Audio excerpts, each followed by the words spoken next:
Hallelujah. ಬಾಯಿಗಳು ಬರ್ತಾರೆ. Hallelujah. ಎಷ್ಟು ಜನ ಸಂತೋಷವಾಗಿದ್ದೀರಿ? ಓಕೆ, ಆಮೇಲೆ ಯಾಕೆ ಸಂತೋಷವಾಗಿದ್ದೀರಿ? ಯಾಕೆ ಹೇಳ್ರಿ? ಸಂತೋಷ ಕೊಡುವಂಥ ದೇವರನ್ನ,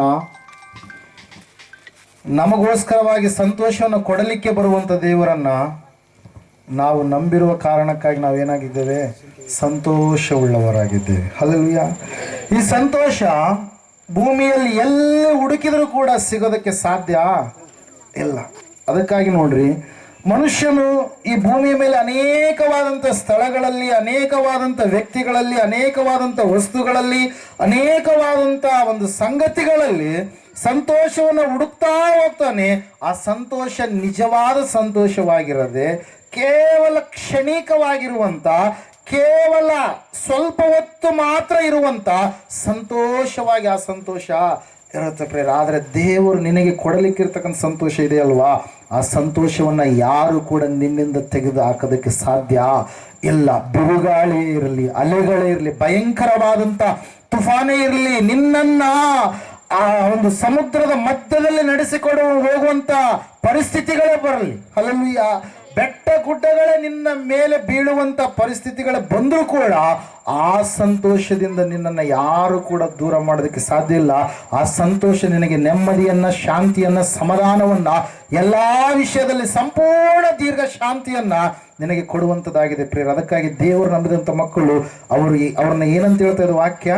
ಅವರು ಸಮಾಧಾನ ಪ್ರಿಯರಾಗಿರ್ತಾರೆ. ಹೆಂಗಿರ್ತಾರೆ ಅವರು? ಸಮಾಧಾನ ಪ್ರಿಯರು. ಆ ಸಮಾಧಾನವನ್ನು ನಾವು ಇವತ್ತಿನ ದಿವಸ ಹೊಂದಿಕೊಳ್ಳಬೇಕಾಗಿದೆ. ಓಕೆ, ನಾವು ಹೋದ ವರ್ಷ ಯಾವ ವಾಕ್ಯ ಧ್ಯಾನ ಮಾಡಿದ್ವಿ? ಸಮಯದಲ್ಲಿ ನೆನಪು ಮಾಡಿಕೊಳ್ಳೋಣ. ಹೋದ ವಾರದ್ದೇ ನೆನಪಿರಲ್ರಿ. ಹೋದ ವರ್ಷದ ಕೇಳಿದ್ರೆ ಹೆಂಗೆ? ನಮಗೆ ಬಂದಿರೋ ಪ್ರಾಬ್ಲಮ್ಮೇ ಅದು. ಏನು ಹೇಳ್ರಿ? ವಾಕ್ಯಗಳೆಲ್ಲ ನಾವು ನೆನಪಿಟ್ಕೊಳ್ಳೋದು, ಅಲ್ಲೆಲ್ಲ ಬೇರೆ ಎಲ್ಲ ಸಂಗತಿಗಳನ್ನು ನಾವು ನೆನಪಿಟ್ಕೊಳ್ತೀವಿ. ವಾಕ್ಯನ ಮಾತ್ರ ಎಷ್ಟು ಕಡೆಗಣಿಸ್ತೀವಿ ಅಂತಂದರೆ ಭಾಳವಾಗಿ ಕೆಲವೊಂದು ಸಂದರ್ಭ ಭಾಳ ನೋವಾಗುತ್ತೆ. ಏನಪ್ಪ, ಸಭೆಯ ಮಕ್ಕಳಾದಂಥವರೇ ದೇವರ ಮಾತುಗಳನ್ನು, ದೇವರ ವಾಕ್ಯವನ್ನು ಏನು ಮಾಡ್ತಾ ಇಲ್ಲ? ನೆನಪಲ್ಲಿ ಇಟ್ಕೊಳ್ತಾ ಇಲ್ಲ. ದೇವರಿಗೆ ಸಲ್ಲಿಸುವಂಥ ಗೌರವವನ್ನು ಸಲ್ಲಿಸಲಾರದೆ ಜೀವಿಸ್ತಾರಲ್ಲ ಅಂತೇಳಿ ಕೆಲವೊಂದು ಸಂದರ್ಭಗಳಲ್ಲಿ ತುಂಬ ಏನಾಗುತ್ತೆ ರೀ? ನೋವಾಗುತ್ತೆ. ತಿಳಿದವರು ಹಂಗೆ, ತಿಳಿಯಲಾರ್ದವ್ರು ಹಂಗೆ, ಓದಿದವ್ರು ಹಂಗೆ, ಓದಲಾರ್ದವ್ರು ಹಂಗೆ, ತಿಳ್ಕೊಂಡವ್ರು ಹಂಗೆ, ತಿಳ್ಕೊಳ್ಳಾರ್ದೆ ಇರೋರು ಹಂಗೆ, ಸಭೆಯಲ್ಲಿ ಇರೋರು ಹಂಗೆ, ಸಭೆಯಿಂದ ಹೊರಗಡೆ ಇರುವಂಥವ್ರು ಕೂಡ ಹಂಗೆ, ಹಬ್ಬಕ್ಕೆ ಮಾತ್ರ ಬರೋರು ಹಂಗೆ, ಹಬ್ಬಕ್ಕೆ ಬರಲಾರ್ದೆ ಹೊರಗಡೆ ನಿಂತಿರೋರು ಕೂಡ ಹಂಗೆ. Hallelujah, praise Lord. ಅದನ್ನು ನೀವು ಮಾಡಬೇಡ್ರಿ. ದೇವರ ವಾಕ್ಯವನ್ನು ನೆನಪಲ್ಲಿ ಇಟ್ಟುಕೊಳ್ರಿ. ಹೋದ ವರ್ಷ ನಾವು ಒಂದು ವಾಕ್ಯ ಧ್ಯಾನ ಮಾಡಿದ್ವಿ. ಏನಂತೇಳಿ? ಆತನ ನಕ್ಷತ್ರ ಎಂಬುದಾಗಿ. ಯಾರ ನಕ್ಷತ್ರ ಅದು? ಯೇಸು ಕ್ರಿಸ್ತನ ನಕ್ಷತ್ರ. ಆ ನಕ್ಷತ್ರದ ಮಹತ್ವವನ್ನ ನಮ್ಮ ಜೀವಿತದಲ್ಲಿ ನಾವು ಯಾವ ರೀತಿಯಾಗಿ ಜೀವಿಸಬೇಕು, ಅಳವಡಿಸಿಕೊಂಡು ನಾವು ಸಂಪೂರ್ಣವಾಗಿ ನಮ್ಮ ಸಾಕ್ಷಿಯನ್ನು ಕಾಪಾಡಿಕೊಳ್ಳಬೇಕು, ಇತರರಿಗೆ ಬೆಳಕಾಗಿ ನಾವಿರಬೇಕು, ಅನೇಕರು ಸಂತೋಷ ಪಡುವ ರೀತಿಯಲ್ಲಿ ನಮ್ಮ ಭಕ್ತಿಯ ಜೀವಿತ ಇರಬೇಕು ಎನ್ನುವಂಥ ಸಂಗತಿಗಳನ್ನು ನಾವೇನು ಮಾಡಿದೀವಿ ರೀ? ಧ್ಯಾನ ಮಾಡಿದ್ವಿ. ಇವತ್ತಿನ ದಿವಸ ಒಂದು ವ್ಯತ್ಯಾಸಕರವಾದಂಥ ಸಂದೇಶ. ನಮ್ಮ ಮನೆಯಲ್ಲಿ ಕೆಲವೊಂದು ಸಂದರ್ಭಗಳಲ್ಲಿ ಹೋಳಿಗೆ ಊಟ ಇರುತ್ತೆ, ಕೆಲವೊಂದು ಸಂದರ್ಭದಲ್ಲಿ ಹಾಗಲಕಾಯಿ ಮಾಡಿದಂತೆ ಯಾಕಾದ್ರೂ ಮಾಡಿದ್ರಪ್ಪ ಅಂತೇಳಿ ಅನ್ಕೊಂತಿರ್ತೀವಿ. ಹಲ್ಲೇಲೂಯ, ಕೆಲವೊಬ್ರು, ಎಲ್ಲರಲ್ಲ. ಹಲ್ಲೇಲೂಯ, ಕೆಲವೊಂದು ಸಂದರ್ಭದಲ್ಲಿ ಬಿರಿಯಾನಿ ಇರುತ್ತೆ, ಕೆಲವೊಂದು ಸಂದರ್ಭದಲ್ಲಿ ಏನಿರುತ್ತೆ ರೀ? ನಮಗೆ ಇಷ್ಟವಾಗಲಾರ್ದ ಅಡಿಗೆಯನ್ನೇ ಮಾಡಿರ್ತಾರೆ. ಕಷ್ಟವಾದರೂ ಕೂಡ ತಿನ್ಬೇಕು, ಯಾಕಂದ್ರೆ ಹೊಟ್ಟೆ ತುಂಬಿಸ್ಕೊಬೇಕಲ್ಲ. Hallelujah, praise lord. ಸಭೆಯಲ್ಲಿ ಕೂಡ ದೇವರು ಕೆಲವೊಂದು ಸಂದರ್ಭದಲ್ಲಿ ನಮ್ಮನ್ನು ಪ್ರೋತ್ಸಾಹಿಸಪಡಿಸುವಂತ ಮಾತುಗಳನ್ನು ಮಾತಾಡಿದ್ರೆ, ಕೆಲವೊಂದು ಸಂದರ್ಭದಲ್ಲಿ ನಾವು ದಾರಿ ತಪ್ಪಿ ನರಕದ ಪಾಲಾಗಬಾರದು ಅಂತೇಳಿ ನಮಗೆ ಎಚ್ಚರಿಕೆಯ ಸಂದೇಶಗಳನ್ನು ಕೂಡ ಆತನು ಏನ್ ಮಾಡ್ತಾನೆ? ಕೊಡುವಾತನಾಗಿರ್ತಾನೆ. ದೇವರ ವಾಕ್ಯ ಯಾವಾಗಲೂ ಕೂಡ ಅದು ಏನಾಗಿರುವಂಥದ್ರಿ? ನಾವು ಅದಕ್ಕೆ ಬೆಲೆ ಕೊಡಲಾರದೇ ಇದ್ರೆ ಚಿಂತಿಲ್ಲ, ಅದು ಯಾವಾಗಲೂ ಕೂಡ ಮಹತ್ವವಾಗಿರುವಂಥದ್ದು. ಬೆಲೆಯನ್ನು ಯಾವತ್ತಿಗೂ ಕೂಡ ಕಳೆದುಕೊಳ್ಳಲಾರದಂಥದ್ದು. ಮನುಷ್ಯರ ಮಾತಿಗೆ ಕೆಲವು ವರ್ಷಗಳವರೆಗೆ ಬೆಲೆ ಇರುತ್ತೆ, ಅಧಿಕಾರಿಯ ಮಾತಿಗೆ ಆತನು ರಿಟೈರ್ಡ್ ಆಗೋವರೆಗೆ ಬೆಲೆ ಇರುತ್ತೆ. ಹಲ್ಲೇಲೂಯ, ಕೆಲವೊಬ್ಬರು ಜೀವಿಸುವವರೆಗೆ ಅವ್ರ ಮಾತುಗಳಿಗೆ ಬೆಲೆ ಇರುತ್ತೆ. ಆದ್ರೆ ದೇವರ ವಾಕ್ಯಕ್ಕೆ, ದೇವರ ಮಾತಿಗೆ ಬೆಲೆ ಹೆಂಗ್ರಿ? ಎಲ್ಲಿವರೆಗೆ ಇರುತ್ತೆ? ನಾವು ಸತ್ತು ಸಮಾಜ ಒಳಗಡೆ ಹೋದ್ರೂ ಕೂಡ ಇನ್ನು ಬರುವಂತ ಎಲ್ಲ ತಲತಲಾಂತರಗಳವರೆಗೆ, ಹಲ್ಲೇಲೂಯ, ಆದಿಯಿಂದ ಅಂತ್ಯದವರೆಗೆ ದೇವರ ಮಾತಿಗೆ ಇರ್ತಕ್ಕಂಥ ಬೆಲೆಯನ್ನು ಯಾರು ಕೂಡ ತೆಗೆದುಹಾಕೋದಕ್ಕೆ ಸಾಧ್ಯ ಇಲ್ಲ ಪ್ರಿಯರ. ಆ ದೇವರ ವಾಕ್ಯವನ್ನು ನಾವೇನ್ ಮಾಡ್ಬೇಕ್ರಿ? ಸಂಪೂರ್ಣವಾಗಿ ಭಯ ಭಕ್ತಿಯಿಂದ, ಶ್ರದ್ಧೆ ವಿನಯದಿಂದ ನಾವು ಕೈಕೊಂಡು ಜೀವಿಸುವವರಾಗಿ ಇರಬೇಕು. ಈ ಸಂದರ್ಭದಲ್ಲಿ ನೇರವಾಗಿ ನಾವು ದೇವರ ವಾಕ್ಯದ ಕಡೆಗೆ ಹೋಗೋಣ. ಲೂಕನು ಬರೆದ ಸುವಾರ್ತೆ 2ನೇ ಅಧ್ಯಾಯ ಮೊಟ್ಟ ಮೊದಲನೇದಾಗಿ ನನ್ನ ಒಡೆಯನು ರಕ್ಷಕನು ವಿಮೋಚಕನು ಅತಿ ಬೇಗನೆ ಬರಲಿ ಮೊದಲಿಂಗನಾದಂಥ ಯೇಸು ಕ್ರಿಸ್ತನ ನಾಮದಲ್ಲಿ ಮೃತ್ಯುಂಜಯ ಮಠ ಮಿನಿಸ್ಟ್ರೀಸ್ ಬಾದರ್ಲಿ ವತಿಯಿಂದ ಅಧ್ಯಕ್ಷರು ಕುಟುಂಬ ಮತ್ತು ಎಲ್ಲ ಸಭೆಯಲ್ಲಿರ್ತಕ್ಕಂಥ ವಿಶ್ವಾಸಿಗಳ ವತಿಯಿಂದ ಮೃತ್ಯುಂಜಯ ಮಠ ಬಾಪೂರ್ ಸಭೆಗೆ ನಾವು ವಂದನೆಯನ್ನ ತಿಳಿಸುವವರಾಗಿದ್ದೇವೆ. Hallelujah, praise lord. ಎಲ್ಲರೂ ಚೆನ್ನಾಗಿದ್ದೀರಾ? ಚೆನ್ನಾಗಿರ್ಬೇಕೆಂಬುದೇ ನಮ್ಮ ಒಂದು ಆಶಯ, ದೇವರ ಒಂದು ಚಿತ್ತ ಕೂಡ ಅದುವೇ ಆಗಿರುವಂಥದ್ದು. Hallelujah, praise Lord. ನೇರವಾಗಿ ಹೋಗೋಣ. ಲೂಕನ ಬರೆದ ಸುವಾರ್ತೆ 2ನೇ ಅಧ್ಯಾಯ ಮೊದಲು ಕೆಲವು ವಚನಗಳನ್ನು ಈ ಸಮಯದಲ್ಲಿ ಓದಿಕೊಳ್ಳೋಣ. ಹಲ್ಲೆಲೂಯ. ದಯವಿಟ್ಟು ಯಾರು ಕೂಡ ಮಾತಾಡಬಾರ್ದು. ಸ್ಕೂಲಿಗೆ ಹೋಗುವಂಥ ಮಕ್ಕಳು ಮೇಷ್ಟ್ರು ಪಾಠ ಮಾಡುವಾಗ ಮಾತಾಡಿದ್ರೆ ಏನು ಮಾಡ್ತಾರೆ? ಓಕೆ, ನೀವು ಕಾಲೇಜಲ್ಲಿ ಇರಬೇಕಾದ್ರೆ ಲೆಕ್ಚರರ್ ಪಾಠ ಮಾಡುವಾಗ ನೀವೇನಾದರೂ ಮಾಡಿದ್ರೆ ನಿಮ್ಗೇನು ಮಾಡ್ತಾರೆ? ಹೊರಗಡೆ ಕಳಿಸಿಬಿಡ್ತಾರೆ. Hallelujah, praise lord. ನೋಡ್ರಿ, ಹೆಣ್ಮಕ್ಳಿಗೆ ಅದು ಏನೋ ಗೊತ್ತಿಲ್ಲ, ಸಭೆಯಲ್ಲಿನೇ ಮಾತಾಡ್ತಾ ಇರ್ತಾರೆ. ಹಲ್ಲೆಲೂಯ, ಹಿಂಗೆ ಗುಸು ಗುಸು ಗುಸು ಗುಸು ಅಂತೇಳಿ ಸ್ಟಾರ್ಟ್ ಆಗಿರುತ್ತೆ. ಹಲ್ಲೆಲೂಯ, ಯಾಕಂದ್ರೆ ಇವ್ರ ಮನೆ ಅವ್ರ ಮನೆ ದೂರ ಇರುತ್ತೆ, ಅವ್ರೂರು ಇವ್ರೂರು ದೂರ ಇರ್ತಾರೆ, ಪಾಪ ಕೂಡಿರ್ತಾರ, ಎಷ್ಟೋ ವಾಕ್ಯಲ್ಲಿ ಹೇಳ್ತಾ ಇರ್ತಾರೆ ಅಯ್ಯರು. ಆಯ್ತು, ಅಲ್ಲಿ ಮಾತುಗಳು ಹಂಗೆ ಏನಾಗಿರ್ತವೆ, ಸ್ಟಾರ್ಟ್ ಆಗಿರ್ತವೆ. ವಾಕ್ಯ ಮುಗಿಯೋವರೆಗೂ ಕೂಡ ಅವ್ರ ಮಾತುಗಳು ಮುಗಿಯಲ್ಲ. ಊಟ ಕುಂತಾಗೂ ಅದೇ ಮಾತುಗಳೇ, ವಾಕ್ಯ ಹೇಳೋವಾಗೂ ಅದೇ ಮಾತುಗಳೇ, ಆಡುವಾಗೂ ಕೂಡ ಅದೇ ಮಾತುಗಳಿಗೆ. ಅವ್ರ ಮಾತುಗಳಿಗೆ ಏನೇ ಇರಲ್ಲ, ಫುಲ್ ಸ್ಟಾಪ್ ಇರಲ್ಲ. ಮತ್ತೆ ನೋಡ್ರಿ, ಹಲ್ಲೆಲೂಯ, ಪ್ರೈಸ್ ಲಾರ್ಡ್. ಅದಕ್ಕಾಗಿ ಸಭೆಯಲ್ಲಿ ನಾವು ಬಹಳ ವಿಧೇಯತೆಯಿಂದ ವಿನಯತೆಯಿಂದ ದೇವರ ವಾಕ್ಯವನ್ನು ನಾವು ಕೇಳುವವರಾಗಿ ಇರಬೇಕು. ತೆಗೆದಿದ್ದೀರಾ? ಲೂಕನ ಬರೆದ ಸುವಾರ್ತೆ 2ನೇ ಅಧ್ಯಾಯ ಸಮಯದಲ್ಲಿ 1ನೇ ವಚನದಿಂದ 7 ವಚನಗಳವರೆಗೆ ನಾವು ಓದಿಕೊಳ್ಳೋಣ. ಆ ಕಾಲದಲ್ಲಿ ರಾಜ್ಯವೆಲ್ಲ ಕಾನೇಶುಮಾರಿ ಬರೆಸಿಕೊಳ್ಳಬೇಕೆಂಬ ಆಜ್ಞೆಯು ಚಕ್ರವರ್ತಿಯಾದ ಔಗುಸ್ತನಿಂದ ಹೊರಟಿತ್ತು. ಕುರೇನ್ಯನು ಸುರಿಯಕ್ಕೆ ಅಧಿಪತಿಯಾಗಿದ್ದಾಗ ಈ ಮೊದಲನೆಯ ಕಾನೇಶುಮಾರಿ ನಡೆಯಿತು. ಆಗ ಎಲ್ಲರೂ ಕಾನೇಶುಮಾರಿ ಬರೆಸಿಕೊಳ್ಳುವುದಕ್ಕಾಗಿ ತಮ್ಮ ತಮ್ಮ ಊರುಗಳಿಗೆ ಹೊರಟರು. ಯೋಸೇಫನು ಸಹ ತಾನು ದಾವೀದನ ಮನೆತನದವನು ಗೋತ್ರದವನು ಆಗಿದ್ದರಿಂದ ಹೆಸರು ಬರೆಸಿಕೊಳ್ಳುವುದಕ್ಕಾಗಿ ತನಗೆ ನಿಶ್ಚಿತಾರ್ಥವಾಗಿದ್ದ ಮರಿಯಳ ಸಂಗಡ ಗಲಿಲಾಯ ಸೀಮೆಯ ನಜರೇತ್ ಎಂಬ ಊರಿನಿಂದ ಹೊರಟು ಯೂದಾಯದಲ್ಲಿರುವ ಬೆತ್ಲೆಹೇಮ್ ಎಂಬ ದಾವೀದನೂರಿಗೆ ಹೋದನು. ಆಗ ಮರಿಯಳು ಪೂರ್ಣ ಗರ್ಭಿಣಿಯಾಗಿ ಇದ್ದಳು. ಅವರು ಅಲ್ಲಿದ್ದಾಗ ಆಕೆಗೆ ದಿನ ತುಂಬಿತು. ಆಕೆಯು ತನ್ನ ಚೊಚ್ಚಲು ಮಗನನ್ನ ಹೆತ್ತು ಬಟ್ಟೆಯಲ್ಲಿ ಸುತ್ತಿ ಛತ್ರದಲ್ಲಿ ಅವರಿಗೆ ಸ್ಥಳವಿಲ್ಲದ ಕಾರಣ ಆತನನ್ನ ಗೋದಲಿಯಲ್ಲಿ ಮಲಗಿಸಿದಳು ಎಂಬುದಾಗಿ. ಆಮೇನ್, ಹಲ್ಲೆಲೂಯ, ಪ್ರೈಸ್ ಲಾರ್ಡ್. ಒಂದು ಹಿಸ್ಟಾರಿಕಲ್ ಎವಿಡೆಂಟಿಕಲ್ ಒಂದು ನಿಜವಾದಂಥ ಜೀವಿತ ಚರಿತ್ರೆಯನ್ನ ಇಲ್ಲಿ ನಾವು ನೋಡ್ತಾ ಇದ್ದೇವೆ. ಹಲ್ಲೆಲೂಯ.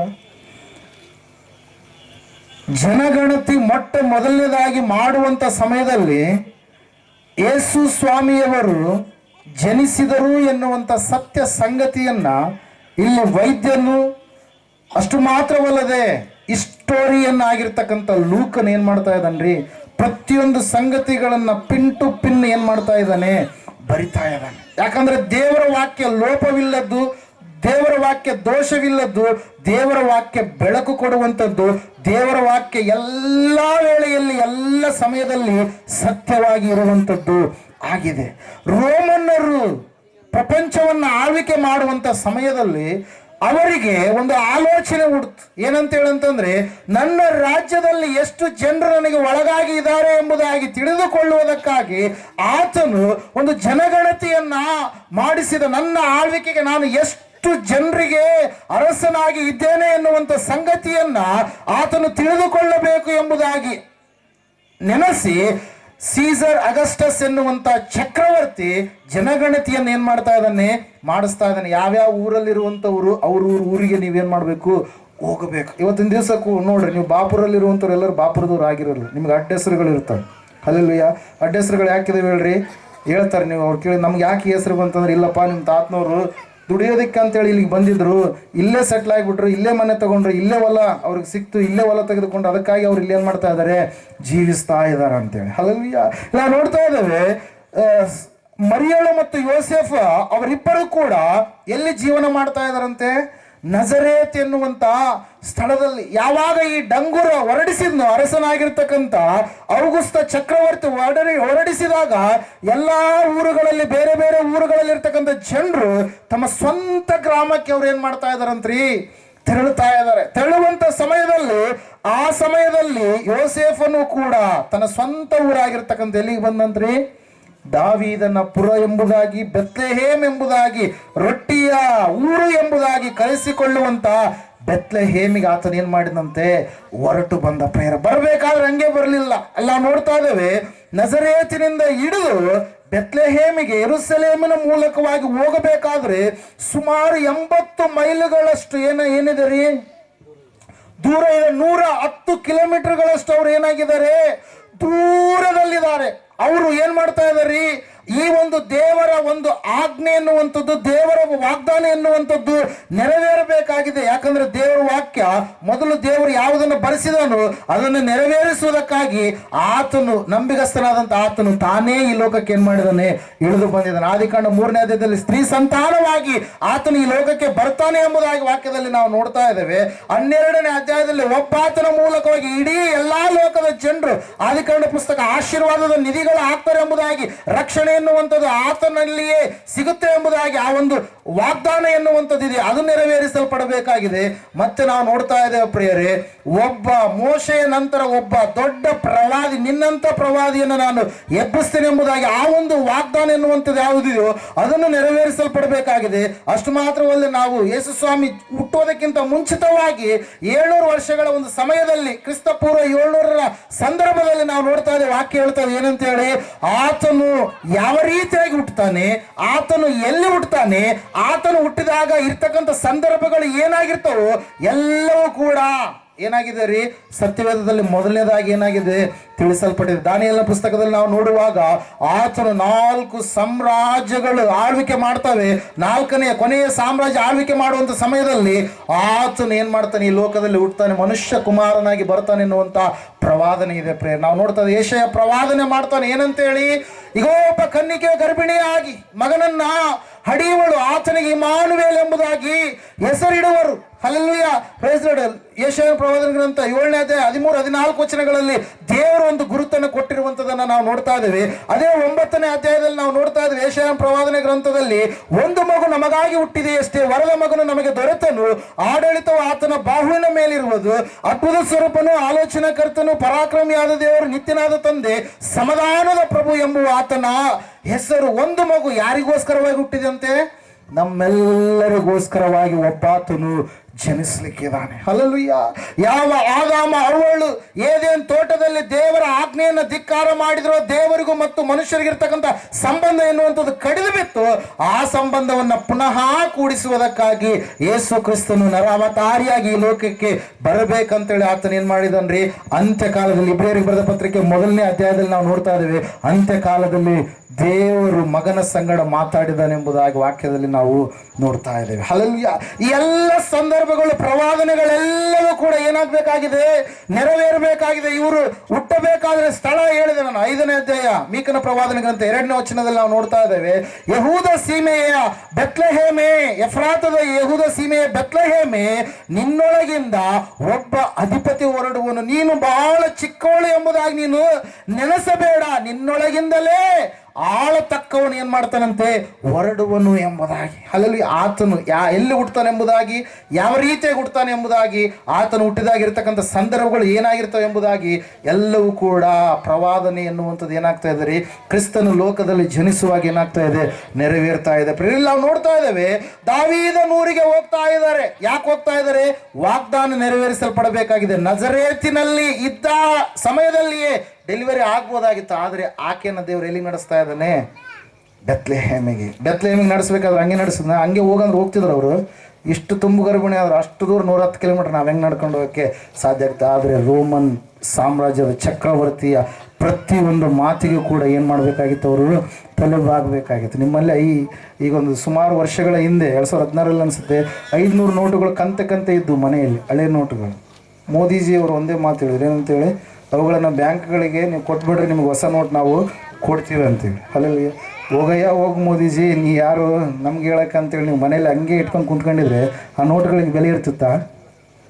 ಅದರಲ್ಲಿ ಯಾಕೆ ಹೇಳ್ರಿ, is the prime minister of our India. ಆತ ನಮ್ಮ ದೇಶದ ಏನಾಗಿದ್ದಾನೆ, ಪ್ರಧಾನಮಂತ್ರಿ ಆಗಿದ್ದಾನೆ. ಆತನ ಮಾತಿಗೆ ಕಿವಿಗೊಟ್ಟು ಎಲ್ಲರೂ ಕೂಡ ಬ್ಯಾಂಕ್ಗಳಲ್ಲಿ ಏನು ಮಾಡಿದ್ರು ಹಣ. ಅವತ್ತಿನ ದಿವಸ ಎಲ್ಲರ ಮನೆಯಲ್ಲಿ ಗಂಟುಗಳು ಎಲ್ಲೆಲ್ಲಿದ್ದು ಎಲ್ಲರೂ ಕೂಡ ಗಲ್ಟ್ ಏನು ಮಾಡಿದ್ರು, ಬಿಚ್ಚಿದ್ರು. ಕೆಲವೊಬ್ರು ಹಂಗೆ ಇಟ್ಕೊಂಡ್ರು, ಏನಾಗಲ್ಲ ಅಂತೇಳಿ. ಅಲ್ಲಿರ್ತಕ್ಕಂಥ ನೋಟುಗಳು ಇವತ್ತು ಕೂಡ ಕೆಲವೊಂದು ಮನೆಗಳಿಗೆ ಹೋದಾಗ ನೋಡ್ತಾ ಇರ್ತೀವಿ. ಆದರೆ ಇವತ್ತು ಅದಕ್ಕೇನಿದೆ, ಬೆಲೆ ಇಲ್ಲ. ಅಲ್ಲೆಲ್ಲ ನಾವು ನೋಡ್ತಾ ಇದ್ದೇವೆ ಪ್ರಿಯರ, ಔಗುಸ್ತ ಚಕ್ರವರ್ತಿ ಮಾತಿಗೆ ಬೆಲೆ ಕೊಟ್ಟವರು ತಮ್ಮ ಸ್ವಂತ ಊರಿಗೆ ಜನಗಣತಿಯನ್ನ ಬರೆಸಿಕೊಳ್ಳೋದಕ್ಕೆ, ತಮ್ಮ ಹೆಸರನ್ನ ನೋಂದಾಯಿಸಿಕೊಳ್ಳೋದಕ್ಕೆ ಹೋಗಬೇಕಾಯ್ತು. ಹೋಗುವಂತ ಸಮಯದಲ್ಲಿ ಅಲ್ಲೊಂದು ಕಾರ್ಯ ನಡೀತಾ ಇದೆ. ಏನಂತ ಹೇಳಂತಂದ್ರೆ, ಆ ಸ್ಥಳಕ್ಕೆ ಹೋದ ಮೇಲೆ 110 ಕಿಲೋಮೀಟರ್ ಅಷ್ಟು ದೂರದಲ್ಲಿ ಪ್ರಯಾಣ ಮಾಡಿದ ಮೇಲೆ ಆ ಸಮಯದಲ್ಲಿ ಆಕೆ ಪೂರ್ಣ ಗರ್ಭಿಣಿಯಾಗಿ ಏನ್ ಮಾಡಿದ್ಲಂತೆ, ದಿನ ತುಂಬಿದಾಗ ಚೊಚ್ಚಲು ಮಗನನ್ನ, ಇಲ್ಲಿ ವಾಕ್ಯ ನೋಡ್ರಿ ಸ್ಪಷ್ಟವಾಗಿ ಕೇಳ್ರಿ, ಚೊಚ್ಚಲು ಮಗ ಅಂತ ಹೇಳ್ತಾ ಇದ್ರು. ಅಲ್ಲೆಲ್ಲೂಯ್ಯ. ಕನ್ನಿಕೆಯಾಗಿರ್ತಕ್ಕಂಥ ಆಕೆಗೆ ಚೊಚ್ಚಲು ಮಗ ಅಂತೇಳಿ ವಾಕ್ಯ ಹೇಳಿದಂತೇಳಿ ಅಂದ್ರೆ ನೆಕ್ಸ್ಟ್ ಇನ್ನ ಮಕ್ಕಳಿದಾರ ಅಂತೇಳಿ ಅರ್ಥನಾ ಇಲ್ವಾ? ಚೊಚ್ಚಲು ಮಗ, ಇವ್ರು ಯಾರು ನಮ್ಮ ಚೊಚ್ಚಲು ಮಗ ಅಂತಂದ್ರೆ ಇನ್ನ ಮರ್ಚಲು ಮಗ, ಇನ್ನ 3ನೇ ಮಗ, 4ನೇ ಮಗ, 5ನೇ ಮಗ ಅದೇನಂತೇಳಿ ಅರ್ಥ. ವಾಕ್ಯ ಎಷ್ಟು ಸ್ಪಷ್ಟವಾಗಿ ಹೇಳ್ತಾ ಇದ್ ನೋಡ್ರಿ. ಕೆಲವೊಬ್ರು ಇದನ್ನು ಏನು ಮಾಡಿದರೆ ತಪ್ಪಾಗಿ ಅರ್ಥ ಮಾಡ್ಕೊಂಡಿದ್ರು. ಏನಂತೇಳಿ, ಮರಿಯಳು ಸ್ವಾಮಿಯವರಿಗೆ ಮಾತ್ರ ಜನ್ಮ ನೀಡಿದ್ಲು, ಆಮೇಲೆ ಯೋಸೇಫರ ಸಂಗಡ ಅವರ ಕುಟುಂಬ ಕಟ್ಟಲ್ಪಡಲಿಲ್ಲ, ಆಕೆ ಹಾಗೆಯೇ ಕನ್ಯೆಯಾಗಿ ಇದ್ದಳು ಎಂಬುದಾಗಿ ಅದನ್ನ ತಪ್ಪಾಗಿ ಕೆಲವು ಜನರು ಅರ್ಥ ಮಾಡಿಕೊಂಡು ಏನು ಮಾಡಿದ್ದಾರೆ, ತಪ್ಪಾದ ರೀತಿಯಲ್ಲಿ ಏನು ಮಾಡ್ತಾ ಇದ್ದಾರೆ, ಜೀವಿಸ್ತಾ ಇದ್ದಾರೆ. Hallelujah, praise. ಅದಲ್ಲ, ಆಕೆ ಚೊಚ್ಚಲು ಮಗು ಯೇಸುವಾಗಿದ್ದರೆ ಇನ್ನು ಬೇರೆ ಬೇರೆ ಮಕ್ಕಳು ಕೂಡ ಆಕೆಗೆ ಹುಟ್ಟಿದ್ದಾರೆ. ಯಾಕೋಬನಾಗಿರ್ಬೋದು, ಯೂದನಾಗಿರ್ಬೋದು, ಇಬ್ಬರು ಸಹೋದರಿಯರು, ಇನ್ನೂ 4 ಜನ ಮಕ್ಕಳು ಇರುವಂಥದ್ದನ್ನು ನಾವು ನೋಡ್ತಾ ಇದ್ದೇವೆ. ಅವರು ಯೇಸು ಸ್ವಾಮಿನ ತಿರಸ್ಕಾರ ಮಾಡಿದ್ರು ಎಂಬುದಾಗಿ ನಾವು ನೋಡ್ತಾ ಇದ್ದೇವೆ. ಪ್ರಿಯ, ಇಲ್ಲಿ ವಾಕ್ಯ ಹೇಳ್ತಾ ಇದೆ ಏನಂತ ಹೇಳಂತಂದ್ರೆ, ಚೊಚ್ಚಲು ಮಗನನ್ನ ಎತ್ತು ಬಟ್ಟೆಯಲ್ಲಿ ಸುತ್ತಿ ಏನ್ ಮಾಡಿದಂತೆ, ಛತ್ರದಲ್ಲಿ ಅವರಿಗೆ ಸ್ಥಳವಿಲ್ಲದ ಕಾರಣ ಏನ್ ಮಾಡಿದ್ರು ಅಂತ ಹೇಳ್ತದೆ ವಾಕ್ಯ, ಆತನನ್ನ ಗೋದಲಿಯಲ್ಲಿ ಏನ್ ಮಾಡಿದ್ರಿ, ಮಲಗಿಸಿದ್ರು. Hallelujah, praise lord. ಈಗ ನಾವು ದೇವರ ವಾಕ್ಯವನ್ನ ಪ್ರಾರಂಭ ಮಾಡೋಣ. ಯೇಸುವಿಗೆ ನಿನ್ನಲ್ಲಿ ಸ್ಥಳ ಇದೆಯಾ? ಯೇಸು ಸ್ವಾಮಿಗೆ ನಿನ್ನ ಜೀವಿತದಲ್ಲಿ ನೀನು ಸ್ಥಾನವನ್ನ ಕೊಡ್ತೀಯ? ಮರಿಯಳು ಕೂಸನ್ನ ಎತ್ತು, ಮಗುವನ್ನ ಎತ್ತು, ಅವರಿಗೆ ಸ್ಥಳವಿಲ್ಲದ ಕಾರಣ, ಅಲ್ಲಿ ಅಡಿಲಿಕ್ಕೆ ಸ್ಥಳ ಇದೆ, ಡೆಲಿವರಿ ಆಗ್ಲಿಕ್ಕೆ ಸ್ಥಳ ಇದೆ, ಆದ್ರೆ ಡೆಲಿವರಿ ಆದ್ಮೇಲೆ ಮಗು ಒಳ್ಳೆ ರೀತಿಯಲ್ಲಿ ಇರ್ಬೇಕು. ನಿಮ್ಮ ಮಕ್ಕಳ ನೀವು ಎಲ್ಲಿ ಬೇಕಂದ್ರೆ ಅಲ್ಲಿ ಹುಟ್ಟಿದಾಗ ಏನಾಗ್ತಿರ್ತವೆ, ಇನ್ಫೆಕ್ಷನ್ಸ್ಗಳು ಆಗ್ತಿರ್ತಾವೆ ಅಂತೇಳಿ ನೀವೇನ್ ಮಾಡ್ತೀರಿ, ಬಹಳ ಭದ್ರವಾಗಿ ಅವ್ರನ್ನ ಜೋಪಾನವಾಗಿ ನೀವೇನ್ ಮಾಡ್ತೀರಿ, ಕಾಪಾಡ್ತೀರಿ. ಯಾಕಂದ್ರೆ 9 ತಿಂಗಳು ನೀವು ಎತ್ತಿರ್ತೀರಿ, ಒತ್ತಿರ್ತೀರಿ, ಸಾಕಿ ಸಲಹಬೇಕು.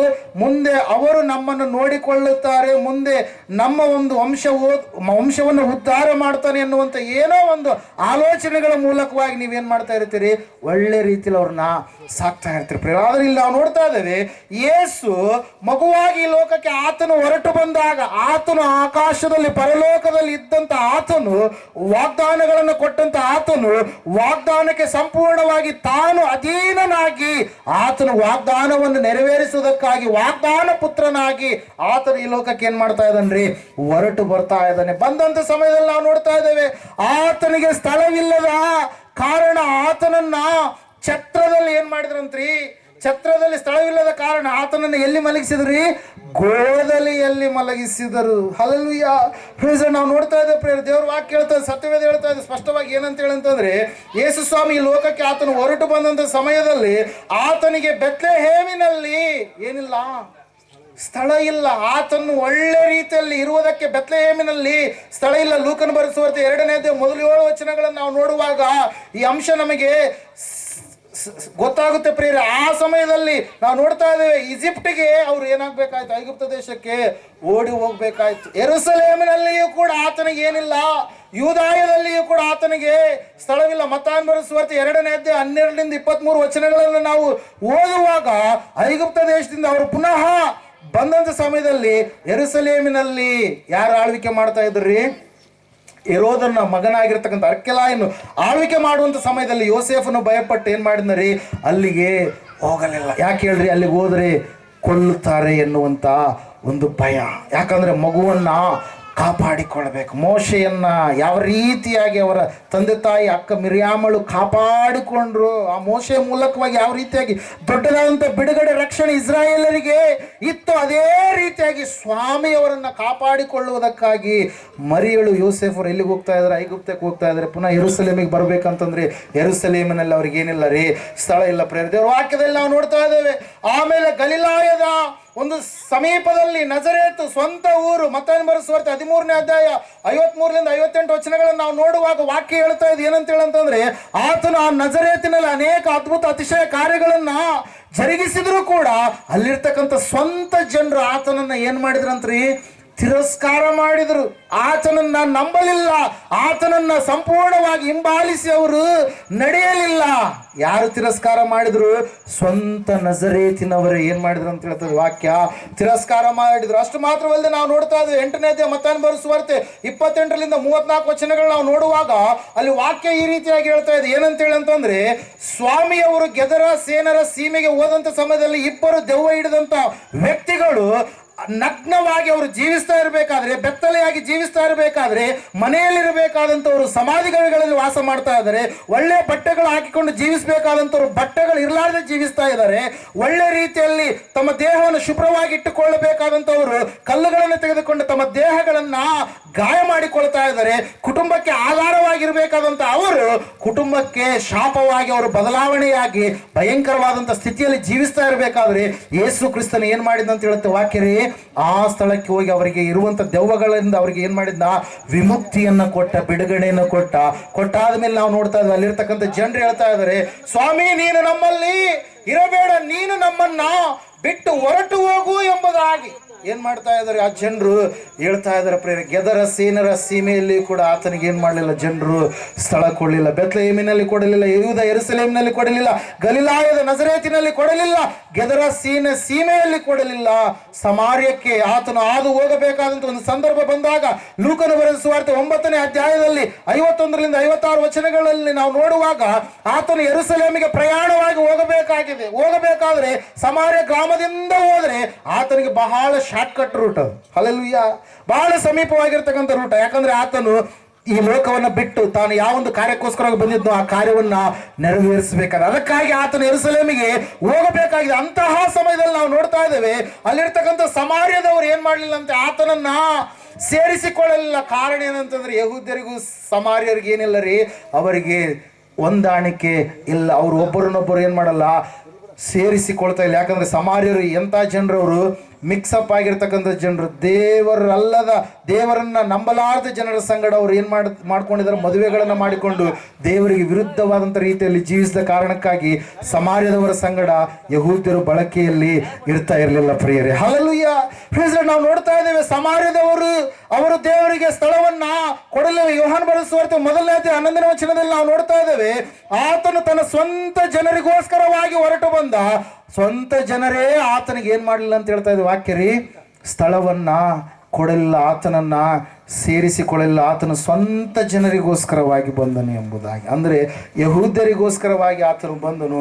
ಆ ಯಹೂದ್ಯರು ಕೂಡ ಆತನನ್ನ ಸೇರಿಸಿಕೊಳ್ಳಲಿಲ್ಲ. ಮತ್ತಾಯನ ಬರೆದ ಸುವಾರ್ತೆ 8ನೇ ಅಧ್ಯಾಯ 20ನೇ ವಚನದಲ್ಲಿ ನಾವು ನೋಡ್ತಾ ಇದ್ದೇವೆ, ನರಿಗಳಿಗೆ ಗುದ್ದುಗಳಿವೆ, ಆಕಾಶದಲ್ಲಿ ಹಾರಾಡುವಂತ ಪಕ್ಷಿಗಳಿಗೆ ಗೂಡುಗಳಿವೆ, ಆದರೆ ಮನುಷ್ಯ ಕುಮಾರನಿಗೆ ತಲೆ ಇಡುವಷ್ಟು ಸ್ಥಳವಿಲ್ಲ. ಹಲ್ಲೆಲೂಯಾ. ಲೋಕಸ್ಥರು, ಲೋಕದವರು ಕೂಡ ಯಾರು ಕೂಡ ಆತನಿಗೆ ಸ್ಥಳ ಕೊಡ್ತಾ ಇಲ್ಲ. ಸಹೋದರಿಯೇ, ಇವತ್ತು ನೀನಾದರೂ ಯೇಸುವಿಗೆ ನಿನ್ನಲ್ಲಿ ಸ್ಥಳವನ್ನು ಕೊಡುವಂತ ವ್ಯಕ್ತಿ ಆಗ್ತಿ. ಇವತ್ತಾದ್ರೂ ನೀನು ದೇವರಿಗೆ ನಿನ್ನ ಹೃದಯದಲ್ಲಿ ಸ್ಥಳವನ್ನ ಕೊಡುವಂತ ವ್ಯಕ್ತಿ ಆಗ್ತಿ. ಶಾರೀರಿಕವಾಗಿ ಯೇಸು ಕ್ರಿಸ್ತನು ಈ ಲೋಕಕ್ಕೆ ಹೊರಟು ಬಂದಾಗ ಆತನಿಗೆ ಸ್ಥಳವಿಲ್ಲ. ಇವತ್ತಿನ ದಿವಸ ಆಧ್ಯಾತ್ಮಿಕವಾಗಿ ಆತ್ಮೀಯವಾಗಿ ಆತನು ನಮ್ಮ ಮಧ್ಯದಲ್ಲಿದ್ದಾನೆ. ಇವತ್ತಾದ್ರೂ ನೀನು ಆತನಿಗೆ ಸ್ಥಳ ಕೊಡ್ತೀಯ. ಹಲ್ಲೆಲೂಯಾ. ನಾವು ನೋಡ್ತಾ ಇದ್ದೇವೆ 8ನೇ 20ನೇ ವಚನ ಓದಿಕೊಳ್ಳುವಾಗ ಆತನ ಹಿಂದೆ ಒಬ್ಬ ವ್ಯಕ್ತಿ ಹೊರಟು ಬರ್ತಾ ಇದ್ದಾನೆ.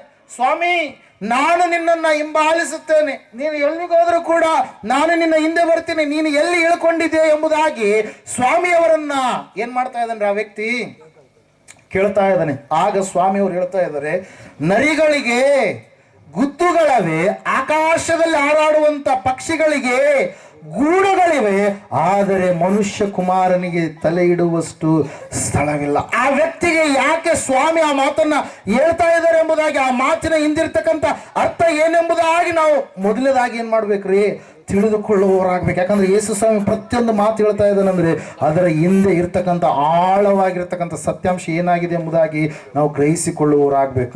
ನಾವಾಗಿಯೇ ನಮ್ಮ ಸ್ವಂತ ಆಲೋಚನೆಯಿಂದ ಅದನ್ನು ತಿಳಿದುಕೊಳ್ಳೋದಕ್ಕೆ ಸಾಧ್ಯ ಇಲ್ಲ. ನಾವು ಏನು ಅಲ್ಲ ಸ್ವಾಮಿ, ನೀನೇ ನಮಗೆ ತಿಳಿಯಪಡಿಸಿ ಎಂಬುದಾಗಿ ಆತ್ಮನನ್ನು ನಾವು ಕೇಳುವಾಗ ಆತ್ಮನೇ ನಮಗೆ ಪ್ರತಿಯೊಂದು ಸಂಗತಿಯನ್ನು ಏನ್ ಮಾಡ್ತಾನ ಆತ ಬಯಲು ಪಡಿಸುವ ಆತನಾಗಿರ್ತಾನೆ, ತಿಳಿಸುವ ಆತನಾಗಿರ್ತಾನೆ. ಅಲ್ಲಿ ಸ್ವಾಮಿ ಅವರು ಹೇಳ್ತಾ ಇದ್ದಾರೆ, ನರಿಗಳಿಗೆ ಗುತ್ತುಗಳವೆ. ಹಲ್ಲೆಲೂಯಾ. ನರಿಗಳು ಅವು ವಾಸ ಮಾಡೋದಕ್ಕೆ ಸ್ಥಳಗಳಿದಾವೆ. ಈ ನರಿಯನ್ನೇ ಯಾಕೆ ಸ್ವಾಮಿ ಅಲ್ಲಿ ಹೇಳ್ತಾ ಇದ್ದಾರೆ, ಬಂದಿರ್ತಕ್ಕಂಥ ವ್ಯಕ್ತಿಯಲ್ಲಿ ಇರ್ತಕ್ಕಂಥ ಲಕ್ಷಣಗಳನ್ನ ಸ್ವಾಮಿ ಏನ್ ಮಾಡ್ತಾ ಇದ್ದಾರೆ, ಹೇಳ್ತಾ ಇದ್ದಾರೆ. ಏನಂತ ಹೇಳಂತಂದ್ರೆ, ನರಿಗಳಲ್ಲಿ ಇರ್ತಕ್ಕಂಥ ಸ್ವಭಾವ ನಿನ್ನಲ್ಲಿ ಇದೆ. ನಿನ್ನ ಹೃದಯದಲ್ಲಿ ನನಗೆ ಸ್ಥಳವನ್ನೇ ಕೊಡದೆ, ನಿನ್ನ ಹೃದಯದಲ್ಲಿ ನನಗೆ ಜಾಗವನ್ನೇ ಕೊಡದೆ ನೀನು ನನ್ನನ್ನು ಹಿಂಬಾಲಿಸಿದ್ರೆ ಪ್ರಯೋಜನ ಇಲ್ಲ. ಹಲ್ಲೆಲೂಯಾ. ನೀನು ನರಿಯ ಸ್ವಭಾವದಲ್ಲಿ ಜೀವಿಸುವಂತ ವ್ಯಕ್ತಿಯಾಗಿದೆಯಾ. ನರಿಯ ಕುರಿತಾಗಿ ನಾವು ನೋಡುವಾಗ ಸತ್ಯವೇದ ಈ ರೀತಿಯಾಗಿ ಹೇಳ್ತಾ ಇದೆ ಪ್ರಿಯರೇ, ಆ ನರಿಗೆ ಹೋಗಿ ಹೇಳಿರಿ ಎಂಬುದಾಗಿ ಯೇಸು ಸ್ವಾಮಿ ಒಬ್ಬ ವ್ಯಕ್ತಿಗೆ ಹೇಳ್ತಾ ಇದ್ದಾನೆ ಪ್ರಿಯರ. ಸಾಮಾನ್ಯನಾಗಿರ್ತಕ್ಕಂಥ ವ್ಯಕ್ತಿ ಅಲ್ಲ, ಹೆರೋದ ಮಹಾರಾಜನಿಗೆ ಹೇಳ್ತಾ ಇದ್ದಾನೆ. ಏನಂತ ಹೇಳ್ತಾ ಇದ್ದಾನೆ, ಹೋಗಿ ನೀವು ಆ ನರಿಗೆ ಹೇಳಿರಿ ಎಂಬುದು. ಲೂಕನ ಬರೆದ ಸುವಾರ್ತೆ 13ನೇ ಅಧ್ಯಾಯ 32ನೇ ವಚನ. ಹೆರೋದ ಮಹಾರಾಜನಿಗೆ ನರಿ ಎಂದು ಯಾಕೆ ಯೇಸು ಸ್ವಾಮಿ ಕರೆದರು ಅಂತಂದ್ರೆ, ಈ ನರಿಯಲ್ಲಿರ್ತಕ್ಕಂಥ ಒಂದು ದುಷ್ಟ ಸ್ವಭಾವ ಏನಂತಂದ್ರೆ, ನರಿ ತಾನು ಅಡೆದಂಥ ಸಮಯದಲ್ಲಿ ಯಾವ ಒಬ್ಬ ಮಗು ಅದಕ್ಕೆ ನರಿ ಹುಟ್ಟಿರುತ್ತೋ ಆ ನರಿಯ ಸಂಗಡಲೇ ಅದೇನ್ ಮಾಡುತ್ತಂದ್ರೆ ಸಂಪರ್ಕ ಬೆಳೆಸುತ್ತೆ ಪ್ರಿಯರೇ. ಹೇಳೋದು ಅರ್ಥ ಆಗ್ತಾ ಇದನ್ನ? ತಾಯಿ ನರಿ ತನಗೆ ಹುಟ್ಟಿರ್ತಕ್ಕಂಥ ಮಗು ನರಿಯ ಸಂಗಡ ಅದೇನ್ ಮಾಡುತ್ತೆ, ಸಂಪರ್ಕ ಬೆಳೆಸುತ್ತೆ, ಕೆಟ್ಟದ್ದು ಮಾಡುತ್ತೆ. ನಾವು ನೋಡ್ತಾ ಇದ್ದೇವೆ ಲೈಂಗಿಕ ಕ್ರಿಯೆಯಲ್ಲಿ ಅದೇನಾಗುತ್ತೆ, ಪಾಲ್ಗೊಳ್ಳುತ್ತೆ. ತಾಯಿ ಮಗನ ಸಂಗಡ ಅಂದ್ರೆ ನಾವು ನೋಡುವಾಗ ಸಾಮಾಜಿಕವಾಗಿ ಅದು ಒಳ್ಳೆಯ ಒಂದು ಕೆಲಸ ಅಲ್ಲ. ಲೌಕಿಕವಾಗಿ ನಾವು ನೋಡುವಾಗ ಲೋಕದಲ್ಲಿ ಇಂತಹ ಜನರೇ ಅನೇಕರನ್ನು ನಾವು ಕಾಣ್ತಾ ಇರ್ತೀವಿ. ದೇವರು ಒಬ್ಬರಿಗೆ ಒಬ್ಬರನ್ನೇ ಎಂಬುದಾಗಿ ನೇಮಕ ಮಾಡಿದಾಗ ಇವತ್ತಿನ ದಿವಸಗಳಲ್ಲಿ ಅಕ್ರಮ ಸಂಬಂಧಗಳು ಎನ್ನುವಂಥದ್ದು ಏನಾಗ್ತಾ ಇದೆ ರೀ, ಹೆಚ್ಚಾಗ್ತಾ ಇದೆ ಪ್ರಿಯರೇ. ಹಲ್ಲೆಲೂಯಾ. ಅಲ್ಲಿ ನಾವು ನೋಡ್ತಾ ಇದ್ದೇವೆ, ಅನಾಗರಿಕವಾಗಿ ಆ ವ್ಯಕ್ತಿ ಜೀವಿಸ್ತಾ ಇದ್ದಾನೆ. ನರಿ ಎನ್ನುವಂಥದ್ದು ಅಸಂಸ್ಕೃತಿಕವಾಗಿ ಜೀವಿಸುವಂತ ಒಂದು ಪ್ರಾಣಿ, ಸ್ವಂತ ಮಗನ ಸಂಗಡ ಸಂಸಾರ ಮಾಡುವಂತ ಪ್ರಾಣಿ. ಅದಕ್ಕಾಗಿ ನಾವು ಹೆರೋದನಿಗೆ ಯಾಕೆ ಏಸಪ್ಪ ಹೇಳ್ತಾ ಇದ್ದಾರೆ ಅಂತಂದ್ರೆ, ಅಲ್ಲ 14ನೇ ಅಧ್ಯಾಯ ಮೊದಲು 2-3 ವಚನಗಳು ಮತ್ತಾಯನ ಬರೆದ ಸುವಾರ್ತೆಯಲ್ಲಿ ನಾವು ನೋಡುವಾಗ ಸ್ನಾನಿಕನಾದಂತ ಯೋಹಾನನು ಯಾರಿಗೆ ಬೈತಾ ಇದ್ದಾರ್ರಿ, ಹೆರೋದನಿಗೆ ಬೈತಾ ಇದ್ದಾರೆ. ಏನಂತೇಳಿ ಬೈತಾ ಇದ್ದಾನೆ, ನೀನು ನಿನ್ನ ಅಣ್ಣನ ಹೆಂಡತಿಯನ್ನ ಇಟ್ಟುಕೊಂಡಿರುವುದು, ಫಿಲಿಪ್ಪನ ಹೆಂಡತಿಯಾಗಿರ್ತಕ್ಕಂಥ ಹೆರೋದ್ಯಳನ್ನು ಇಟ್ಟುಕೊಂಡಿರುವುದು ನ್ಯಾಯ ಅಲ್ಲ. ಹಲ್ಲೆಲೂಯಾ. ಈ ವಾಕ್ಯದಲ್ಲಿ ನಾವು ನೋಡ್ತಾ ಇದ್ದೇವೆ. ಅದಕ್ಕಾಗಿ ನರಿಯಲ್ಲಿರ್ತಕ್ಕಂಥ ಒಂದು ಸ್ವಭಾವ ಯಾರಲ್ಲಿದೆ, ಹೆರೋದನಲ್ಲಿದೆ. ತನಗೆ ಹೆಂಡತಿ ಇದ್ದಾಳೆ, ಮಕ್ಕಳಿದ್ದಾರೆ. ಆದ್ರೆ ಈ ಹೆರೋದನ ಏನ್ ಮಾಡ್ತಾ ಇದ್ದಾನ್ರಿ, ತಪ್ಪಾದ ರೀತಿಯಲ್ಲಿ ತನ್ನ ಅಣ್ಣನ ಹೆಂಡತಿಯನ್ನು ತೆಗೆದುಕೊಂಡು ಜೀವಿಸುವಂತ ವ್ಯಕ್ತಿಯಾಗಿದ್ದಾನೆ. ಅದಕ್ಕಾಗಿ ಈ ಸ್ನಾನಿಕನಾದಂಥ ಯೋಹಾನನು ಏನು ಮಾಡಿದಂತ್ರಿ, ಆತನನ್ನು ಎಚ್ಚರಿಸಿದ್ರೆ, ಆತನು ಒಳ್ಳೆದು ಹೇಳಿದ್ರೆ ಆತನ ರುಂಡವನ್ನು ಏನು ಮಾಡಿದ್ರು, ಇವರು ಕಡಿದ್ರು ಪ್ರಿಯರೇ. ಹೆರೋದ್ಯಳ ಮಗಳು ನೃತ್ಯ ಮಾಡಿ ನಾಟ್ಯ ಮಾಡಿ, ತಂದೆ ನಿನ್ನ ಅರ್ಧ ರಾಜ್ಯ ಕೇಳ್ಕೊಂಡು ಕೂಡ ನಾನು ಕೊಡ್ತೀನಿ ಅಂತ ಹೇಳಿ ಆಕೆ ಏನು ಮಾಡಿಲ್ರಿ, ಸ್ನಾನಿಕನಾದ ಯೋಹಾನನ ತಲೆಯನ್ನ ಕೇಳಿದ್ಲು ಪ್ರಿಯರೇ. ಇಲ್ಲಿ ನಾವು ನೋಡ್ತಾ ಈ ಲೋಕದಲ್ಲಿ ಯಾರಿಗೆ ಸ್ಥಳ ಇದೆ, ನರಿಗಳೋಪಾದಿಯಲ್ಲಿ ಜೀವಿಸುವಂತವರಿಗೆ ಸ್ಥಳ ಇದೆ. ನಾವು ನೋಡ್ತಾ ಇದ್ದೇವೆ ಸಾಂಗ್ ಆಫ್ ಸೊಲೊಮನ್ ಅಂತಂದ್ರೆ ಪರಮಗೀತ ಪುಸ್ತಕವನ್ನು ನಾವು ನೋಡುವಾಗ ಅಲ್ಲಿ ವಾಕ್ಯ ಈ ರೀತಿಯಾಗಿ ಹೇಳ್ತಾ ಇದೆ, ಆ ನರಿಗಳಂತೆ ತೋಟಗಳನ್ನ ಹಾಳು ಮಾಡ್ತಾ ಇದಾವಂತೆ. ಒಂದ್ಸಾರ ವಚನ ಓದಿಕೊಳ್ಳೋಣ. ದ್ರಾಕ್ಷ ತೋಟಗಳನ್ನ ಹಾಳು ಮಾಡುವಂತ ನರಿಗಳು. ಪರಮಗೀತ 2:15 ಉತ್ತರ.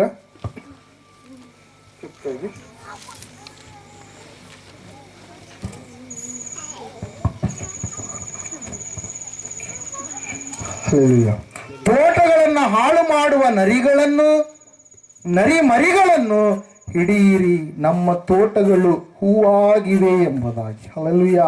ಏನ್ ಮಾಡ್ತಾವ್ರಿ, ತೋಟಗಳನ್ನ ಹಾಳು ಮಾಡುವಂತ ನರಿಗಳು. ಇವತ್ತು ತೋಟ ಅಂದ್ರೆ ಯಾವುದಕ್ಕೆ ಸಾದೃಶ್ಯ, ದ್ರಾಕ್ಷಿ ತೋಟ ಯಾವುದಕ್ಕೆ ಸಾದೃಶ್ಯ, ಸಭೆಗೆ ಸಾದೃಶ್ಯ. ಹಲ್ಲೆಲೂಯಾ. ನಾನೇ ನಿಜವಾದ ದ್ರಾಕ್ಷಿ ಬಳ್ಳಿ, ನನ್ನ ತಂದೆ ತೋಟಗಾರ, ನನ್ನಲ್ಲಿದ್ದು ಫಲ ಕೊಡುವ ಪ್ರತಿಯೊಂದು ಕೊಂಬೆಯನ್ನು ಹೆಚ್ಚು ಫಲ ಕೊಡುವ ಹಾಗೆ ಮಾಡ್ತಾನೆ, ಫಲ ಕೊಡಲಾರದ ಪ್ರತಿಯೊಂದು ಕೊಂಬೆಯನ್ನು ಕಡಿದು ಆತನ ಏನ್ ಮಾಡ್ತಾನೆ, ಬಿಸಾಕ್ತಾನೆ. ಹಲ್ಲೆಲೂಯಾ. ಇಲ್ಲ ನೋಡ್ತಾ ಇದೆ ಪ್ರಿಯರೇ, ನರಿ ಎಂತ ನರಿ ಇದು?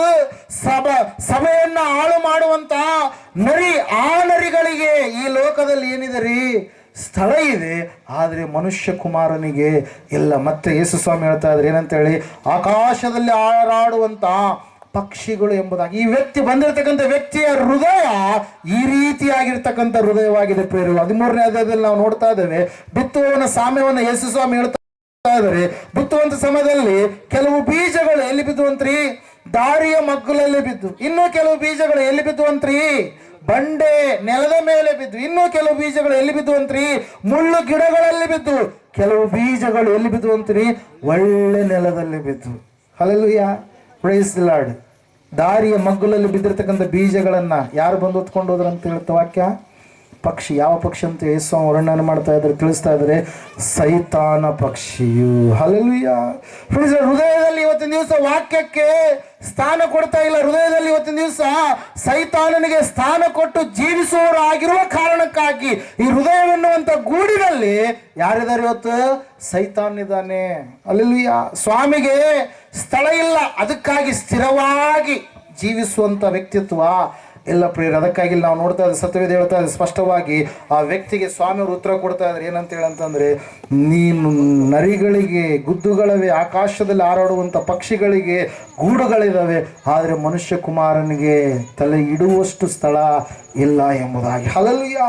ಫ್ರೆಂಡ್ಸ್ಗಳಲ್ಲಿ ನಾವು ನೋಡ್ತಾ ಇದ್ದೇವೆ ಪ್ರಿಯರೇ, ಸ್ವಾಮಿ ಮಾತನ್ನ ಹೇಳಿದ ಮೇಲೆ ನಾವು ರೋಮಾಪುರದವರಿಗೆ ಬರೆದ ಪತ್ರಿಕೆ 1ನೇ ಅಧ್ಯಾಯ 28ನೇ ವಚನದಲ್ಲಿ ನಾವು ನೋಡುವಾಗ, ಜನರಂತೆ ದೇವರಿಗೆ ತಮ್ಮ ಹೃದಯದಲ್ಲಿ ಅವ್ರು ಏನ್ ಮಾಡ್ತಾ ಇಲ್ಲಂತೆ, ಸ್ಥಳವನ್ನ ಕೊಡ್ತಾ ಇಲ್ಲ. ಏನ್ ಮಾಡ್ತಾ ಇಲ್ಲ ರೀ? ಸ್ಥಳ ಕೊಡ್ತಾ ಇಲ್ಲ. ಉಳಿದಂತ ಎಲ್ಲ ವಿಷಯ ಸಂಗತಿಗಳಿಗೆ ಅವ್ರು ಏನ್ ಮಾಡ್ತಾ ಇದಾರೆ? ಸ್ಥಳವನ್ನ ಕೊಡ್ತಾ ಇದಾರೆ. ಆದ್ರೆ ದೇವರಿಗೆ ಸ್ಥಳವನ್ನ ಅವರು ಕೊಡಲಾರದೆ ಏನ್ ಮಾಡ್ತಾ ಇದಾರೆ ರೀ? ಜೀವಿಸುವಂತವರಾಗಿದ್ದಾರೆ ಪ್ರಿಯರು. ಅದಕ್ಕಾಗಿ ನಾವು ನೋಡ್ತಾ ಇದ್ದೇವೆ, ವಾಕ್ಯ ಹೇಳ್ತಾ ಇದೆ ಸ್ಪಷ್ಟವಾಗಿ. ಏನಂತ ಹೇಳಂತಂದ್ರೆ, ಅವರು ಸ್ಥಳ ಕೊಡಲಾರದ ಕಾರಣಕ್ಕಾಗಿ 1ನೇ 28ನೇ ವಚನದಲ್ಲಿ ಅವರು ಮನಸ್ಸಿಗೆ ಬಂದಂತೆ ಅವರು ನಡೆಯಲು ಅಂತೇಳಿ ದೇವರವ್ರನ್ನ ಏನ್ ಮಾಡ್ಬಿಟ್ನಂತೆ, ಭ್ರಷ್ಟ ಆತ್ಮಕ್ಕೆ ಏನ್ ಮಾಡಿದ್ನಂತ, ಒಪ್ಪಿಸಿಬಿಟ್ಟ. ಹಲ್ಲೆಲೂಯಾ. ಹೇಳ್ತೀರಿ ಕೇಳಾರ್ದೆ ಇರುವಾಗ ನೀವು ಏನ್ ಮಾಡ್ತೀರಿ?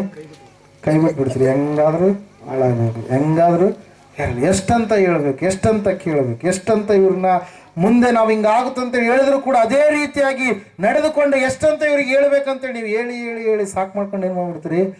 ಕೈ ಬಿಟ್ಬಿಡ್ತೀರಿ. ದೇವರು ಕೂಡ ಮನುಷ್ಯರನ್ನ ಸಂಪೂರ್ಣವಾಗಿ ಆತನ ಏನ್ ಮಾಡ್ಬಿಟ್ಟ, ತಮ್ಮ ಇಷ್ಟಾನುಸಾರವಾಗಿ ಜೀವಿಸುವುದಕ್ಕೆ ಬಿಟ್ಟುಬಿಟ್ಟ. ಯಾಕೆ ಹೇಳ್ರಿ? ಹೃದಯದಲ್ಲಿ ಅವರಿಗೆ ದೇವರಿಗೆ ಏನ್ ಮಾಡಲಿಲ್ಲ, ಸ್ಥಳವನ್ನು ಕೊಡಲಿಲ್ಲ. ಹೃದಯದಲ್ಲಿ ಅವರು ದೇವರಿಗೆ ಏನ್ ಮಾಡಲಿಲ್ಲ, ಸ್ಥಾನವನ್ನು ಕೊಡಲಿಲ್ಲ. ನಾವು ನೋಡ್ತಾ ಇದ್ದೇವೆ ಪ್ರಿಯರೇ, ಅವರು ಆವತ್ತಿನ ದಿವಸ ಯೇಸುವಿಗೆ ಸ್ಥಳವನ್ನು ಕೊಡಲಿಲ್ಲ. ಕಾರಣ ಏನಂತಂದ್ರೆ, ಅವರು ಸಂಪೂರ್ಣವಾಗಿ ಏನಾಗಿದ್ದಾರೆ ಅಂತ ಹೇಳ್ತಾ ಇದೆ ವಾಕ್ಯ, they are completely busy with their works. ಅಲ್ಲಲ್ಲಿ ಅವರು ಸಂಪೂರ್ಣವಾಗಿ ತಮ್ಮ ಕೆಲಸಗಳಲ್ಲಿ ಅವ್ರು ಏನಾಗಿದ್ದಾರೆ? ಬಿಸಿ ಆಗಿದ್ದಾರೆ. ಯಾರು? ಬೆತ್ಲೆಹೇಮಿನವರು ಏನ್ ಮಾಡ್ತಾ ಇದ್ದಾರೆ? ಅವರು ಬಿಸಿ ಆಗಿದ್ದಾರೆ. ಇವತ್ತಿನ ದಿವಸ ನೀವು ನೋಡ್ರಿ, ಮನುಷ್ಯ ಏನ್ ಮಾಡಿದಾನ್ರಿ? ಎಲ್ಲದಕ್ಕೂ ಸಮಯ ಕೊಡ್ತಾನೆ, ಎಲ್ಲದಕ್ಕೂ ಸ್ಥಳ ಕೊಡ್ತಾನೆ, ಆದ್ರೆ ದೇವರಿಗೆ ಸಮಯ ಕೊಡಲ್ಲ, ದೇವರಿಗೆ ಸ್ಥಳ ಕೊಡಲ್ಲ. ಐ ಆಮ್ ಬಿಸಿ ಅಂತ ಹೇಳ್ತಾನೆ. ಹಲ್ಲೆಲೂಯಾ. Praise Lord. ಏನ್ ಹೇಳ್ತಾನೆ? ನಾನು ಸಂಪೂರ್ಣವಾಗಿ ಬಿಸಿ ಇದ್ದೇನೆ. ಯಾವ ರೀತಿಯಾಗಿ ಬೆತ್ಲೆಹೇಮಿಗರು ಅವರು ಬಿಸಿ ಆಗಿದ್ದ ಕಾರಣಕ್ಕಾಗಿ ಅವರು ದೇವರಿಗೆ ಏನ್ ಮಾಡಲಿಲ್ಲ, ಸ್ಥಳ ಕೊಡಲಿಲ್ಲ. ಅವ್ರು ಯಾವ ವಿಷಯಕ್ಕಾಗಿ ಬಿಸಿ ಆಗಿದ್ದಾರೆ? ಅಯ್ಯೋ, ನಾಳೆ ಮುಂದೆ ಹೋಗಿ ನಾನು ನಿಂತ್ಕೊಬೇಕು, ಫಸ್ಟ್ ನಂದೇ ಬರೆಸ್ಬೇಕು, ಜನಗಣತಿ ನನ್ನ ಕುಟುಂಬದೇ ಬರೆಸ್ಬೇಕು, ನಾನು ಸುತ್ತಾಡ್ಬೇಕು. ಇಲ್ಲಿಗೆ ಯೆರೂಸಲೇಮ್ ಸಮೀಪವಾಗಿದೆ, 6 ಮೈಲಷ್ಟು ದೂರ ಇದೆ. ಯೆರೂಸಲೇಮ್ ದೇವಾಲಯ ನೋಡಕ್ಕೆ ನಾನು ಹೋಗ್ಬೇಕು. ಎಷ್ಟೋ ವರ್ಷಗಳಾಯ್ತು ದೇವಾಲಯ ನೋಡಿ ನಾನು. ಹಲ್ಲೆಲೂಯಾ. ಒಬ್ಬೊಬ್ರು ಒಂದೊಂದು ರೀತಿಯಲ್ಲಿ ಅವ್ರು ಏನಾಗಿದ್ದಾರೆ? ಬಿಸಿ ಆಗಿದ್ರೆ. ತಮ್ಮನ್ನು ತಾವು ಕಾರ್ಯಚಟುವಟಿಕೆಯಲ್ಲಿ ತೊಡಗಿಸಿಕೊಂಡು ಯಾವುದಕ್ಕೆ ಮುಖ್ಯ ಪ್ರಧಾನ ಸ್ಥಾನವನ್ನು ಕೊಡಬೇಕಾಗಿತ್ತು ಅದಕ್ಕೆ ಕೊಡಲಾರದೆ ಅವ್ರು ಏನ್ ಮಾಡ್ತಾ ಇದಾರೆ? ಜೀವಿಸ್ತಾ ಇದ್ದಾರೆ. ನಾವು ನೋಡ್ತಾ ಇದ್ದೇವೆ ಬೆತ್ಲೆಹೇಮಿಗರು ಅವರು ಬಿಸಿ ಆಗಿದ್ದಾರೆ. ಕಾರಣ ಏನಂತಂದ್ರೆ, ಅವರಿಗೆ ಸ್ವಾಮಿಗೆ ಸ್ಥಳ ಕೊಡೋದಕ್ಕೆ ಅವ್ರಿಗೆ ಏನಿಲ್ಲ, ಸಮಯ ಇಲ್ಲ. ನಾವು ನೋಡ್ತಾ ಇದ್ದೇವೆ ಪ್ರೇರೆ, ಅವರು ಸಂಪೂರ್ಣವಾಗಿ ಹುಟ್ಟಿರುವ ಆತನ ಕುರಿತ ಮೌಲ್ಯ, ಬೆಲೆ ಏನೆಂಬುದಾಗಿ ತಿಳಿಯಲಾರದೆ ಅವ್ರು ಏನ್ ಮಾಡ್ತಾ ಇದ್ದಾರೆ? ಜೀವಿಸ್ತಾ ಇದ್ದಾರೆ. ಯಾರಂತ್ರಿ? ಬೆತ್ಲೆಹೇಮಿನವರು. ಹಲ್ಲೆಲೂಯಾ. Praise lord. ಯೇಸು ಸ್ವಾಮಿ ಭೂಮಿಯ ಮೇಲೆ ಹುಟ್ಟಿದಾಗ ಆಕಾಶದಲ್ಲಿ ಏನು ಹುಟ್ಟುತ್ತಂತ ಹೇಳುತ್ತೆ ವಾಕ್ಯ? ನಕ್ಷತ್ರ. ಆ ನಕ್ಷತ್ರ ಹುಟ್ಟಿದಾಗ ಅನೇಕರು ಏನ್ ಮಾಡ್ತಾ ಇದ್ದಾರೆ, ಯಾಕೆ ಈ ನಕ್ಷತ್ರ ಹುಟ್ಟಿತು, ಇಷ್ಟು ದಿವಸಗಳು ಕಾಣಲಾರದ ನಕ್ಷತ್ರ ಯಾಕೆ ಇವತ್ತೇ ಬಂದಿದೆ, ಆ ನಕ್ಷತ್ರದ ಕುರಿತಾಗಿ ನಮಗಿಂತ ಹಿಂದೆ ಇರ್ತಕ್ಕಂಥ ಪೂರ್ವಿಕರು ಏನಾದ್ರೂ ಪುಸ್ತಕದಲ್ಲಿ ಬರೆದಿದ್ದಾರಾ, ದೈವಿಕ ಗ್ರಂಥಗಳಲ್ಲಿ ಇದರ ಕುರಿತಾಗಿ ಹೇಳಲ್ಪಟ್ಟಿದೆಯಾ ಎಂಬುದಾಗಿ ಅವರ ಪುಸ್ತಕಗಳನ್ನ ತಿರುವಿ ತಿರುವಿ ತಿರುವಿ ತಿರುವಿ ಆಗ್ತಾ ಇರಬೇಕಾದ್ರೆ ಅವರಿಗೊಂದು ಸತ್ಯ ಸಂಗತಿ ಏನ್ ಮಾಡ್ತಾರೆ, ತಿಳಿಯಬಂತು ಪ್ರಿಯರೇ. ಇವ್ರು ನೋಡ್ತಾ ಇದ್ದಾರೆ ಬೆತ್ಲೆಹೇಮರು ನಕ್ಷತ್ರ ಏನೋ ಹೊಸದಾಗಿ ಬಂದಿರ್ಬೋದು, ಆದರೆ ಕೆಲವರು ನೋಡ್ತಾ ಇದ್ದಾರೆ ಆ ನಕ್ಷತ್ರ ಯಾಕೆ ಹುಟ್ಟಿತ್ತು ಎಂಬುದಾಗಿ. ಹಲ್ಲೆಲೂಯಾ. ಆ ಬೆತ್ಲೆಹೇಮಿನಲ್ಲಿ ಆ ಇರ್ತಕ್ಕಂಥ ಆತನು ಹುಟ್ಟಿದ ಸಮಯದಲ್ಲಿ ಆಕಾಶದಲ್ಲಿ ಹುಟ್ಟಿರ್ತಕ್ಕಂಥ ನಕ್ಷತ್ರದ ಕುರಿತಾಗಿ ಜ್ಞಾನಿಗಳು ಏನ್ ಮಾಡಿದ್ರಂತ್ರಿ, ಅನ್ವೇಷಣೆ ಮಾಡಿದ್ರು. ಏನ್ ಮಾಡಿದ್ರಿ, ಅನ್ವೇಷಣೆ ಮಾಡಿದ್ರು. ಅನ್ವೇಷಣೆ ಮಾಡಿರುವಂಥದ್ದು ಮಾತ್ರವಲ್ಲ, ಅನ್ವೇಷಣೆ ಮಾಡಿದಾದ ಮೇಲೆ ಸತ್ಯ ಎನ್ನುವಂಥದ್ದು ಅವರಿಗೆ ಗೊತ್ತಾದ ಮೇಲೆ ಅವರು ಸುಮ್ಮನೆ ಇರಲಿಲ್ಲ, ಹುಟ್ಟಿರುವ ಆತನು ದೇವರೇ ಆಗಿದ್ದಾನೆ ಎಂಬುದಾಗಿ ತಿಳಿದುಕೊಂಡ್ರು ಅವರು. ಹಲ್ಲೆಲೂಯಾ. ದೇವರೇ ನರ ಮನುಷ್ಯನಾಗಿ ಈ ಲೋಕಕ್ಕೆ ಹೊರಟು ಬಂದಾಗ ಆಕಾಶದಲ್ಲಿ ಒಂದು ನಕ್ಷತ್ರ ಹುಟ್ಟುತ್ತೆ ಎನ್ನುವಂತ ಪ್ರವಾದನೆ ಯಾವುದಿತ್ತು, ಆ ಪ್ರವಾದನೆಯನ್ನು ಅವರು ತಿಳಿದುಕೊಂಡ್ರು. ಅದು ಬಿಳಾಮನ ಒಂದು ಪ್ರವಾದನೆಯಾಗಿ, ದಾನಿಯೇಲನು ಹೇಳಿದಂತ ಪ್ರವಾದನೆಯಾಗಿ ಅವೆಲ್ಲವುಗಳನ್ನು ಅವ್ರು ಏನ್ ಮಾಡಿದ್ರಿ, ತಿರುವಿ ತಿರುವಿ ಹಾಕಿದ್ರು. ಅದಕ್ಕಾಗಿ ನೋಡ್ರಿ, ಅನೇಕ ಧರ್ಮ ಗ್ರಂಥ ಪುಸ್ತಕಗಳಲ್ಲಿ ಕ್ರಿಸ್ತನ ಜನನದ ಕುರಿತಾಗಿ ಸೃಷ್ಟಿಕರ್ತನು ಮನುಷ್ಯ ಅವತಾರಿಯಾಗಿ ಬಂದು ಮನುಷ್ಯರೆಲ್ಲರನ್ನ ಪಾಪದಿಂದ, ಶಾಪದಿಂದ, ಅವಮಾನದಿಂದ, ರೋಗದಿಂದ ಎಲ್ಲವುಗಳಿಂದ ಆತನು ಬಿಡುಗಡೆ ಮಾಡ್ತಾನಂತೇಳಿ ಅವರಲ್ಲಿ ದೇವರು ಯಾವುದೋ ಒಂದು ರೀತಿಯಲ್ಲಿ ಏನ್ ಮಾಡಿಬಿಟ್ಟಿದ್ದಾನೆ, ಬರೆಸಿಟ್ಟಿದ್ದಾನೆ ಪ್ರೇಯರ್. ಹಲ್ಲೆಲೂಯಾ. Praise lord. ನೀವು ಚೀನಾಕ್ಕೆ ಹೋದ್ರೆ ಕನ್ಫ್ಯೂಷಿಯಸ್ ಹೇಳ್ತಾನೆ ಏನಂತ ಹೇಳಿ, ದೇವರು ಭೂಮಧ್ಯಪುರವಾದ ಪ್ಯಾಲೆಸ್ತೀನಿನಲ್ಲಿ ಹುಟ್ಟುವನು ಎಂಬುದಾಗಿ. ಗೌತಮ ಬುದ್ಧನ ಹೇಳ್ತಾನೆ, ನಾನು ಗತಿಸಿ ಹೋಗಿ 500 ವರ್ಷಗಳ ಆದ ಮೇಲೆ ಮೆಥಯ ಅಂದ್ರೆ ರಕ್ಷಕ, ಲೋಕವನ್ನು ರಕ್ಷಿಸುವ ಆತನು ಈ ಲೋಕಕ್ಕೆ ಹೊರಟು ಬರ್ತಾನೆ ಅಂತೇಳಿ. ಮತ್ತೆ ನಮ್ಮ ಭಾರತೀಯ ವೇದಗಳಲ್ಲಿರ್ತಕ್ಕಂಥ ವೇದ ಪುಸ್ತಕಗಳು ಎಲ್ಲವೂ ಕೂಡ ಹೇಳ್ತವೆ ಏನಂತ ಹೇಳಿರಿ, ಯೇಸು ಕ್ರಿಸ್ತನ ಅಂದ್ರೆ ಸೃಷ್ಟಿಕರ್ತನಾದಂಥ ದೇವರು ನರಾವತಾರಿಯಾಗಿ ಈ ಲೋಕಕ್ಕೆ ಕನ್ನಿಕೆಯ ಗರ್ಭದಲ್ಲಿ ಹುಟ್ಟಿದಾಗ, ಪಶುಗಳ ಶಾಲೆಯಲ್ಲಿ ಹುಟ್ಟಿದಾಗ ಅವತಾರ ಅಂದ್ರೆ ಆಕಾಶದಲ್ಲಿ ಒಂದು ತಾರೆ ಎನ್ನುವಂಥದ್ದು ಏನಾಗುತ್ತೆ, ಜನಿಸುತ್ತೆ. ಯಾವಾತನು ಈ ಲೋಕದಲ್ಲಿ ಹುಟ್ಟುತ್ತಾನೋ ಹುಟ್ಟಿದಾಗ ತಾರೆ ಎನ್ನುವಂಥದ್ದು ಏನಾಗುತ್ತೆ, ಜನಿಸುತ್ತೆ ಅಂತೇಳಿ ಅವತಾರ ಎನ್ನುವಂಥ ಕಾನ್ಸೆಪ್ಟ್ ಅನ್ನು ಅವ್ರು ಏನ್ ಮಾಡಿದ್ರಿ, ತೆಗೆದುಕೊಂಡು ಬಂದ್ರು. ಹಲ್ಲೆಲೂಯಾ. ಇನ್ನು ಅನೇಕ ಧರ್ಮ ಗ್ರಂಥಗಳಲ್ಲಿ ನಾವು ನೋಡುವಾಗ ಆತನು ಹುಟ್ಟುವಿಕೆ ಕುರಿತಾಗಿ ಅನೇಕ ಸತ್ಯ ಸಂಗತಿಗಳನ್ನ ದೇವರು ಯಾವುದೋ ಒಂದು ರೀತಿಯಲ್ಲಿ ಏನ್ ಮಾಡಿದಾನೆ, ಭರಿಸಿದಾನೆ ಪ್ರಿಯರೇ. ಹಲ್ಲೆಲೂಯಾ. ಇವರ ಒಂದು ಧಾರ್ಮಿಕ ಗ್ರಂಥದಲ್ಲಿ ನಾವು ನೋಡುವಾಗ ಕನ್ನಿಕೆ ಇಷ್ಟು ವರ್ಷಕ್ಕೆ ಆಕೆ ಜನ್ಮ ನೀಡ್ತಾಳೆ, ಸೃಷ್ಟಿಕರ್ತನಂತ ದೇವರಿಗೆ ಜನ್ಮ ನೀಡಿದಾಗ ಆಕಾಶದಲ್ಲಿ ಒಂದು ನಕ್ಷತ್ರ ಹುಟ್ಟುತ್ತಂತೇಳಿ ಪರ್ಷಿಯ ದೇಶಸ್ಥರ ಜಂಡ ಅವ್ಯಸ್ಥ ಎನ್ನುವಂಥ ಪುಸ್ತಕದಲ್ಲಿ ಏನಾಗಿದೆ ರೀ, ಲಿಖಿತವಾಗಿದೆ ಪ್ರಿಯರೇ. ಹಲ್ಲೆಲೂಯಾ. Praise the Lord. ಅದಕ್ಕಾಗಿ ನಾವು ನೋಡ್ತಾ ಇದ್ದೇವೆ, ಸತ್ಯವೇದ ಸ್ಪಷ್ಟವಾಗಿ ಹೇಳ್ತಾ ಇದೆ ಪ್ರಿಯರೇ, ಆತನು ಎಲ್ಲಾ ಮನುಷ್ಯರುಗಳಿಗೆ ಆತನು ದೇವರು. ಹಲ್ಲೆಲೂಯಾ. ಆತನು ಧರ್ಮಗಳ ದೇವರಲ್ಲ. ಹಲ್ಲೆಲೂಯಾ. ಆತನ ಏನಂತ ಹೇಳಿ, ಎಲ್ಲಾ ನರ ಪ್ರಾಣಿಗಳಿಗೆ ನಾನೇ ದೇವರು, ನನ್ನ ಹೊರತು ದೇವರು ಯಾರು ಕೂಡ ಇಲ್ಲ, ಹಿಂದೆ ಇಲ್ಲ, ಮುಂದೆ ಕೂಡ ಇರೋದಕ್ಕೆ ಸಾಧ್ಯ ಇಲ್ಲ, ನಾನು ಒಬ್ಬನೇ ಎಂಬುದಾಗಿ ಹೇಳಿದಂತ ಸರ್ವೇಶ್ವರನ ಆ ದೇವರು ಈ ಲೋಕದಲ್ಲಿ ಹುಟ್ಟಿ ಜನಿಸಿ ಬಂದಂತ ಸಮಯದಲ್ಲಿ ಬೆತ್ಲೆಹೇಮಿಗರು ಏನ್ ಮಾಡ್ತಾ ಇದಾರೆ ಅಂತ ಹೇಳ್ತಾ ಇದೆ ವಾಕ್ಯ ರೀ. ಅವ್ರು ಏನ್ ಮಾಡ್ತಾ ಇದಾರ್ರಿ, ಆತನಿಗೆ ಸ್ಥಳವನ್ನ ಕೊಡಲಿಲ್ಲ. ಅವರು ಸಂಪೂರ್ಣವಾಗಿ ತಮ್ಮ ಕೆಲಸ ಕಾರ್ಯಗಳಲ್ಲಿ ಅವ್ರು ಏನಾಗಿದ್ದಾರೆ, ಬ್ಯುಸಿ ಆಗಿದ್ದಾರೆ. ಅವರು ಸಂಪೂರ್ಣವಾಗಿ ಹುಟ್ಟಿರ್ತಕ್ಕಂಥ ಆತನು ಯಾರು ಎಂಬುದಾಗಿ ತಿಳಿಯಲಾರದೆ ಅವರು ಸಾಮಾನ್ಯವಾಗಿ ಏನ್ ಮಾಡ್ತಾ ಇದ್ದಾರೆ, ಜೀವಿಸ್ತಾ ಇದ್ದಾರೆ ಪ್ರೇರ. ಆದರೆ ಜ್ಞಾನಿಗಳಾದ್ರು ಅನ್ವೇಷಣೆ ಮಾಡಿದ ಮೇಲೆ ಆತನನ್ನು ಆರಾಧನೆ ಮಾಡುವುದಕ್ಕಾಗಿ ಅವರು ಏನ್ ಮಾಡ್ತಾ ಇದ್ದಾರೆ, ತಂಡೋಪತಂಡವಾಗಿ ಹೊರಟು ನಕ್ಷತ್ರ ದಾರಿ ತೋರಿಸ್ತಾ ಇರಬೇಕಾದ್ರೆ ರಾತ್ರಿ ಸಮಯದಲ್ಲಿ ಮಾತ್ರ ಪ್ರಯಾಣವನ್ನ ಮಾಡಿಕೊಂಡು ಅವರು ಏನ್ ಮಾಡ್ತಾ ಇದ್ದಾರೆ, ಮಗು ಇರುವಂತ ಸ್ಥಳಕ್ಕೆ ಹುಡುಕಿಕೊಂಡು ಹೋಗ್ತಾ ಇದ್ದಾರೆ. ಯಾಕಂದ್ರೆ ಹುಟ್ಟಿರ್ತಕ್ಕಂಥ ಮಗುವಿನ ಬೆಲೆ ದೂರದ ದೇಶದಲ್ಲಿರ್ತಕ್ಕಂಥ ಆ ಜನರಿಗೆ ಗೊತ್ತಿದೆ, ಆದ್ರೆ ಹುಟ್ಟಿರ್ತಕ್ಕಂಥ ಆ ಸ್ಥಳದಲ್ಲಿ ಇರ್ತಕ್ಕಂಥವರಿಗೆ ಗೊತ್ತೇ ಇಲ್ಲ. ಹಲ್ಲೆಲೂಯಾ. Praise the Lord. ಅವರು ಅನ್ವೇಷಣೆ ಮಾಡಿ ಆರಾಧನೆ ಮಾಡುವುದಕ್ಕಾಗಿ ಮಗುವಿನ ಸಮೀಪಕ್ಕೆ ಬಂದು ಮಗುವಿನ ತಾಯಿಯನ್ನ ಆರಾಧನೆ ಮಾಡಲಿಲ್ಲ, ಆ ಮಗುವನ್ನೇ ಅವ್ರು ಏನ್ ಮಾಡಿದ್ರಂತೆ, ಅಡ್ಡ ಬಿದ್ದು ಆರಾಧನೆ. ಚಿಕ್ಕ ಕೂಸು. ಹಲ್ಲೆಲೂಯಾ. 2 ವರ್ಷಗಳ ಕೂಸು ಅನ್ಕೊಳ್ಳೋಣ. ಆ 2 ವರ್ಷಗಳ ಕೂಸಿಗೆ ಇವರು ಜ್ಞಾನಿಗಳು, ಹಲ್ಲೆಲೂಯಾ, ಪಂಡಿತರು, ಹಲ್ಲೆಲೂಯಾ, ಎಲ್ಲ ವೇದಗಳನ್ನ ಬಲ್ಲಂತ ಚಾಣಾಕ್ಷತನ ಉಳ್ಳಂತ ವ್ಯಕ್ತಿಗಳು, ರಾಜನ ಆಸ್ಥಾನದಲ್ಲಿ ಇರುವಂತ ವ್ಯಕ್ತಿಗಳು. ಆವತ್ತಿನ ದಿವಸ ಜ್ಞಾನಿಗಳು ಅಂತಂದ್ರೆ ಕೇವಲ ಒಂದೇ ವಿಷಯದಲ್ಲಿ ಇರುವಂತವರಲ್ಲ. ಏನ್ರಿ, ಅವರಿಗೆ ಮೆಡಿಕಲ್ ವಿಷಯವಾಗಿ ಕೂಡ ಅವರಿಗೆ ಜ್ಞಾನ ಇರುತ್ತೆ, ಅವರಿಗೆ ರಾಜಕೀಯ ವಿಷಯವಾಗಿ ಜ್ಞಾನ ಇರುತ್ತೆ, ಅವರಿಗೆ ರಾಜ್ಯವನ್ನು ಯಾವ ರೀತಿಯಾಗಿ ಆಳ್ವಿಕೆ ಮಾಡಬೇಕೆನ್ನುವಂತ ಜ್ಞಾನ ಇರುತ್ತೆ, ಪುಸ್ತಕಗಳನ್ನ ಚರಿತ್ರೆಗಳನ್ನು ಯಾವ ರೀತಿಯಾಗಿ ಬರೀಬೇಕೆನ್ನುವಂತಹ ಜ್ಞಾನ ಇರುತ್ತೆ, ಪದ್ಯಗಳನ್ನ ಕವಿತ್ವವನ್ನು ಯಾವ ರೀತಿಯಾಗಿ ರಚಿಸಬೇಕೆನ್ನುವಂತಹ ಜ್ಞಾನ ಇರುತ್ತೆ, ಲೆಕ್ಕಗಳ ಜ್ಞಾನ ಇರುತ್ತೆ, ಎಲ್ಲ ಜ್ಞಾನ ಅಲ್ಲಿ. ಯಾಕಂದ್ರೆ ಆ ರೀತಿಯಾಗಿ ಟೀಚಿಂಗ್ ಆವತ್ತಿನ ದಿವಸಗಳಲ್ಲಿ ಇತ್ತು ಪ್ರೇರ್. ನೀವು ಸುಮಾರು ವರ್ಷಗಳ ಹಿಂದೆ ಅಂದರೆ ದೊಡ್ಡಪ್ಪರು ಚಿಕ್ಕವರಾಗಿರುವಾಗ ಪ್ರಾರಂಭವಾಗಿ ಸ್ಕೂಲ್ಗಳು ಪ್ರಾರಂಭವಾದಂಥ ಈ ದಿವಸಗಳಲ್ಲಿ ಒಬ್ಬರೇ ಟೀಚರ್ ಇರ್ತಾರೆ, ಅವರೇ ಎಲ್ಲ ಸಬ್ಜೆಕ್ಟ್ ಹೇಳ್ತಿದ್ರು. ಸಿಂಪಲ್ ಆಗಿ ನಾವು ಅರ್ಥ ಮಾಡ್ಕೊಬೇಕು. ಅಲ್ಲಿಯ ಏನು ಮಾಡ್ತಿದ್ರಿ, ಇವಾಗಿನ ಥರ ಪ್ರತಿಯೊಂದು ಒಂದೊಂದು ಸಬ್ಜೆಕ್ಟ್ಗೆ ಒಂದೊಂದು ಟೀಚರ್ ಇರ್ತಾ ಇದ್ದಿಲ್ಲ. ಒಬ್ಬಾತನೇ ಎಲ್ಲ ಸಬ್ಜೆಕ್ಟ್ಗಳು ಕನ್ನಡ ಆತನೇ ಹೇಳ್ತಿದ್ದ, ಇಂಗ್ಲೀಷ್ ಆತನೇ ಹೇಳ್ತಿದ್ದ, ಹಿಂದಿನೂ ಆತನೇ ಹೇಳ್ತಿದ್ದ, ಗಣಿತನೂ ಆತನೇ ಹೇಳ್ತಿದ್ದ, ಸಮಾಜನ ಆತನೇ ಹೇಳ್ತಿದ್ದ, ವಿಜ್ಞಾನ ಕೂಡ ಆತನೇ ಹೇಳ್ತಿದ್ದ. ಒಬ್ಬ ಆತನೇ. ಅಲ್ಲಲ್ವಿಯ ಪ್ರೇಸಲ್ಲಿ ನಾವು ನೋಡ್ತಾ ಇದ್ದೀವಿ, ಆವತ್ತಿನ ದಿವಸದಲ್ಲಿ ಪಾಂಡಿತ್ಯವನ್ನು ಪಡೆದಿರ್ತಕ್ಕಂಥ ಇವರು ಎಲ್ಲರೂ ಏನ್ ಮಾಡಿದ್ರಂತ್ರಿ, ಆ ಮಗುವಿಗೆ ಅಡ್ಡ ಬಿದ್ದು ಏನ್ ಮಾಡ್ತಾ ಇದ್ರಂತೆ, ಆರಾಧನೆ ಮಾಡ್ತಾ ಇದ್ದಾರೆ. ಅವರ ಜ್ಞಾನ ಸ್ವಾಮಿಗೆ ಅಡ್ಡವಾಗಿ ಅವರಿಗೆ ಬರಲಿಲ್ಲ. ಅವರ ಸ್ಟೇಟಸ್, ಅವರು ದೊಡ್ಡದಾಗಿರ್ತಕ್ಕಂಥ ಶ್ರೀಮಂತಿಕೆಯನ್ನು ಉಳ್ಳಂತ ವ್ಯಕ್ತಿಗಳು, ಅವ್ರಿಗೆ ಏನ್ ಮಾಡಲಿಲ್ಲ, ಅದು ಅಡ್ಡ ಬರಲಿಲ್ಲ. ಅವ್ರು ಹಂಗೆ ಬರಲಿಲ್ಲ. ಏನ್ ಮಾಡಿದ್ರಂತೆ, ಅರ್ಪಣೆ ಮಾಡುವುದಕ್ಕಾಗಿ ಆ ಮಗುವಿನ ಸಮೀಪಕ್ಕೆ ಅವರು ಬಂದಿದ್ರು, ಅನ್ವೇಷಣೆ ಮಾಡಿದ್ರು, ಆರಾಧಿಸಿದ್ರು, ಅರ್ಪಣೆಯನ್ನ ಮಾಡಿದ್ರು, ಗಂಟುಗಳನ್ನು ಬಿಚ್ಚಿ ಅವರು ತಮ್ಮ ಜ್ಞಾನದಿಂದ ಅವ್ರು ಏನ್ ಮಾಡಿದ್ರು, ಮಗುವಿಗೆ ಏನನ್ನ ಕೊಟ್ರಿ, ಚಿನ್ನ, ಧೂಪ, ರಕ್ತ ಬೋಳಗಳನ್ನ ಕಾಣಿಕೆಯಾಗಿ ಕೊಟ್ರು. ಚಿನ್ನ, ಆತನು ರಾಜನಾಗಿ ಲೋಕಕ್ಕೆ ಹೊರಟು ಬಂದಿದ್ದಾನೆ. ಹುಟ್ಟಿರುವ ಆತನು ಯಾರು, ರಾಜನು. ಯಾವ ರಾಜನು, ಇಡೀ ಏನಂತ ಹೇಳ್ತಾರೆ, ಜಗತ್ತು, ವಿಶ್ವ, ಇಡೀ ಲೋಕಕ್ಕೆಲ್ಲ ಮಹಾರಾಜನು. ಆ ಒಬ್ಬಾತನ ರಾಜನು, ಆತನು ಹುಟ್ಟಿ ಬಂದಿದ್ದಾನೆ ಅಂತ ಹೇಳಿ ಚಿನ್ನವನ್ನು ಕೊಟ್ರು. ಆಮೇಲೆ ನಾವು ನೋಡ್ತಾ ಇದ್ದೇವೆ, ಆತನಿಗೆ ಏನ್ ಕೊಟ್ರಿ, ಏನ್ ಕೊಟ್ರು, ಸಾಂಬ್ರಾಣಿ ಅಂತ ಹೇಳ್ತೀವಿ. ಏನ್ರಿ, ಧೂಪ. ಆ ಧೂಪ ಎನ್ನುವಂಥದ್ದು ಆತನು ಮಹಾಯಾಜಕ. ಮೂರನೇದು ಇಬ್ರಿಯರಿಗೆ ಬರೆದ ಪತ್ರಿಕೆಯಲ್ಲಿ ನಾವು ನೋಡ್ತಾ ಇದ್ದೇವೆ, ನಮ್ಮ ಮಹಾಯಾಜಕ ಅನುತಾಪವಿಲ್ಲದವನಲ್ಲ, ಆತನು ನಮ್ಮ ಹಾಗೆ ಎಲ್ಲ ಕಷ್ಟಗಳನ್ನು ಆತನ ಏನ್ ಮಾಡಿದ, ಸಹಿಸಿಕೊಂಡ. ನಮಗಿರುವಂತ ಒಬ್ಬ ಮಹಾಯಾಜಕ, ಯಾರು, ಆತನು ಯೇಸು ಕ್ರಿಸ್ತ. ದೇವರಿಗೂ ಮತ್ತು ಮನುಷ್ಯರಿಗೂ ಮಧ್ಯವರ್ತಿಯಾಗಿ ಇರುವುದಕ್ಕಾಗಿ ಲೋಕಕ್ಕೆ ಹೊರಟು ಬಂದಂತ ದೇವರು ಪ್ರಿಯರೇ. ಹಲ್ಲೆಲೂಯಾ. ಆತನಿಗೆ ಮತ್ತೆ ಏನು ಕೊಟ್ರು ಅಂತ ಹೇಳ್ತಾ ಇದೆ, ರಾಜನೆಂಬುದಾಗಿ, ಮಹಾಯಾಜಕನೆಂಬುದಾಗಿ ಕೊಟ್ಟರು.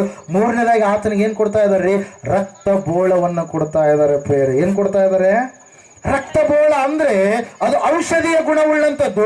ಈತನಿಗೆ ಸಾವು ಬಂದರೂ ಕೂಡ ಸಾವಿನಿಂದ ಮೃತ್ಯುಂಜಯನಾಗಿ ಆತನು ಎದ್ದು ಬರ್ತಾನೆ ಎನ್ನುವಂತ ಸಾದೃಶ್ಯವುಳ್ಳಂತ ಒಂದು ಸ್ಥಿತಿಯಿಂದ ಅವ್ರು ಏನ್ ಕೊಡ್ತಾ ಇದ್ದಾರೆ, ಆ ರಕ್ತಬೋಳವನ್ನು ಕೂಡ ಕೊಟ್ಟರು ಪ್ರಿಯರೇ. ಆದ್ರೆ ಬೆತ್ಲೆಹೇಮಿಗರನ್ನು ನಾವು ನೋಡ್ತಾ ಇದ್ದೇವೆ, ಅವರಿಗೆ ಆ ಮಗು ಯಾರಂತೇಳಿ ಅವರಿಗೆ ಗೊತ್ತಿಲ್ಲ ಪ್ರಿಯರೇ. ಹುಟ್ಟಿರ್ತಕ್ಕಂಥ ಮಗು ಯಾರಂತ ಹೇಳ್ತಾ ಇದೆ, ವಾಕ್ಯ ನಾವು ನೋಡುವಾಗ ಸತ್ಯವೇದ ಹೇಳ್ತಾ ಇದೆ ಸ್ಪಷ್ಟವಾಗಿ ಪ್ರಿಯರೇ. ಏನಂತ ಹೇಳ್ತಾ ಇದೆ, ಹುಟ್ಟಿರ್ತಕ್ಕಂಥ ಮಗು ಇಮ್ಮಾನುವೇಲ್ ಎಂಬುದಾಗಿ. ಯಾರಂತ್ರಿ, ಇಮ್ಮಾನುವೇಲ್. ಇಮ್ಮಾನುವೇಲ್ ಅಂದ್ರೆ ಏನರ್ಥ, ದೇವರು ನಮ್ಮ ಸಂಗಡ ಕೂಡ ಇದ್ದಾನೆ, ದೇವರೇ ಇಳಿದು ಬಂದಿದ್ದಾನೆ. ಅದಕ್ಕಾಗಿ ಆ ಜ್ಞಾನಿಗಳು ಸ್ವಾಮಿಯನ್ನ ಹುಡುಕಿಕೊಂಡು ಬಂದ್ರು, ಆ ಕುರುಬರು ಸ್ವಾಮಿಯನ್ನ ಹುಡುಕಿಕೊಂಡು ಬಂದ್ರು. ದೇವರ ವಾಕ್ಯದಲ್ಲಿ ನಾವು ನೋಡ್ತಾ ಇದ್ದೇವೆ, ಸತ್ಯವೇದ ಹೇಳ್ತಾ ಇದೆ ಪ್ರೇರೆ, ಹುಟ್ಟಿರುವ ಆತನು ಇಮ್ಮಾನುವೇಲನು ಮಾತ್ರ ಅಲ್ಲ, ಇಡೀ ಲೋಕಕ್ಕೆ ಲೋಕ ಕಲ್ಯಾಣ ಮಾಡುವುದಕ್ಕಾಗಿ ಬಂದಿರತಕ್ಕಂತ ಲೋಕ ರಕ್ಷಕನು ಕೂಡ. Saviour also. Not only is Immanuel, is also saviour of the world. Hallelujah. ಲೋಕ ರಕ್ಷಕನಾಗಿ ಈ ಲೋಕಕ್ಕೆ ಹೊರಟು ಬಂದಿರತಕ್ಕಂತ ಮಗು. ಆ ಮಗುವನ್ನ ಇವರು ಏನ್ ಮಾಡಿದ್ರು, ತಮ್ಮ ಜೀವಿತದಲ್ಲಿ ಸ್ಥಳವನ್ನ ಕೊಡಲಿಲ್ಲ. ಕೇವಲ ಲೋಕ ರಕ್ಷಕನು ಮಾತ್ರವಲ್ಲ, ಆತನು ಕರ್ತನಾಗಿರ್ತಕ್ಕಂಥ ಮಗು. ಒಂದು ಮಗು ನಮಗಾಗಿ ಹುಟ್ಟಿದೆ, ವರದ ಮಗನು ನಮಗೆ ದೊರೆತನು, ಆಡಳಿತವು ಆತನ ಬಾಹುವಿನ ಮೇಲಿರುವುದು. ಅದ್ಭುತ ಸ್ವರೂಪನ, ಆಲೋಚನಾ ಕರ್ತನು, ಪರಾಕ್ರಮಿಯಾದ ದೇವರು, ನಿತ್ಯನಾದ ತಂದೆ, ಸಮಾಧಾನದ ಪ್ರಭು ಎಂಬುವ ಆತನ ಹೆಸರುಗಳು. ಕರ್ತನು, ಆತನ ಎಲ್ಲರ ಮೇಲೆ ಅಧಿಕಾರವುಳ್ಳಂತ ದೇವರು, ಪರಾಕ್ರಮಿಯಾದ ತಂದೆಯು, ಪರಾಕ್ರಮಿಯಾದ ದೇವರು ಕೂಡ ಆತನೇ, ನಿತ್ಯನಾಗಿರುವಂತ ತಂದೆಯು ಕೂಡ ಆತನೇ. ಅದಕ್ಕಾಗಿ ನಾವು ನೋಡ್ತಾ ಇದ್ದೇವೆ, ಆತನು ಕರ್ತನಾಗಿ ಈ ಲೋಕಕ್ಕೆ ಹೊರಟು ಬಂದಿದ್ದಾನೆ. ಅಷ್ಟು ಮಾತ್ರವಲ್ಲದೆ ಆತನು ಎಲ್ಲಾ ರಾಜರುಗಳಿಗೆ ರಾಜನು ಎಂಬುದಾಗಿ, ಆತನು ಪರಲೋಕದ ರಾಜನು ಎಂಬುದಾಗಿ, ಪರಲೋಕದ ದೇವರು ಎಂಬುದಾಗಿ. ಅದನ್ನ ಆ ಬೆತ್ಲೆಹೇಮಿಗರು ಏನ್ ಮಾಡಲಿಲ್ಲ, ತಿಳಿದುಕೊಳ್ಳಲಿಲ್ಲ. ಆತನಿಗೆ ಸ್ಥಳವನ್ನ ಕೊಡಲಿಲ್ಲ ಪ್ರೇಯರ್. ನಾವು ನೋಡ್ತಾ ಇದ್ದೇವೆ ಪ್ರೇಯರ್. ಮೊದಲನೇದಾಗಿ ಅವ್ರು ಬಿಸಿ ಇದ್ದ ಸಲುವಾಗಿ ಆ ಮಗುವಿಗೆ ಸ್ಥಳವನ್ನು ಕೊಡಲಿಲ್ಲ. ಎರಡನೇದಾಗಿ ಹುಟ್ಟಿರುವಂತವ್ರು ಯಾರು ಎಂಬುದಾಗಿ ತಿಳಿದುಕೊಳ್ಳಲಾರದೆ, ಆತನ ಒಂದು ವಿಶೇಷತೆ ಏನೆಂಬುದಾಗಿ ಗೊತ್ತಿರಲಾರದೆ ಅವ್ರು ಏನ್ ಮಾಡ್ಲಿಲ್ಲ ರೀ, ಸ್ಥಳವನ್ನು ಕೊಡಲಿಲ್ಲ ಪ್ರೇಯರ್. ಮೂರನೇದಾಗಿ ನಾವು ನೋಡ್ತಾ ಇದ್ದೇವೆ, ಅವ್ರು ಯಾಕೆ ಸ್ಥಳವನ್ನು ಕೊಡಲಿಲ್ಲ ಅಂತಂದ್ರೆ, ಯಾಕಂದ್ರೆ ಅವ್ರ ಮನೆಗಳೆಲ್ಲವೂ ಕೂಡ ಏನಾಗಿದ್ದಾವೆ, ತುಂಬಿಬಿಟ್ಟಿದ್ದಾವೆ. ಏನಾಗಿದ್ದಾವ್ರಿ?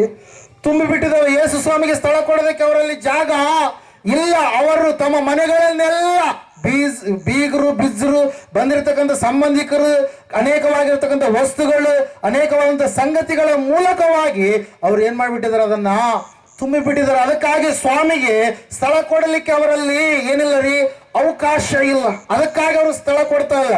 ಆದ್ರೆ ಕೆಟ್ಟ ವಿಷಯಗಳಿಗಾಗಿ ಅವ್ರೇನು ತುಂಬಿಲ್ಲ, ಆದ್ರೆ ಒಳ್ಳೆ ವಿಷಯಗಳಿಗಾಗಿ. ಆದ್ರೆ ಆ ಸ್ಥಳ ಕೊಡೋದಕ್ಕೆ, ಸ್ವಾಮಿಗೆ ಸ್ಥಳ ಕೊಡ್ಲಿಕ್ಕೆ ಅವ್ರಿಗೆ ಏನಿಲ್ಲ ರೀ, ಸಮಯ ಇಲ್ಲ. ಬೇರೆ ವಿಷಯಗಳಿಗೆಲ್ಲ ಸ್ಥಳ ಇದೆ. ಅಲ್ಲಲ್ಲಿಯ ನಾವು ನೋಡ್ತಾ ಇರ್ತೀವಿ ನೋಡ್ರಿ, ದೇವರ ವಿಷಯಗಳಿಗಾಗಿ ಕೆಲವು ಜನರು ಏನ್ ಮಾಡಲ್ಲ, ಸ್ಥಳ ಕೊಡಲ್ಲ.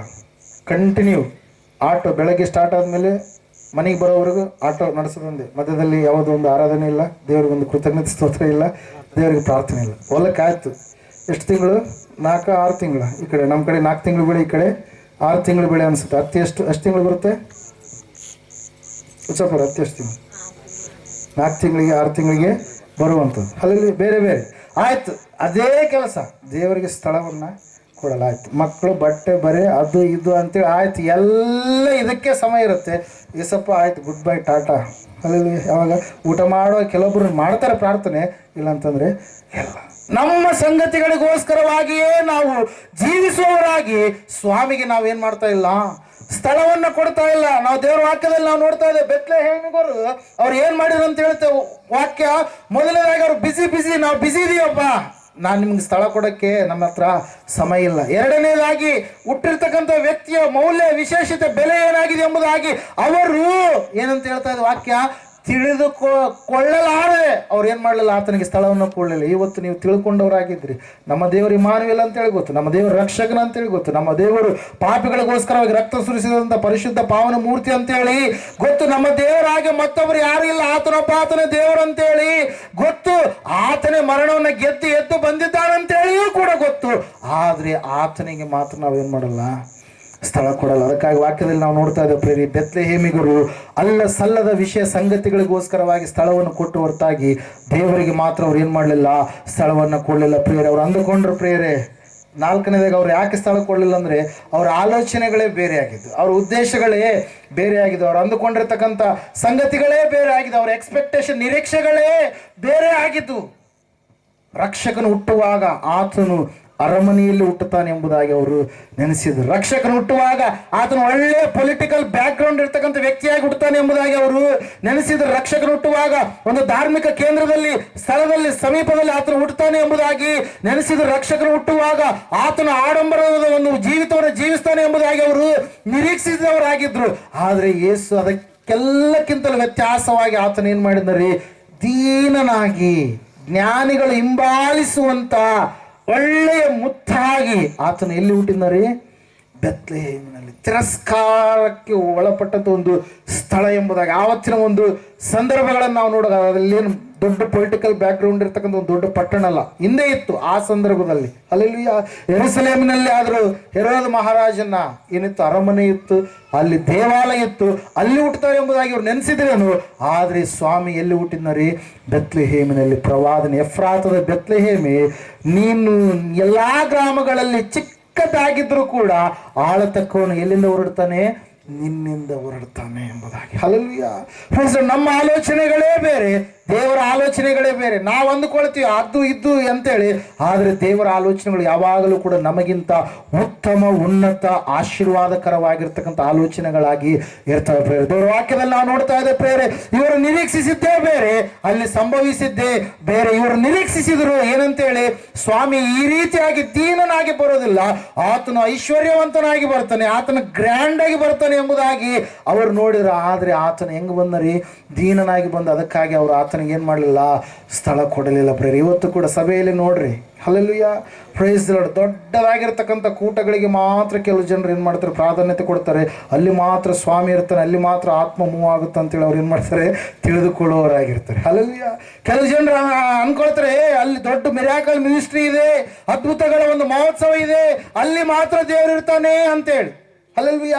ಕೆಲವು ಜನರು ಅಂದುಕೊಳ್ತಾರೆ, ರಾತ್ರಿಯ ಒಂದು ಒಳ್ಳೆಯ ಸಂಗೀತ ಆರಾಧನೆ, ಅಂತ ಒಂದು ಆರಾಧನೆಯಲ್ಲಿ ಮಾತ್ರ ದೇವರು ಮಹಿಮೆಯನ್ನು ಹೊಂದುತ್ತಾನೆ ಎಂಬುದಾಗಿ. ಕೆಲವು ಜನರು ಇನ್ನೂ ನೆನೆಸ್ತಾರೆ ಏನಂತ ಹೇಳಂತಂದ್ರೆ ಸ್ವಸ್ಥತೆ ಕೂಟಗಳಲ್ಲಿ ಜರುಗ್ತಾ ಇದ್ದಾವೆ, ಅಲ್ಲಿ ದೇವರು ಇರುವ ಕಾರಣಕ್ಕಾಗಿ ಆ ಸ್ವಸ್ಥತೆಗಳು ಆಗ್ತವೆ ಎಂಬುದಾಗಿ ಕೆಲವು ಜನರು ಏನ್ ಮಾಡಿರ್ತಾರೆ, ಅವುಗಳನ್ನ ನಂಬುವವರಾಗಿರ್ತಾರೆ. ಚಿಕ್ಕದಾಗಿ 2-3 ಕೂಟದಲ್ಲಿ ನಾನು ಇರ್ತೇನೆ ಅಂತ ಹೇಳಿನಿ ಸ್ವಲ್ಪ. ಹಲ್ಲೆಲೂಯಾ, ಎಲ್ಲಿರಿ? 2-3 ನನ್ನ ನಾಮದಲ್ಲಿ, ಯೇಸುವಿನ ನಾಮದಲ್ಲಿ ಕೂಡಿ ಇರುವಾಗ ಅವರ ಮಧ್ಯದಲ್ಲಿ ನಾನು ಇರುವೆನು ಎಂಬುದಾಗಿ. ದೇವರಿಗೆ ದೊಡ್ಡ ಜನಸಂಖ್ಯೆ ಬೇಕಾಗಿಲ್ಲ, ದೇವರನ್ನ ಸರಿಯಾಗಿ ಹಿಂಬಾಲಿಸುವಂತ 2-3 ಆತನಿಗೇನ್ರಿ ಸಾಕು ಪ್ರೇಯರ್. ಹಲ್ಲೆಲೂಯಾ. ನಾವು ನೋಡ್ತಾ ಇದ್ದೇವೆ ಪ್ರೇಯರ್, ದೇವರ ವಾಕ್ಯದಲ್ಲಿ ಇವತ್ತು ಕೂಡ ಸಭೆ ಎನ್ನುವಂಥದ್ದು ಏನ್ ಮಾಡ್ತಾ ಇದ್ದಾರೆ, ಸೇವಕರನ್ನ ದೇವರಿಗಿಂತಲೂ ಹೆಚ್ಚಾಗಿ ಪ್ರೀತಿ ಮಾಡ್ತಾರೆ. ಹಲ್ಲೆಲೂಯಾ. ಏನ್ರಿ? ದೇವರಿಗಿಂತಲೂ ಹೆಚ್ಚಾಗಿ. ಅವ್ರ ಫ್ಯಾನ್ಸ್ ಅಂತೇಳಿ ಬಟನ್ ಅವ್ರು ಹಾಕ್ತಿರ್ತಾರೆ, ಇವ್ರು ತಿರುಗ್ತಾ ಇರ್ತಾರೆ. ಅಲ್ಲೇ ಫ್ರೆಂಡ್ಸ್ ಹೇಳ್ರಿ, ಅವ್ರು ಬಟನ್ ಹಾಕಿದಂಗೆಲ್ಲ ಇವ್ರು ತಿರುಗ್ತಾ ಇರ್ತಾರೆ. ಅದಕ್ಕಾಗಿ ನೀವು ಯಾರ ಫ್ಯಾನ್ಸ್ ಆಗಬೇಡ್ರಿ, ಯೇಸುವಿನ ಫ್ಯಾನ್ಸ್ ಆಗಿರಿ. ಹಲ್ಲೆಲೂಯಾ. ಫ್ರೆಂಡ್ಸ್, ಆತನು ನಿಮ್ಮ ಜೀವಿತದಲ್ಲಿ ಆಳ್ವಿಕೆ ಮಾಡಬೇಕು. ಯಾವ ಡಿನಾಮಿನೇಷನ್ ಆಳ್ವಿಕೆ ಮಾಡಬಾರ್ದು, ಯಾವ ಸಂಸ್ಥೆ ಆಳ್ವಿಕೆ ಮಾಡಬಾರ್ದು, ಯಾವ ಸಂಪ್ರದಾಯಗಳ ಆಳ್ವಿಕೆ ಮಾಡಬಾರ್ದು. ನಿನ್ನಲ್ಲಿ ಯೇಸುವಿನ ಆಳ್ವಿಕೆ, ಆತ್ಮನ ಆಳ್ವಿಕೆ ನಿನ್ನಲ್ಲಿ ಕಂಡು ಬರಬೇಕು. ಇವತ್ತಿನ ದಿವಸ ಸಭೆ ಎನ್ನುವಂಥದ್ದು ಒಂದು ಏನಂತ ಹೇಳ್ತಾ ಇದೆ, ನಾಟಕೀಯ ಶಾಲೆಯಾಗಿ ಬದಲಾವಣೆಯಾಗಿ ಜೀವನವನ್ನ ಕಂಡುಕೊಳ್ತಾ ಇದೆ. ಸತ್ಯಕ್ಕೆ ಬೆಲೆ ಇರಲಾರಂತ ಒಂದು ಸ್ಥಿತಿಯಲ್ಲಿ ಸಭೆ ಎನ್ನುವಂಥದ್ದು ಹೋಗ್ತಾ ಇದೆ. ಸಭೆ ಪುನಃ ಪುನರುಜ್ಜೀವನಗೊಳ್ಳಬೇಕು, ಸಭೆ ಪುನಃ ಕಟ್ಟಲ್ಪಡಬೇಕು. ಸಭೆಯಲ್ಲಿ ನಿಜವಾದಂತ ಆತ್ಮಿಕ ಆಶೀರ್ವಾದಗಳು ಏನಾಗಿದ್ದಾವೋ ಅವುಗಳನ್ನು ನಾವು ತಿಳಿದುಕೊಳ್ಳುವವರಾಗಿ ಇರಬೇಕು. ಕೇವಲ ಸಂಪ್ರದಾಯಗಳನ್ನ ಸಭೆಯ ಮೇಲೆ ಅನೇಕರು ಏನ್ ಮಾಡ್ತಾರ್ರಿ, ರುಬ್ಬೋದಕ್ಕೆ ಪ್ರಯತ್ನ ಮಾಡ್ತಾರೆ. ಕೆಲವೊಂದು ಕಸ್ಟಮ್ಸ್ಗಳನ್ನ, ಟ್ರೆಡಿಷನ್ಸ್ಗಳನ್ನ, ಕೆಲವೊಂದು ರೈಚಸ್ಗಳನ್ನ ಅವ್ರು ಏನ್ ಮಾಡ್ತಾರೆ ಸಭೆಯ ಮೇಲೆ. ಇಲ್ಲ, ನಾವು ಇಷ್ಟೇ ಇದನ್ನ ಬೌಂಡ್ರಿ ದಾಟಿ ನಾವು ಆಚೆಗೆ ಏನ್ ಮಾಡ್ಬಾರ್ದು, ಹೋಗ್ಬಾರ್ದು. ಇಲ್ಲ, ನಾವು ಈ ಡಿನಾಮಿನೇಷನ್ ಅವ್ರು ನಾವು ಹಿಂಗೆ ಇರ್ಬೇಕು, ನಾವು ಹಿಂಗೆ ದೇವ್ರನ್ನ ಆರಾಧನೆ ಹಂಗೆ ಹೇಳನ್ ದೇವ್ರ. ಅಲ್ಲಲ್ಲಿ ಏಸಪ್ಪ ಹೇಳ್ತಾರೆ 7ನೇ ಅಧ್ಯಾಯ ಮಾರ್ಕೊಂಡ್ರೆ ಸುವಾರ್ತೆಯಲ್ಲಿ ಏನಂತ ಹೇಳಂತಂದ್ರೆ, ನೀವು ಮನುಷ್ಯರ ಕಲ್ಪನೆಗಳ ಕಟ್ಟಳೆಗಳನ್ನ ಬೋಧಿಸುವವರಾಗಿರುವುದರಿಂದ ದೇವರ ವಾಕ್ಯವನ್ನು ನೀವೇನ್ ಮಾಡ್ತಾ ಇದ್ದೀರಿ, ವ್ಯರ್ಥ ಮಾಡುವವರಾಗಿದ್ದೀರಿ. ದೇವರ ವಾಕ್ಯವನ್ನು ನಿರರ್ಥಕ ಪಡಿಸುವಂತವರಾಗಿದ್ದೀರಿ. ದೇವರಿಗೆ ಸನ್ಮಾನ ಮಾಡುವಂಥದ್ದು ಬಿಟ್ಟು, ದೇವರಿಗೆ ಘನತೆ ತರುವಂಥದ್ದನ್ನು ಬಿಟ್ಟು ಕೇವಲ ನಿಮ್ಮ ಆಡಂಬರದಲ್ಲಿ ನೀವು ಮುಳುಗಿ ಹೋಗುವಂತವರಾಗಿ ಇದ್ದೀರಿ. ಅದಕ್ಕಾಗಿ ಸಭೆಯಲ್ಲಿ ಇವತ್ತಿನ ದಿವಸ ರಾಜಕೀಯ ಎನ್ನುವಂಥದ್ದು ಏನಾಗ್ತಾ ಇದ್ದೀರಿ, ನಡೀತಾ ಇದೆ. ಇವತ್ತಿನ ದಿವಸ ಸಭೆಗಳು ರಾಜಕೀಯ ತಾಣಗಳಾಗಿ ಎಲೆಕ್ಷನ್ಸ್ಗಳು ನಡೀತಾ ಇರ್ತವೆ. ಅಷ್ಟುವರೆಗೆ ನಾನೇ ರಾಜ, ನಾನೇ ಎಲ್ಲ ಕಿಂಗ್, ನನ್ನ ಕೈಯಲ್ಲೇ ಎಲ್ಲ ದುಡ್ಡು ದುಡ್ಡು ದುಡ್ಡು. ಏಸಪ್ಪ ಹೇಳಿದಾನೆ, ಒಬ್ಬನು ಧನವನ್ನು ದೇವರನ್ನ ಒಂದೇ ಸಮಯದಲ್ಲಿ ಸೇವಿಸೋದಕ್ಕೆ ಸಾಧ್ಯ ಎಲ್ಲ. ಇವತ್ತು ಸಭೆಯನ್ನ ಹಣ ಎನ್ನುವಂಥದ್ದು ಆಳ್ವಿಕೆ ಮಾಡ್ತಾ ಇದೆ, ಅಲ್ಲಿ ಯೇಸು ಇರಲಿಕ್ಕೆ ಸಾಧ್ಯ ಇಲ್ಲ. ಯೇಸುವನ್ನು ಹಿಂಬಾಲಿಸುವಾಗ ಯೇಸು ಕೊಡುವಂತ ಹಣನೇ ಬೇರೆ, ಆತನು ನಮಗೆ ದಯಪಾಲಿಸುವಂತ ಐಶ್ವರ್ಯವಂತಿಕೆನೇ ಬೇರೆ. ಆದರೆ ಮನುಷ್ಯನ ಇವತ್ತು ಬೇರೊಬ್ಬ ಯೇಸುವನ್ನು ಹಿಂಬಾಲಿಸುವಂತ ವ್ಯಕ್ತಿಗಳಾಗಿ ಅವರು ಮಾರ್ಪಾಟು ಹೊಂದಿ ಜೀವಿಸುವಂತವರಾಗಿ ಇದ್ದಾರೆ ಪ್ರೇರ. ಅದಕ್ಕಾಗಿ ನಾವು ನೋಡ್ತಾ ಇದ್ದೇವೆ, ಸತ್ಯವೇದ ಹೇಳ್ತಾ ಇದೆ ಸ್ಪಷ್ಟವಾಗಿ, ನಾವು ನೋಡುವಾಗ ಸತ್ಯವೇದ ಸ್ಪಷ್ಟವಾಗಿ ತಿಳಿಸ್ತಾ ಇದೆ ಪ್ರೇರ. ಏನಂತ ಹೇಳಂತಂದ್ರೆ, ಅವರು ಡಿಫ್ರೆಂಟ್ ಆಗಿರ್ತಕ್ಕಂಥ ನಿರೀಕ್ಷೆ ಉಳ್ಳವರಾಗಿ ಸ್ವಾಮಿಗೆ ಸ್ಥಳವನ್ನು ಅವರು ಕೊಡಲಿಲ್ಲ ಪ್ರಿಯರೇ. ಹಲ್ಲೆಲೂಯಾ. ಅದಕ್ಕಾಗಿ ಪ್ರಿಯರೇ, ನಾವು ನೋಡ್ತಾ ಇದ್ದೇವೆ, ಯೇಸು ಸ್ವಾಮಿಗೆ ಇವತ್ತಾದ್ರೂ ನಿನ್ನ ಸ್ಥಳ ಕೊಡುವಂತ ವ್ಯಕ್ತಿಯಾಗಿ, ಯೇಸಪ್ಪನಿಗೆ ಇವತ್ತಾದ್ರೂ ನಿನ್ನ ಸಂಪೂರ್ಣವಾಗಿ ಆತನಿಗೆ ಸ್ಥಾನವನ್ನ ನಿನ್ನ ಜೀವಿತದಲ್ಲಿ ಸ್ಥಳವನ್ನು ಕೊಡುವಂತ ವ್ಯಕ್ತಿಯಾಗಿ ನೀನು ಕೇಳಬಹುದು, ಯೇಸುವಿಗೆ ನಾನು ಯಾವ ರೀತಿಯಾಗಿ ಸ್ಥಳ ಕೊಡೋದಕ್ಕೆ ಸಾಧ್ಯ? ಯೇಸುವಿಗೆ ನಾನು ಸ್ಥಳ ಕೊಡಲಾರದೆ ಇವತ್ತಿನವರೆಗೆ ನಾನು ಜೀವಿಸಿದವನಾಗಿದ್ದೇನಾ? ದ್ವಂದ್ವ ಜೀವಿತವನ್ನು ಜೀವಿಸಿದವನಾಗಿದ್ದೇನಾ? ಕೇವಲ ನಾಟಕೀಯ ಜೀವಿತವನ್ನು ಜೀವಿಸಿದಂಥ ವ್ಯಕ್ತಿ ಆಗಿದ್ದೇನಾ? ದೇವರಿಗೆ ಕೊಡುವಂಥ ಪ್ರಾಧಾನ್ಯತೆಯನ್ನು ಲೋಕಕ್ಕೂ ಕೊಟ್ಟು ಎರಡರ ಬಳಿಯಲ್ಲಿ ಇದ್ದು ಜೀವಿಸಿದಂತಹ ವ್ಯಕ್ತಿ ಆಗಿದ್ದೇನಾ? ಇವತ್ತು ನಾನು ಯಾವ ರೀತಿಯಾಗಿ ಯೇಸುವನ್ನು ಹಿಂಬಾಲಿಸೋದಕ್ಕೆ ಸಾಧ್ಯ ಎಂಬುದಾಗಿ ನಾವು ಪರೀಕ್ಷೆ ಮಾಡಿಕೊಳ್ಳುವಾಗ, ಮೊದಲನೇದಾಗಿ ನಿನ್ನ ಹೃದಯದಲ್ಲಿ ಯೇಸು ಏನಾಗಬೇಕ್ರಿ, ಜನಿಸಬೇಕು. ಆತನು ನಿನ್ನ ಹೃದಯದ ಕೇಂದ್ರ ಬಿಂದುವಾಗಿ ಆಳ್ವಿಕೆ ಮಾಡಬೇಕು. ಯಾವ ರೀತಿಯಾಗಿ ನೋಡಿಕೊಳ್ಳೋಣ ಈ ಸಮಯದಲ್ಲಿ, ಇವತ್ತಿನ ದಿವಸ ನಾವು ಹೃದಯದಲ್ಲಿ ಯೇಸುವಿಗೆ ಯಾವ ರೀತಿಯಾಗಿ ಸ್ಥಳ ಕೊಡೋದಕ್ಕೆ ಸಾಧ್ಯ ಎಂಬುದಾಗಿ. ಹಲ್ಲೆಲೂಯಾ. ಓದ್ತೀರಾ ಒಂದ್ಸಾರಿ?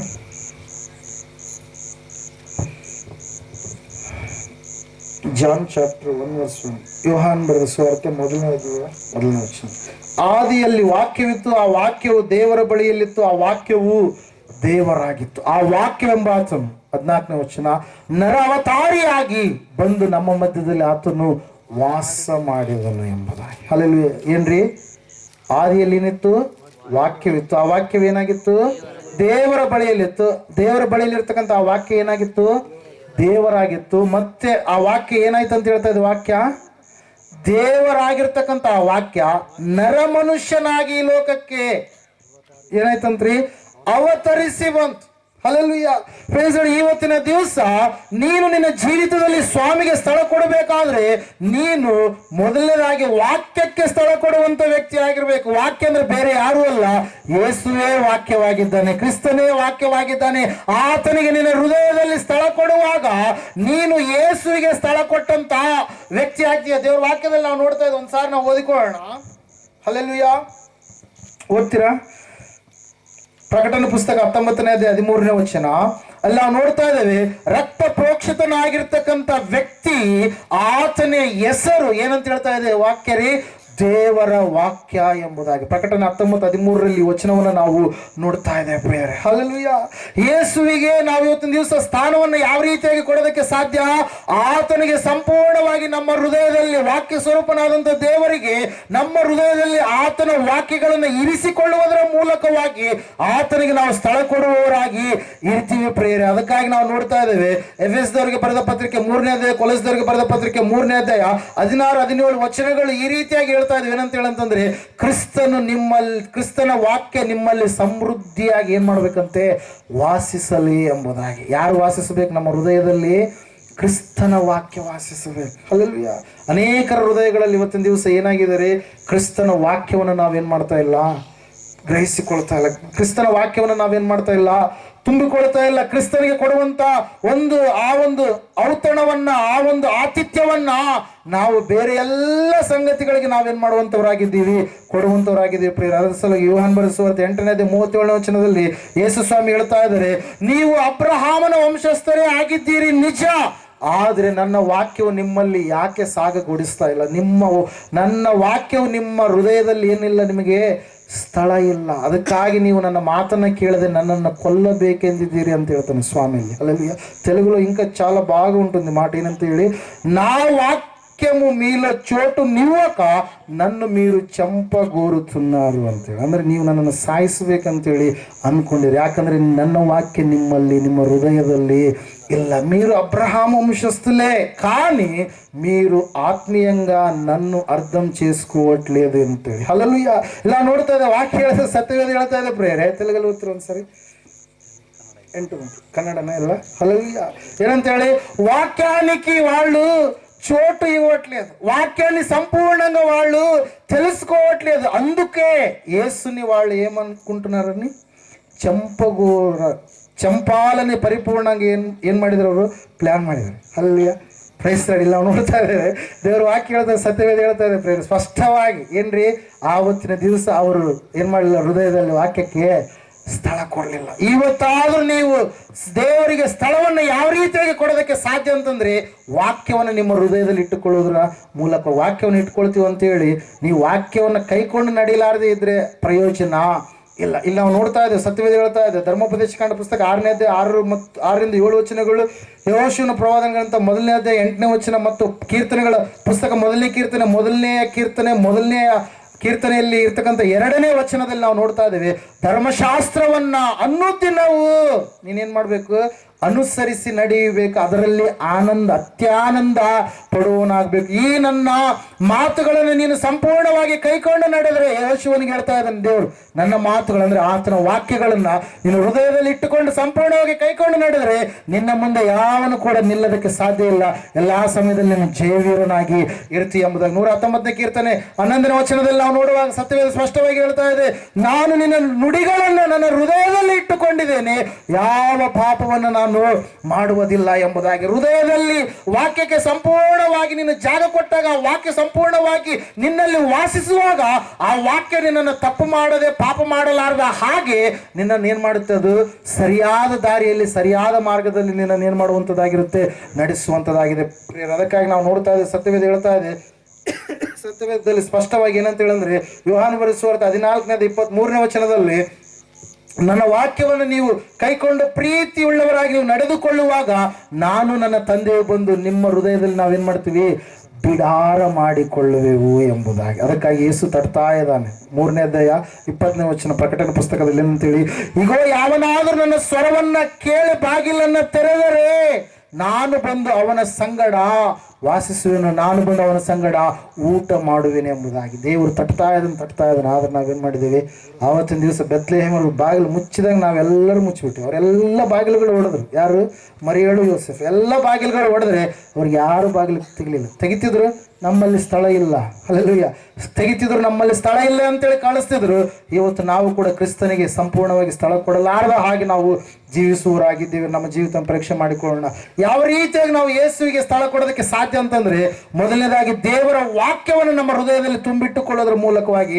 ಎರಡನೆಯದಾಗಿ ನಾವು ನೋಡ್ತಾ ಇದ್ದೇವೆ, 2 ಕೊರಿಂಥಿ 3ನೇ ಅಧ್ಯಾಯ 17ನೇ ವಚನ ನಾವು ನೋಡುವಾಗ ದೇವರ ವಾಕ್ಯ ಈ ರೀತಿಯಾಗಿ ಹೇಳ್ತಾ ಇದ್ರೆ, ನೀವು ದೇವರ ಆಲಯವಾಗಿದ್ದೀರೆಂದು ದೇವರ ಆತ್ಮನು ನಿಮ್ಮಲ್ಲಿ ವಾಸ ಮಾಡುತ್ತಾನೆಂದು ನಿಮಗೆ ಗೊತ್ತಿಲ್ಲವೋ? ಯಾವನಾದರೂ ದೇವರ ಆಲಯವನ್ನು ಕೆಡಿಸಿದರೆ ಅವನನ್ನ ದೇವರು ಕೂಡ ಕೆಡಿಸುವನು. ದೇವರ ಆತ್ಮ ಯಾರಾಗಿದ್ದಾರೆ? ದೇವರೇ ಆಗಿದ್ದಾನೆ. ಹಲ್ಲೆಲೂಯಾ. ಇವತ್ತಿನ ದಿವಸ ಅನೇಕರು ದೇವರ ಕುರಿತಾಗಿ ದ್ವಂದ್ವ ಅರ್ಥಗಳನ್ನ ಮಾಡುವವರು ಇದ್ದಾರೆ. ಆತನು ತನ್ನನ್ನು ತಾನು 3 ವ್ಯಕ್ತಿತ್ವಗಳಲ್ಲಿ ಈ ಲೋಕಕ್ಕೆ ಕಾಣಿಸಿಕೊಂಡಾಗಲೂ ಕೂಡ ಆತನು ಒಬ್ಬಾತನೇ ದೇವರು. ಅದಕ್ಕಾಗಿ ಆತನ ಹೆಸರು ಏನ್ರಿ? ತ್ರಿಯೇಕ ದೇವರು ಎಂಬುದಾಗಿ. ಹಲ್ಲೆಲೂಯಾ. ಫ್ರೆಂಡ್ಸ್, ನಾವು ನೋಡ್ತಾ ಇದ್ದೇವೆ ಯೇಸು ಸ್ವಾಮಿಯ ಕುರಿತಾಗಿ ರೋಮಾಪುರದವರಿಗೆ ಬರೆದ ಪತ್ರಿಕೆ 8ನೇ ಅಧ್ಯಾಯ 9ರಿಂದ 10 ವಚನಗಳನ್ನ ನಾವು ನೋಡುವಾಗ, ಕ್ರಿಸ್ತನ ಆತ್ಮನು ನಿಮ್ಮಲ್ಲಿ ಏನ್ ಮಾಡ್ಬೇಕು? ವಾಸ ಮಾಡ್ಬೇಕು. ಹಲ್ಲೆಲೂಯಾ. 2 ಕೊರಿಂಥಿ 13:5 ಪ್ರಕಾರವಾಗಿ ಆತ್ಮನು ಕ್ರಿಸ್ತನೇ ಎಂಬುದಾಗಿ ಏನ್ ಮಾಡುತ್ತೆ? ವಾಕ್ಯ ಸ್ಪಷ್ಟವಾಗಿ ನಮಗೆ ತಿಳಿಸುತ್ತೆ ಪ್ರೇರೆ. ಹಲ್ಲೆಲೂಯಾ. ಅದಕ್ಕಾಗಿ ನಾವು ದೇವರನ್ನು ತಪ್ಪಾಗಿ ತಿಳಿದುಕೊಳ್ಳಬಾರದು. ಆತನು ತಂದೆಯಾಗಿ ಇರುವಂಥ ದೇವರು, ಕುಮಾರನಾಗಿ ಬಂದಿರುವಂಥ ದೇವರು, ಸಭೆಯನ್ನು ಈ ಸಮಯದಲ್ಲಿ ಕಾಪಾಡುವುದಕ್ಕಾಗಿ ಇರುವಂಥ ಪರಿಶುದ್ಧಾತ್ಮ ದೇವರು ಕೂಡ ಆಗಿದ್ದಾನೆ. ನನ್ನ ಆತ್ಮನು ಎಂಬುದಾಗಿ ಕ್ರಿಸ್ತನೇ ಹೇಳಿದಾಗ ಅದು ಯಾರ ಆತ್ಮ ರೀ? ಕ್ರಿಸ್ತನ ಆತ್ಮ. ಈ ಸಮಯದಲ್ಲಿ ಆತ್ಮ ಸ್ವರೂಪನಾಗಿ ಆತನು, ಪರಿಶುದ್ಧಾತ್ಮನಾಗಿ ಆತ ನಮ್ಮನ್ನು ಏನ್ ಮಾಡ್ತಾ ಇದ್ದಾನೆ? ಸಭೆಯನ್ನ ನಡೆಸ್ತಾ ಇದ್ದಾನೆ, ಅಲಂಕರಿಸ್ತಾ ಇದ್ದಾನೆ. ಯಾವ ಕೇಡುಗಳಲ್ಲಿ ಸಿಕ್ಕಿ ಬೀಳಲಾರ್ದ ಹಾಗೆ ಆತನ ಏನ್ ಮಾಡ್ತಾ ಇದ್ದಾನೆ? ಕಾಪಾಡ್ತಾ ಇದ್ದಾನೆ ಪ್ರೇರೆ. ಹಲ್ಲೆಲೂಯಾ. ನಾವು ನೋಡ್ತಾ ಇದ್ದೇವೆ, ಜಲಪ್ರಳಯ ಆದಂತ ಸಮಯದಲ್ಲಿ ದೋಣಿಯಲ್ಲಿ, ನಾವೆಯಲ್ಲಿ ಯಾರಿದ್ದಾರೆ? ನೋಹನ ಕುಟುಂಬ, ನೋಹನ ಮಕ್ಕಳಿದ್ದಾರೆ. ಇರುವಂತ ಸಮಯದಲ್ಲಿ ನೋಹನು ಮೊದಲನೇದಾಗಿ ನೀರು ಒಣಗಿ ಹೋಗಿದೆಯಾ, ಇಂಗಿ ಹೋಗಿದೆ ಎಂಬುದಾಗಿ ನೋಡೋದಕ್ಕೆ ಏನನ್ನು ಹೊರಗಡೆ ಬಿಟ್ಟರಿ? ಪಕ್ಷಿನಿ. ಯಾವ ಪಕ್ಷಿ ಬಿಟ್ಟ? ಯಾವುದಲ್ಲಿ ಬಿಟ್ಟ? ಪಾರಿವಾಳವನ್ನು ಏನ್ ಮಾಡಿದ? ಮೊದಲನೇದಾಗಿ ಹೊರಗಡೆ ಬಿಟ್ಟ.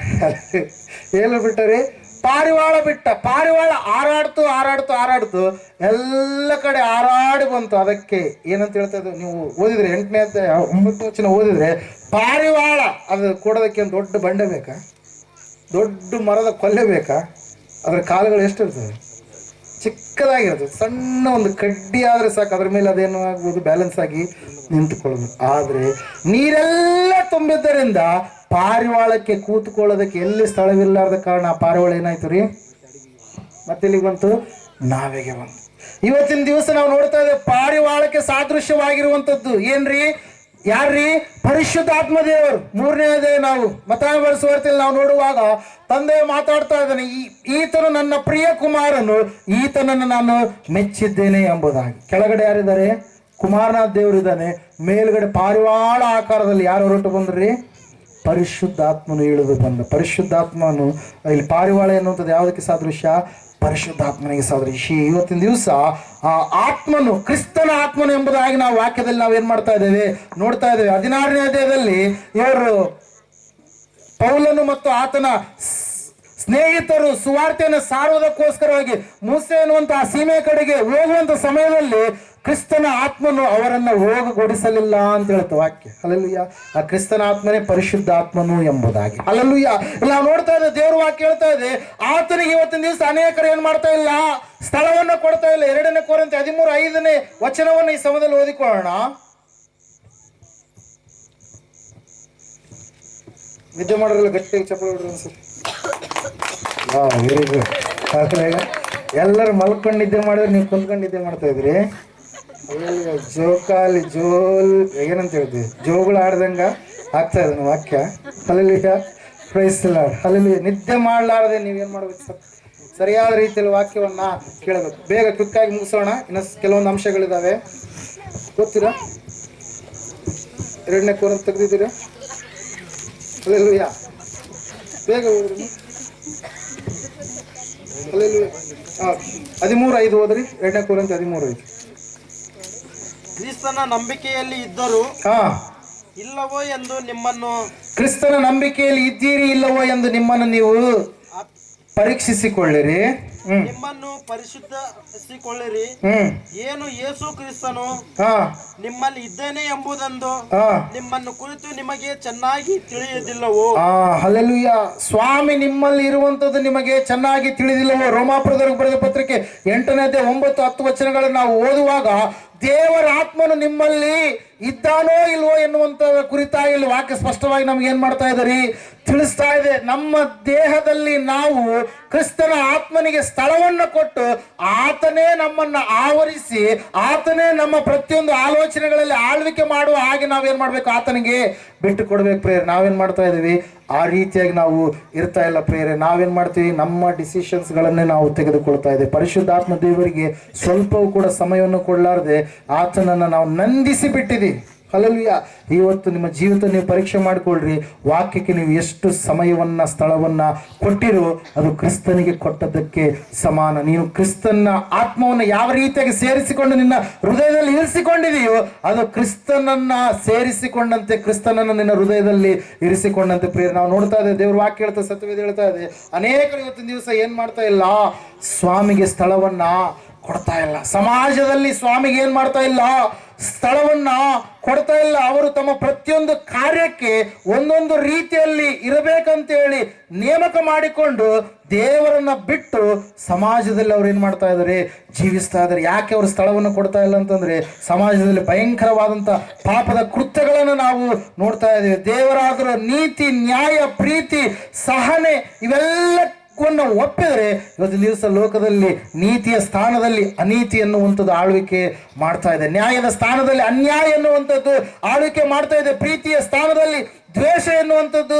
ಆಳ್ವಿಕೆ ಮಾಡ್ತಾ ಇದೆ. ಸಹನೆಯ ಸ್ಥಾನದಲ್ಲಿ ಜಗಳ ಎನ್ನುವಂಥದ್ದು ಆಳ್ವಿಕೆ ಮಾಡ್ತಾ ಇದೆ. ಅದಕ್ಕಾಗಿ ಅವರು ಅಕ್ರಮಗಳನ್ನು ಮಾಡುವವರಾಗಿ, ಲಂಚ, ಮೋಸ, ಮೋಹ, ಭಯಂಕರವಾದಂಥ ಪಾಪ ಕೃತ್ಯಗಳನ್ನು ಮಾಡುವವರಾದ ಕಾರಣಕ್ಕಾಗಿ ಸಮಾಜದಲ್ಲಿ ಸ್ವಾಮಿಗೆ ಏನ್ ಮಾಡ್ತಾ ಇಲ್ಲ, ಅವರು ಸ್ಥಳವನ್ನು ಕೊಡ್ತಾ ಇಲ್ಲ. ಇವತ್ತಿನ ದಿವಸ ನೋಡ್ತಾ ಇದ್ದೇವೆ, ಸಭಾ ಮಂದಿರ, ಆಲಯಗಳಲ್ಲಿ ಸ್ವಾಮಿಗೆ ಸ್ಥಳವನ್ನ ಕೊಡ್ತಾ ಇಲ್ಲ. ಅವರು ಅನೇಕವಾದಂಥ ಸಂಪ್ರದಾಯ, ಪದ್ಧತಿ, ಆಚರಣೆಗಳು ಎಂಬುದಾಗಿ ಮನುಷ್ಯರು ಕಲ್ಪಿಸಿದ ಕಟ್ಟಳೆಗಳನ್ನ ಬೋಧಿಸುವವರಾಗಿ, ದೇವರ ಯೋಜನೆಯನ್ನ ಧಿಕ್ಕಾರ ಮಾಡಿದವರಾಗಿ, ರಾಜಕೀಯ ತಾಣಗಳಾಗಿ, ಸಮಾಜ ಒಪ್ಪುವ ಬೋಧನೆಗಳನ್ನ ಮಾಡುವವರಾಗಿ, ದೇವರ ಒಪ್ಪುವ ಬೋಧನೆಗಳಲ್ಲ, ಮನುಷ್ಯರು ಒಪ್ಪುವಂತಹ ಬೋಧನೆಗಳು.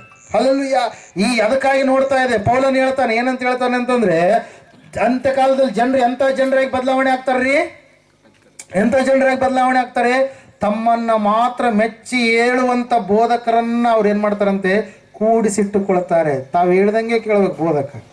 ತಾವು ಹೆಂಗೆ ಹೇಳ್ತಾನ ಹಂಗ ಕುಣಿಬೇಕು. ಪಾಪದ ಕಾರ್ಯಗಳ ಕುರಿತಾಗಿ, ಎಚ್ಚರಿಕೆಗಳ ಕುರಿತಾಗಿ ಅವ್ರು ಏನು ಹೇಳಲ್ಲ. ಯಾಕಂದ್ರೆ ಇವ್ರ ಸಂಗಡ ಬೆಳೆದು ಇದ್ದು ಅವರು ಕೂಡ ಇವರಿಗಿಂತ ಡಬಲ್ ಆಗಿರ್ತಾರೆ. ಹಲ್ಲೆಲೂಯಾ. Praise Lord. ದೇವರ ಆತ್ಮನೂ ಇರಲ್ಲ, ದೇವರ ವಾಕ್ಯಕ್ಕೆ ಜಾಗ ಇರೋದಿಲ್ಲ. ಅದಕ್ಕಾಗಿ ನಾವು ನೋಡ್ತಾ ಇದ್ದೇವೆ, ಸಮಾಜ ಒಪ್ಪುವಂತ ಬೋಧನೆಗಳನ್ನು ಮಾಡುವವರಾಗಿ, ಹೊರಗಿನವರ ಮೇಲೆ ಕರುಣೆ ಇಲ್ಲದೆ ಸ್ವಂತ ಸುಖವನ್ನು ನೋಡಿಕೊಳ್ಳುವವರಾಗಿ, ದೇವರ ಸುವಾರ್ತೆ ಏನಾಗಿದೆಯೋ ಆ ಸುವಾರ್ತೆ ಸಭೆಯ ಬೋಧನೆಯಾಗಿ ಇರದೆ ವಾಕ್ಯವನ್ನ ತಪ್ಪಾಗಿ ಅರ್ಥೈಸಿ ಲೋಭದ ಕುರಿತಾಗಿ, ಐಶ್ವರ್ಯವಂತಿಕೆ ಕುರಿತಾಗಿ, ದೇವರು ಯಾವುದನ್ನ ಬೇಡ ಎಂಬುದಾಗಿ ಹೇಳಿದನ್ನು ಅದನ್ನೇ ಹೆಚ್ಚುವಂತ ತಾಣಗಳಾಗಿ ಇವತ್ತಿನ ದಿವಸ ಸಭೆಗಳು ಏನಾಗ್ತಾ ಇದಾವ್ರಿ, ಬದಲಾವಣೆ ಆಗ್ತಾ ಇದಾವೆ ಪ್ರೇರೆ. ಅದಕ್ಕಾಗಿ ನೋಡ್ರಿ, ಸಭೆಯಲ್ಲಿ ಕ್ರಿಸ್ತನಲ್ಲಿ ಒಬ್ಬ ವ್ಯಕ್ತಿಯನ್ನ ಸಭೆಯಿಂದ ಏನ್ ಮಾಡಿದ್ರಂತ್ರಿ, ದೂರಕ್ಕೆ ಕಳಿಸಿಬಿಟ್ರಂತೆ. ಹಲ್ಲೆಲೂಯಾ. ಮಾತಾಡಬಾರದು. ಒಬ್ಬ ವ್ಯಕ್ತಿಯನ್ನ ಸಭೆಯಿಂದ ದೂರಕ್ಕೆ ಕಳಿಸಿಬಿಟ್ರಂತೆ, ಬಾಗಿಲು ಮುಚ್ಚಿಬಿಟ್ರಂತೆ, ನೀನ್ ನಮ್ಮ ಸಭೆಗೆ ಬರಬೇಡ ಅಂತೇಳಿ. ಹಲ್ಲೆಲೂಯಾ. ಆ ವ್ಯಕ್ತಿ ಹೊರಗಡೆ ಕೂತ್ಕೊಂಡು ಬಹಳ ಆತನಿಗೆ ಸಭೆ, ದೇವರ ಪ್ರೀತಿ, ದೇವರ ಆರಾಧನೆ ಅಂತಂದ್ರೆ ತುಂಬಾ ಇಷ್ಟ. ಆ ವ್ಯಕ್ತಿ ಹೊರಗಡೆ ಕೂತ್ಕೊಂಡು ಆ ದೇವರು ಅಳ್ತಾ ಇದ್ದಾನೆ, ದೇವರನ್ನ ಪ್ರಾರ್ಥಿಸ್ತಾ ಇದ್ದಾನೆ.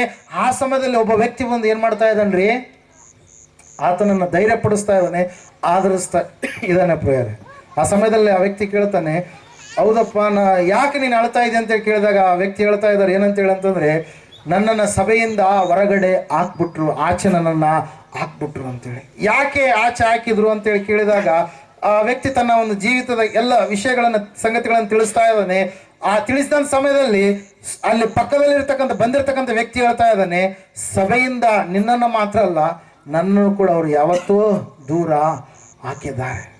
ಅದಕ್ಕಾಗಿ ನೀನು ಭಯ ಪಡಬೇಡ, ನೀನು ಒಂದು ಸಭೆಯನ್ನ ಕಟ್ಟು, ನಾನಿನ ಸಂಗಡ ಇರ್ತೀನಿ ಎಂಬುದಾಗಿ ಏನ್ ಮಾಡಿದ್ರಿ ಆ ವ್ಯಕ್ತಿ ಧೈರ್ಯ ಕೊಟ್ಟಾಗ, ಅಪ್ಪ ನೀನು ಇಷ್ಟು ಧೈರ್ಯ ಆದರಣೆ ಸಂತೈಸುವಿಕೆ ಹೇಳ್ತಾ ಇದೆಯಲ್ಲ, ಯಾರಪ್ಪ ನೀನು ಎಂಬುದಾಗಿ ಕೇಳಿದಾಗ ಆ ವ್ಯಕ್ತಿ ಬಂದಿರತಕ್ಕಂಥ ವ್ಯಕ್ತಿ ಹೇಳ್ತಾ ಇದ್ದಾನೆ, ನೀನು ಯಾರನ್ನ ಆರಾಧನೆ ಮಾಡ್ತಾ ಇದೆಯೋ ಆ ಆರಾಧನೆಗೆ ಯೋಗ್ಯನಾಗಿರ್ತಕ್ಕಂಥ ಯೇಸುವೆ ನಾನು ಎಂಬುದಾಗಿ ಆ ವ್ಯಕ್ತಿಗೆ ಏನು ಮಾಡ್ತಾ ಇದ್ದಾನೆ ತಿಳಿಸ್ತಾ ಇದ್ದಾನೆ ಪ್ರೇರೆ. ತಿಳಿಸಿದಾಗ ನಾವು ನೋಡ್ತಾ ಇದ್ದೇವೆ ಪ್ರೇರೆ, ಆ ವ್ಯಕ್ತಿ ಆ ಸಮಯದಲ್ಲಿ 100 ವರ್ಷ, ಎಷ್ಟು ವರ್ಷ ರೀ ಸಭೆಯಿಂದ ಹೊರಗಡೆ ಹಾಕಿದಂಥ ವ್ಯಕ್ತಿಗೆ ಎಷ್ಟು ವರ್ಷ? ಸುಮಾರು 100 ವರ್ಷ. ಆ ಸಮಯದಲ್ಲಿ ಆತನ ಏನ್ ಮಾಡಿದರೆ ಹೊರಗಡೆ ಬಂದು ಸಭೆಯನ್ನ ಕಟ್ಟಿದ ಪ್ರೇರ. ಆ ವ್ಯಕ್ತಿ ಬೇರೆ ಯಾರು ಅಲ್ಲ, ಮುಂಗಮೂರಿ ದೇವದಾಸ ಅಯ್ಯನವರು ಅಂತೇಳಿ ಬೈಬಲ್ ಮಿಷನ್ ಸ್ಥಾಪನೆಯನ್ನ ಮಾಡಿದಂಥವ್ರು ಪ್ರೇರೆ. ಹಲ್ಲೆಲೂಯಾ. ಇವತ್ತಿನ ದಿವಸ ಸತ್ಯಕ್ಕೆ ಸಭೆಯಲ್ಲಿ ಸ್ಥಳವಿಲ್ಲ. ಸಮಾಧಿಗೆ ಸಂಬಂಧಪಟ್ಟಂತಹ ಕಾರ್ಯಗಳನ್ನ, ದೇವರ ಪ್ರೀತಿ ಇಲ್ಲದ ಕಾರ್ಯಗಳನ್ನ, ಲೌಕಿಕವಾದಂತಹ ವಿಷಯ ಸಂಗತಿ ಕಾರ್ಯಗಳನ್ನ ಮಾಡುವವರಾಗಿ ಕ್ರಿಸ್ತನನ್ನು ಎಷ್ಟೋ ದೂರ ಅವ್ರು ಏನ್ ಮಾಡ್ಬಿಟ್ಟಿದ್ದಾರೆ, ಇಟ್ಟು ಬಿಟ್ಟಿದ್ದಾರೆ ಪ್ರೇರೆ. ಸಮಾಜದಲ್ಲಿ ಸ್ಥಳ ಇಲ್ಲ, ಸಭೆಯಲ್ಲಿ ಸ್ಥಳ ಇಲ್ಲ. ನಾವು ನೋಡ್ತಾ ಇದ್ದೇವೆ ಇವತ್ತಿನ ದಿವಸ ಅನೇಕರ ಮನೆಯಲ್ಲಿ ಕೂಡ ಕ್ರಿಸ್ತನಿಗೆ ಏನಿಲ್ಲ, ಸ್ಥಳ ಇಲ್ಲ ಪ್ರೇರೆ. ಅನೇಕರು ಏನ್ ಮಾಡ್ತಾ ಇದ್ದಾರೆ, ಬೈಬಲ್ ಪ್ರಾರ್ಥನೆ ಮತ್ತು ಆರಾಧನೆ ಇವುಗಳನ್ನು ಸಂಪೂರ್ಣವಾಗಿ ಮರೆತಂತವರಾಗಿ ಆತ್ಮೀಯ ಸಂದೇಶಗಳನ್ನ ಕೇಳಿಸಿಕೊಳ್ಳಲಾರದೆ, ದೇವರಿಗೆ ಸಮಯವನ್ನ ಕೊಡಲಾರದೆ, ಅನೇಕ ಸಂಗತಿಗಳಿಗೆ ಸಮಯವನ್ನ ಕೊಡುವವರಾಗಿ ಮನೆಯಲ್ಲಿ ಏನ್ ಮಾಡ್ತಾ ಇದ್ದಾರೆ, ಜೀವಿಸ್ತಾ ಇದ್ದಾರೆ. ಮುಂಜಾನೆ ಎದ್ದ ತಕ್ಷಣ ಪ್ರಾರ್ಥನೆ ಇಲ್ಲ, ರಾತ್ರಿ ಮಲಗುವುದಕ್ಕಿಂತ ಮುಂಚೆ ಪ್ರಾರ್ಥನೆ ಇಲ್ಲ. ದೇವರ ಆಯುಷ್ಯವನ್ನು, ಆರೋಗ್ಯವನ್ನು, ಉಸಿರನ್ನು ಕೊಟ್ಟಿದ್ದಾನೆ. ಉಸಿರು ಕೊಟ್ಟಂತ ದೇವರ ಆತನ ಎಂಬುದಾಗಿ ಗೊತ್ತಿದಾಗಲೂ ಕೂಡ ಮನೆಯಲ್ಲಿ ಸಮಯವನ್ನು ಸಂಪೂರ್ಣವಾಗಿ ವ್ಯರ್ಥವಾಗಿ ಕಳೀತಾರೆ ಹೊರತಾಗಿ ದೇವರಿಗೆ ಒಂದು ಸ್ವಲ್ಪ ಕೂಡ ಏನ್ ಮಾಡಲ್ರಿ, ಥ್ಯಾಂಕ್ಸ್ ಹೇಳಲ್ಲ ಪ್ರಿಯರೇ. ಮನೆಯಲ್ಲಿ ಕೂಡ ಸ್ವಾಮಿಗೆ ಇವತ್ತಿನ ದಿವಸ ಸ್ಥಳ ಇಲ್ಲ. ನಿಮ್ಮ ಮನೆ ಯಾವ ರೀತಿಯಾಗಿದೆ, ನಿಮ್ಮ ಸಭೆ ಯಾವ ರೀತಿಯಾಗಿದೆ, ನಿಮ್ಮ ಸಮಾಜ ಯಾವ ರೀತಿಯಾಗಿದೆ, ಅನೇಕರನ್ನು ನಾವು ನೋಡ್ತಾ ಇದ್ದೇವೆ ಪ್ರಿಯರೇ. ಕೇವಲ ಸ್ವಂತ ಕೆಲಸಗಳು, ಟಿವಿ, ಮೊಬೈಲ್, ಅದು ಇದು ಅಂತೇಳಿ ಅದಕ್ಕೆ ಸಮಯ ಕೊಡ್ತಾ ಇದ್ದಾರೆ ಹೊರತಾಗಿ ದೇವರಿಗೆ ಸಮಯ ಕೊಡ್ತಾ ಇಲ್ಲ. ಮೊಬೈಲ್ಗಿಂತ ಹೆಚ್ಚಾಗಿ ನೀನು ಬೈಬಲ್ ಅನ್ನ ಪ್ರೀತಿಸು. ಹಲ್ಲೆಲೂಯಾ. ಮೊಬೈಲ್ ಅಲ್ಲ, ನಿನ್ನ ಜೀವಿತದಲ್ಲಿ ಬೈಬಲ್ ಏನ್ ಮಾಡುತ್ತೆ, ಆಶೀರ್ವಾದವನ್ನು ತೆಗೆದುಕೊಂಡು ಬರುತ್ತೆ. ಹಲ್ಲೆಲೂಯಾ.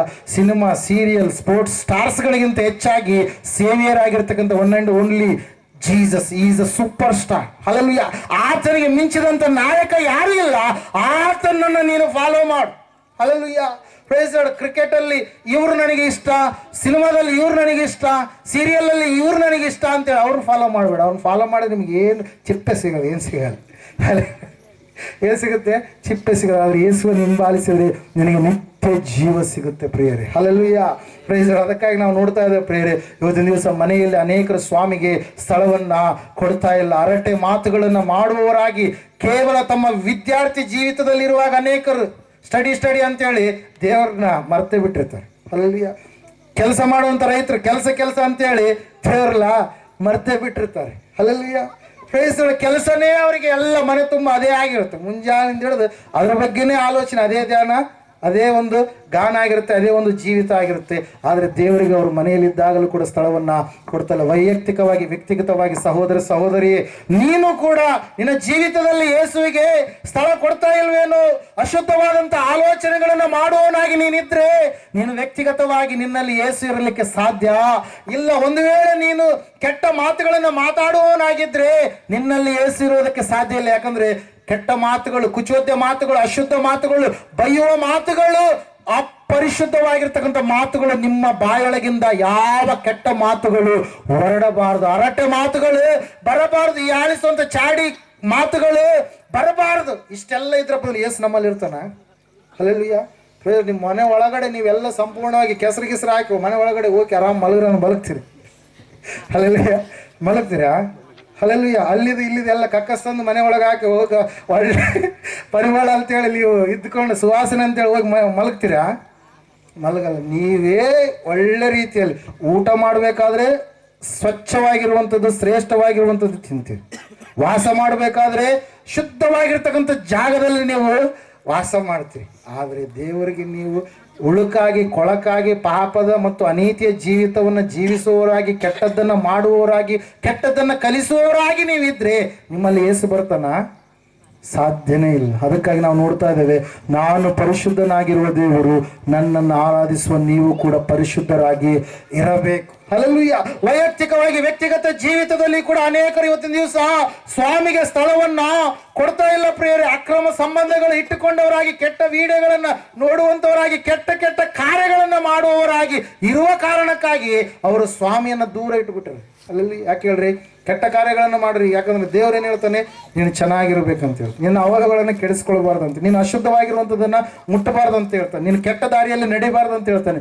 ಹೇಳಿದಾಗ ಅಲ್ಲಿ ಹೋಗಿದ್ರೇನಪ್ಪ ಅದೇ ಅಲ್ಲ, ನನಗೆ ಬೇಡವಾಗಿದ್ದೇ ಹೇಳ್ತಾನೆ. ಆದ್ರೆ ನಿನಗೆ ಬೇಕಾಗಿರೋದಂತೇಳಿ ನಿನಗೆ ಗೊತ್ತಿಲ್ಲ, ನಿನಗೆ ಒಳ್ಳೇದಂತೇಳಿ ನೀನು ತಿಳ್ಕೊಂಡಿಲ್ಲ. ಹಲ್ಲೆಲೂಯಾ. ಪ್ರೇರ. ಆದರೆ ಸತ್ಯವೇದದಲ್ಲಿ ಕೆಲವು ಜನರು ಸ್ವಾಮಿಯನ್ನ ತಿಳಿದುಕೊಂಡ್ರು ಪ್ರೇರ. ಅದಕ್ಕಾಗಿ ಕೊನೆಯದಾಗಿ ಸಂದೇಶ ನಾನು ಮುಗಿಸ್ಲಿಕ್ಕೆ ಹೋಗ್ತಾ ಇದ್ದೇನೆ. ಯಾರು ಸ್ವಾಮಿಗೆ ಸ್ಥಳವನ್ನ ಕೊಟ್ಟರು, ಹಲ್ಲೆಲೂಯಾ, ಯಾರು ಯೇಸುವಿಗೆ ಸ್ಥಳವನ್ನ ಕೊಟ್ಟರು, ಕೊಟ್ಟಂತವರು ಖಂಡಿತವಾಗಿ ಅವರ ಆಶೀರ್ವಾದಕ್ಕೆ ಪಾತ್ರರಾದರು. ಹಲ್ಲೆಲೂಯಾ. ಸ್ವಾಮಿಗೆ ಸ್ಥಳ ಕೊಡಲಾರ್ದಂಥವ್ರ ಜೀವಿತ ಹೆಂಗಿರುತ್ತೆ ಅಂತೇಳಿ ನಾವು ನೋಡಿದ್ವಿ. ಸ್ವಾಮಿಗೆ ಯಾವ ರೀತಿಯಾಗಿ ಸ್ಥಳ ಕೊಡಬೇಕಂತೇಳಿ ನಾವು ನೋಡಿದ್ವಿ. ಸ್ವಾಮಿಗೆ ಸ್ಥಳ ಕೊಡಲಾರದೆ ಇರೋದಕ್ಕೆ ಕಾರಣಗಳು ಯಾವುದಂತೇಳಿ ನಾವು ನೋಡಿದ್ವಿ. ಈ ಸಮಯದಲ್ಲಿ ಸ್ವಾಮಿಗೆ ಸ್ಥಳವನ್ನ ಕೊಟ್ಟಂತವ್ರು ಹೊಂದಿಕೊಳ್ಳುವಂತ ಆಶೀರ್ವಾದ ಏನೆಂಬುದಾಗಿ ನಾವು ನೋಡೋಣ. ಲೂಕನ ಬರೆದ ಸುವಾರ್ತೆ 1ನೇ ಅಧ್ಯಾಯ 48ನೇ ವಚನದಲ್ಲಿ ನಾವು ನೋಡ್ತಾ ಇದ್ದೇವೆ. ಸತ್ಯವೇದ ಈ ರೀತಿಯಾಗಿ ಹೇಳ್ತಾ ಇದೆ, ಮರಿಯಳಾದರೂ ತನ್ನ ಗರ್ಭದಲ್ಲಿ ಸ್ವಾಮಿಗೆ ಸ್ಥಳವನ್ನ ಕೊಟ್ಟಳು ಪ್ರಿಯರೇ. ಹಲ್ಲೆಲೂಯಾ. ಸಾಮಾನ್ಯವಾಗಿರುವಂತ ಸಂಗತಿ ಅದಾಗಿ ಇರಲಿಲ್ಲ. ನಾವು ನೋಡ್ತಾ ಇದ್ದೇವೆ, ದೇವರ ವಾಕ್ಯ ಹೇಳ್ತಾ ಇದೆ, ಸತ್ಯವೇದ ಹೇಳ್ತಾ ಇದೆ ಸ್ಪಷ್ಟವಾಗಿ. ಏನಂತ ಹೇಳುವಂತಂದ್ರೆ, ಮರಿಯಳು ಒಂದು ಭಯಂಕರವಾದಂತ ಅವಮಾನಕರವಾದಂತ ಸ್ಥಿತಿಯ ಕಡೆಗೆ ಆಕೆ ಜಾರಿ ಹೋಗ್ಬೇಕಾಗಿದೆ. ನಿಶ್ಚಿತಾರ್ಥವಾಗಿರ್ತಕ್ಕಂಥ ಯೋಸೇಫನು ಆಕೆಯನ್ನ ಬಿಡಬೇಕು ಅಂತೇಳಿ ನಿರ್ಧರಿಸಿಕೊಂಡಿದ್ದಾನೆ. ಆಗಿರ್ತಕ್ಕಂಥ ಕಾರ್ಯ ಪರಿಶುದ್ಧ ಆತ್ಮನ ಮೂಲಕವಾಗಿ, ದೇವರ ಸಂಕಲ್ಪ ಚಿತ್ತದ ಮೂಲಕವಾಗಿ ಆಕೆಯು ಕನ್ನಿಕೆಯಾಗಿದ್ದಾಗಲೂ ಕೂಡ ಆಕೆ ಗರ್ಭವನ್ನ ಧರಿಸಿದ್ದಾಳೆ ಪ್ರಿಯರೇ. ಹಲ್ಲೆಲೂಯಾ. ಯಾರು ಕೂಡ ಒಪ್ಪುವಂತ ಮಾತು ಅಲ್ಲ. ಎಲ್ಲರೂ ನಾವು ಪುರುಷ ಸಂತಾನಿಗಳೇ. ಹಲ್ಲೆಲೂಯಾ. ಆದರೆ ಸ್ವಾಮಿ ಲೋಕಕ್ಕೆ ಬರಬೇಕಾದ್ರೆ ಆತನು ಸ್ತ್ರೀ ಸಂತಾನವಾಗಿ ಹೊರಟು ಬರಬೇಕಂತೇಳಿ ಧರ್ಮಶಾಸ್ತ್ರದಲ್ಲಿ ಏನಿತ್ರಿ ನೇಮಕ ಮಾಡಲಾಗಿತ್ತು. ಗಲಾತ್ಯದವರಿಗೆ ಬರೆದ ಪತ್ರಿಕೆ 4ನೇ ಅಧ್ಯಾಯದಲ್ಲಿ ಅದರ ವಿಷಯವಾಗಿ ನಾವೇನ್ ಮಾಡ್ತಾ ಇದ್ದೇವೆ, ನೋಡ್ತಾ ಇದ್ದೇವೆ ಪ್ರಿಯರೇ. ಹಲ್ಲೆಲೂಯಾ.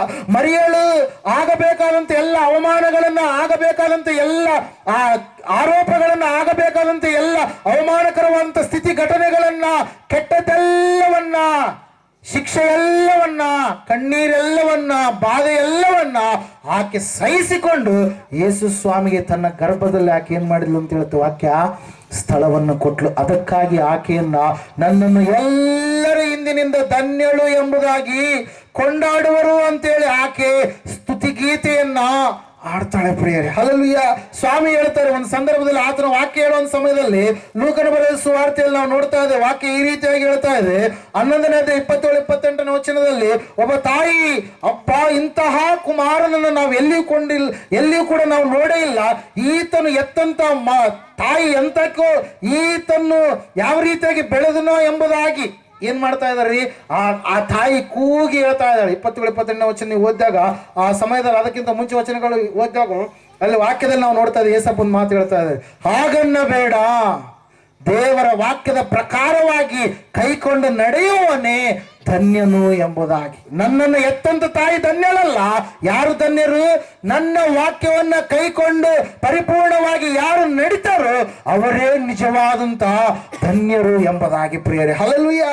ಪ್ರಿಯರೇ, ಅದಕ್ಕಾಗಿ ನಾವು ನೋಡ್ತಾ ಇದ್ದೇವೆ ಪ್ರಿಯರೇ, ಸತ್ಯವೇದ ಹೇಳ್ತಾ ಇದೆ ಸ್ಪಷ್ಟವಾಗಿ, ಮರಿಯಳಾದರ ಧನ್ಯತೆಯನ್ನ ಅನುಭವಿಸಿದಳು. ದೇವರು ನಮಗೂ ಕೂಡ ಅವಕಾಶ ಕೊಟ್ಟಿದ್ದಾನೆ. ಆತನ ವಾಕ್ಯದ ಪ್ರಕಾರವಾಗಿ ನಾವು ನಡೆಯುವಾಗ ನಾವು ಡಬಲ್ ಧನ್ಯತೆಯನ್ನು ನಾವು ಏನ್ ಮಾಡ್ತೀವಿ, ಆಸ್ವಾದಿಸಿಕೊಳ್ಳುವವರಾಗಿರ್ತೀವಿ, ಅನುಭವಿಸುವವರಾಗಿರ್ತೀವಿ. ನಾವು ನೋಡ್ತಾ ಇದ್ದೇವೆ, ಯಾಯೀರನ ಎನ್ನುವಂತ ವ್ಯಕ್ತಿಯ ಮನೆಯಲ್ಲಿ ಅನೇಕ ಜನರು ಏನ್ ಮಾಡಿದ್ದಾರೆ, ತುಂಬಿದರೆ. ಮತ್ತಾಯ ಬರೆದ ಸುವಾರ್ತೆ 9ನೇ ಅಧ್ಯಾಯ 23-26 ವಚನಗಳನ್ನು ನಾವು ನೋಡುವಾಗ, ಆ ಮನೆ ಯೇಸು ಇರಲಾರದಕ್ಕಿಂತ ಮುಂಚಿತವಾಗಿ ಒಂದು ಮರಣದ ಮನೆಯಾಗಿ, ಯೇಸು ಇರಲಾರದಕ್ಕಿಂತ ಮುಂಚಿತವಾಗಿ ಕಳವಳ ಕಣ್ಣೀರ ಮನೆಯಾಗಿ, ಗೋಳಾಟದ ಮನೆಯಾಗಿ ಇದೆ. ಯಾವಾಗ ಯಾಯೀರನು ಸ್ವಾಮಿ ಆಚೆ ದೊಡದಿಂದ ಈಚೆ ದೊಡಕ್ಕೆ ಬಂದಿದ್ದಾನೆ ಎಂಬುದಾಗಿ ಗೊತ್ತಾಗಿ, ಯಾಯೀರನು ಅಧಿಕಾರಿಯಾಗಿರ್ತಕ್ಕಂಥ ಯಾಯೀರನು ಸ್ವಾಮಿಯ ಬಳಿಗೆ ಹೋಗಿ, ನನ್ನ ಮಗಳು ಸಾಯಲಿಕ್ಕಿದ್ದಾಳೆ, ನೀನು ಬಂದು ನಿನ್ನ ಹಸ್ತವನ್ನು, ನಿನ್ನ ಕೈಯನ್ನು ಆಕೆಯ ಮೇಲೆ ಇಟ್ಟರೆ ನನ್ನ ಮಗಳು ಏನಾಗ್ತಾಳೆ, ಬದುಕ್ತಾಳೆ ಎಂಬುದಾಗಿ ಹೇಳಿದಾಗ ಅಲ್ಲಿ ಸ್ವಲ್ಪ ಹೊತ್ತು ಗ್ಯಾಪ್ ಆಯ್ತು. ಏನ್ ಹೇಳ್ರಿ, 12 ವರ್ಷದ ರಕ್ತಕುಸುಮ ರೋಗಿ ಬಂದು ಆತನನ್ನು ಮುಟ್ಟಿದಾಗ ಆಕೆ ಸ್ವಸ್ಥತೆಯನ್ನು ಹೊಂದಿದ್ಲು. ಆಕೆ ಸಾಕ್ಷಿಯನ್ನು ಸ್ವಾಮಿ ಎಲ್ಲರ ಮುಂದೆ ಏನ್ ಮಾಡಿದ, ಆತ ಬಹಿರಂಗ ಪಡಿಸಿದ ಪ್ರೇರೆ. ಸಮಯ ಆಯ್ತು. ಆ ಕಡೆಯಿಂದ ಒಬ್ಬ ವ್ಯಕ್ತಿ ಓಡೋಡಿ ಬಂದು ಹೇಳ್ತಾ ಇದ್ದಾನೆ, ಒಂದು ವೇಳೆ ನಿನ್ನ ಮಗಳು ಬದುಕಿದ್ದರೆ ಗುರುವನ್ನ ಕರೆದಿದ್ರೆ, ಆತನ ಹಸ್ತವನ್ನ ಇಟ್ಟಿದ್ರೆ, ಅಥವಾ ಏನಾದ್ರೂ ಪ್ರಾರ್ಥನೆ ಮಾಡಿದ್ರೆ ಬದುಕ್ತಾ ಇದ್ಲೇನು. ಆದ್ರೆ ನಿನ್ನ ಮಗಳು ಈಗಲೇ ತೀರಿ ಹೋದ್ಲು. ಸ್ವಾಮಿಗೆ ಗುರುವಿಗೆ ಯಾಕೆ ನೀನು ತಂದವರೇ ಕೊಡ್ತೀಯಾ ಅಂತೇಳಿ. ಹಲಲ್ವಿ ಆ ಸಮಯದಲ್ಲಿ ನಾವು ನೋಡ್ತಾ ಇದ್ದೇವೆ ಪ್ರಿಯರೇ, ಯೇಸು ಸ್ವಾಮಿ ಒಂದೇ ಮಾತನ್ನ ಹೇಳಿದ್ರು, ಅಂಜಬೇಡ, ನಂಬಿಕೆ ಮಾತ್ರ ಇರಲಿ. ಹಲಲ್ವಿಯ ಯಾಯಿರನ್ನು ತನ್ನ ಹೃದಯದಲ್ಲಿ ದೇವರಿಗೆ ಸಂಪೂರ್ಣವಾಗಿ ಏನ್ ಮಾಡ್ತಾ ಇದ್ದಾನೆ, ಸ್ಥಾನವನ್ನ ಕೊಡ್ತಾ ಇದ್ದಾನೆ. ಹಲಲ್ವಿಯ ನಾವು ನೋಡ್ತಾ ಇದ್ದೇವೆ ಪ್ರಿಯರೇ, ಸತ್ಯವೇದ ಹೇಳ್ತಾ ಇದೆ ಸ್ಪಷ್ಟವಾಗಿ, ಸ್ವಾಮಿಯ ಸಂಗಡ ಯಾಯಿರನ್ನು ಕೂಡ ಹೋಗ್ತಾ ಇದ್ದಾನೆ. ಯಾಯಿರನಿಗೆ ಯಾರ ಮೇಲೆ ನಂಬಿಕೆ ಇದೆ? ಯಾರಿಗೆ ಸ್ಥಳವನ್ನು ಕೊಟ್ಟಿದ್ದಾನೆ? ಯೇಸುವಿಗೆ ಸ್ಥಳ ಕೊಟ್ಟಿದ್ದಾನೆ. ಒಂದೊಂದು ಸಮಯದಲ್ಲಿ ಸ್ವಾಮಿಯವರು ನೋಡ್ತಾ ಇದ್ದಾರೆ, ಮನೆಯ ತುಂಬ ಯಾರು ತುಂಬಿದಾರ್ರಿ? ಜನರು. ವೈಕ್ಯ ಬಡಕ ಮತ್ತೆ ಅದೇನಂತ ಹೇಳ್ತೀವಿ, ಭಜನೆ ಸ್ಟಾರ್ಟ್ ಮಾಡಿಬಿಟ್ಟಿದ್ದಾನೆ. ಹಲ್ಲೆಲೂಯಾ. ಸ್ವಾಮಿ ಹೇಳ್ತಾ ಇದ್ದಾರೆ, ನೀವು ನನಗೆ ಸ್ಥಳ ಕೊಡಿರಿ ಎಂಬುದಾಗಿ. ಅದ್ರ ಒಳಗಡೆ ಯಾರಿದ್ದಾರೆ? ಅಲ್ಲಿವರೆಗೆ ಜನರಿದ್ದಾರೆ. ದುಃಖದಿಂದ ಅವರು ಏನೆಲ್ಲ ಗೋಳಾಟ ಮಾಡಿ ಅಳ್ತಾ ಇದ್ದಾರೆ. 12 ವರ್ಷದ ಮಗಳು, ಒಬ್ಬ ಮಗಳು ಅಂತೇಳಿ ನಾವು ವಾಕ್ಯದಲ್ಲಿ ನೋಡ್ತಾ ಇದ್ದ ಪ್ರಿಯರೇ. ಆ ಸಮಯದಲ್ಲಿ ನಾವು ನೋಡುವಾಗ ಸ್ವಾಮಿಗೆ ಯಾವಾಗ ಸ್ಥಳ ಕೊಟ್ಟರು, ಸ್ವಾಮಿ ಹೇಳ್ತಾ ಇದ್ರೆ, ಆ ಮಗಳು ಸತ್ತಿಲ್ಲ, ನಿದ್ರೆ ಮಾಡ್ತಾ ಇದ್ದಾಳೆ ಅಂತೇಳಿ. ಹಲ್ಲೆಲೂಯಾ. ಯಾವಾಗ ಯೇಸುವಿಗೆ ಮರಿಯಳು ಸ್ಥಳ ಕೊಟ್ಟಾಗ ಆಕೆ ಧನ್ಯಳಾದ್ಲು. ಯಾಯಿರನ್ನು ತನ್ನ ಮನೆಯಲ್ಲಿ ಯೇಸುವಿಗೆ ಸ್ಥಳ ಕೊಟ್ಟಾಗ ಯಾವ ಮಗಳು ಸತ್ತು ಹೋಗಿದ್ಲು, ಆ ಸತ್ತಿರ್ತಕ್ಕಂಥ ಮಗಳ ಸಮೀಪಕ್ಕೆ ಸ್ವಾಮಿ ಬಂದು ಹೇಳ್ತಾ ಇದ್ದಾಳೆ, ಮಗಳೇ ನೀನು ಎದ್ದೇಳು, ತಲಿತಾಕುಂ ಎಂಬುದಾಗಿ, ಅಮ್ಮಣ್ಣಿ ಎದ್ದೇಳು ಎಂಬುದಾಗಿ ಹೇಳುತ್ತೇನೆ ಅಂತ ಹೇಳಿದ ತಕ್ಷಣ ಸತ್ತು ಹೋಗಿರ್ತಕ್ಕಂಥ ಆ ಮಗಳು ಜೀವ ಸಹಿತವಾಗಿ ಏನಾದ್ರಿ ಎಬ್ಬಿಸಲ್ಪಟ್ಲು ಪ್ರಿಯರೇ. ಹಲ್ಲೆಲೂಯಾ.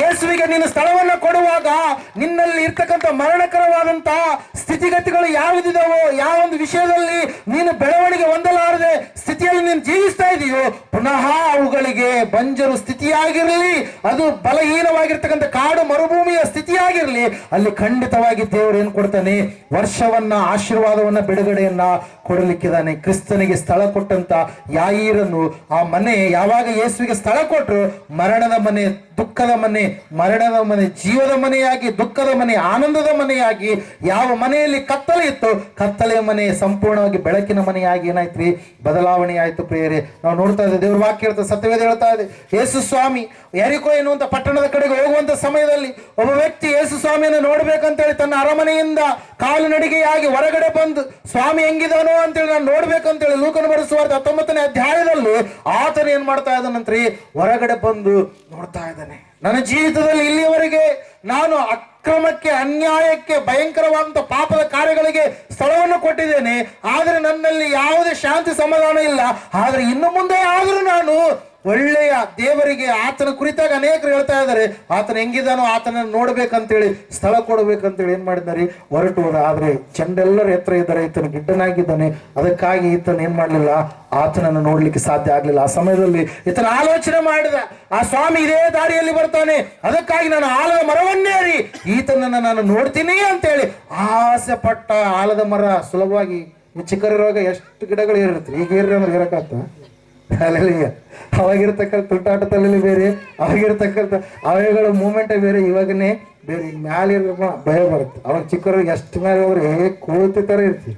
ಅಲ್ಲಿ ಏರದೇ ಯಾವ್ದು ಹಣ್ಣುಗಳ ಗಿಡಗಳನ್ನು ಏರಿ ಹಣ್ಣುಗಳನ್ನ ಅರಿದುಕೊಳ್ಳುವಂತ ಒಂದು ಸ್ಥಿತಿ ಇರುತ್ತೆ. ದೊಡ್ಡ ದೊಡ್ಡ ಆ ಗಿಡಗಳಲ್ಲಿ, ಮರಗಳಲ್ಲಿ ನಾವು ಮರಕೋತಿ ಆಟ ಆಡಿರುವಂತ ಸ್ಥಿತಿಗತಿಗಳು ಇರ್ತವೆ. ಈ ಜಕ್ಕಾಯ ನೋಡ್ರಿ, ಸ್ವಾಮಿಯನ್ನ ಹೆಂಗಾದ್ರೂ ಮಾಡಿ ನೋಡಬೇಕು ಅಂತೇಳಿ ತನ್ನ ಹೃದಯದಲ್ಲಿ ಸ್ಥಳವನ್ನು ಕೊಟ್ಟವನಾಗಿ, ಆಲೋಚನೆ ಮಾಡಿದವನಾಗಿ, ಆಸೆ ಉಳ್ಳವನಾಗಿ ಆಲದ ಮರವನ್ನು ಏರಬೇಕಾದ್ರೆ ಸಾಮಾನ್ಯವಾದಂತ ಸ್ಥಿತಿ ಇರಲಿಲ್ಲ. ಎಷ್ಟೋ ಇರುವೆಗಳಿದ್ದೇನೆ, ಕೆಳಗಡೆ ಏನೇನೋ ಇತ್ತೇನೋ, ಆದ್ರೆ ಆತನ ಹಂಗೆ ಏರ್ತಾ ಇದ್ದಾನೆ.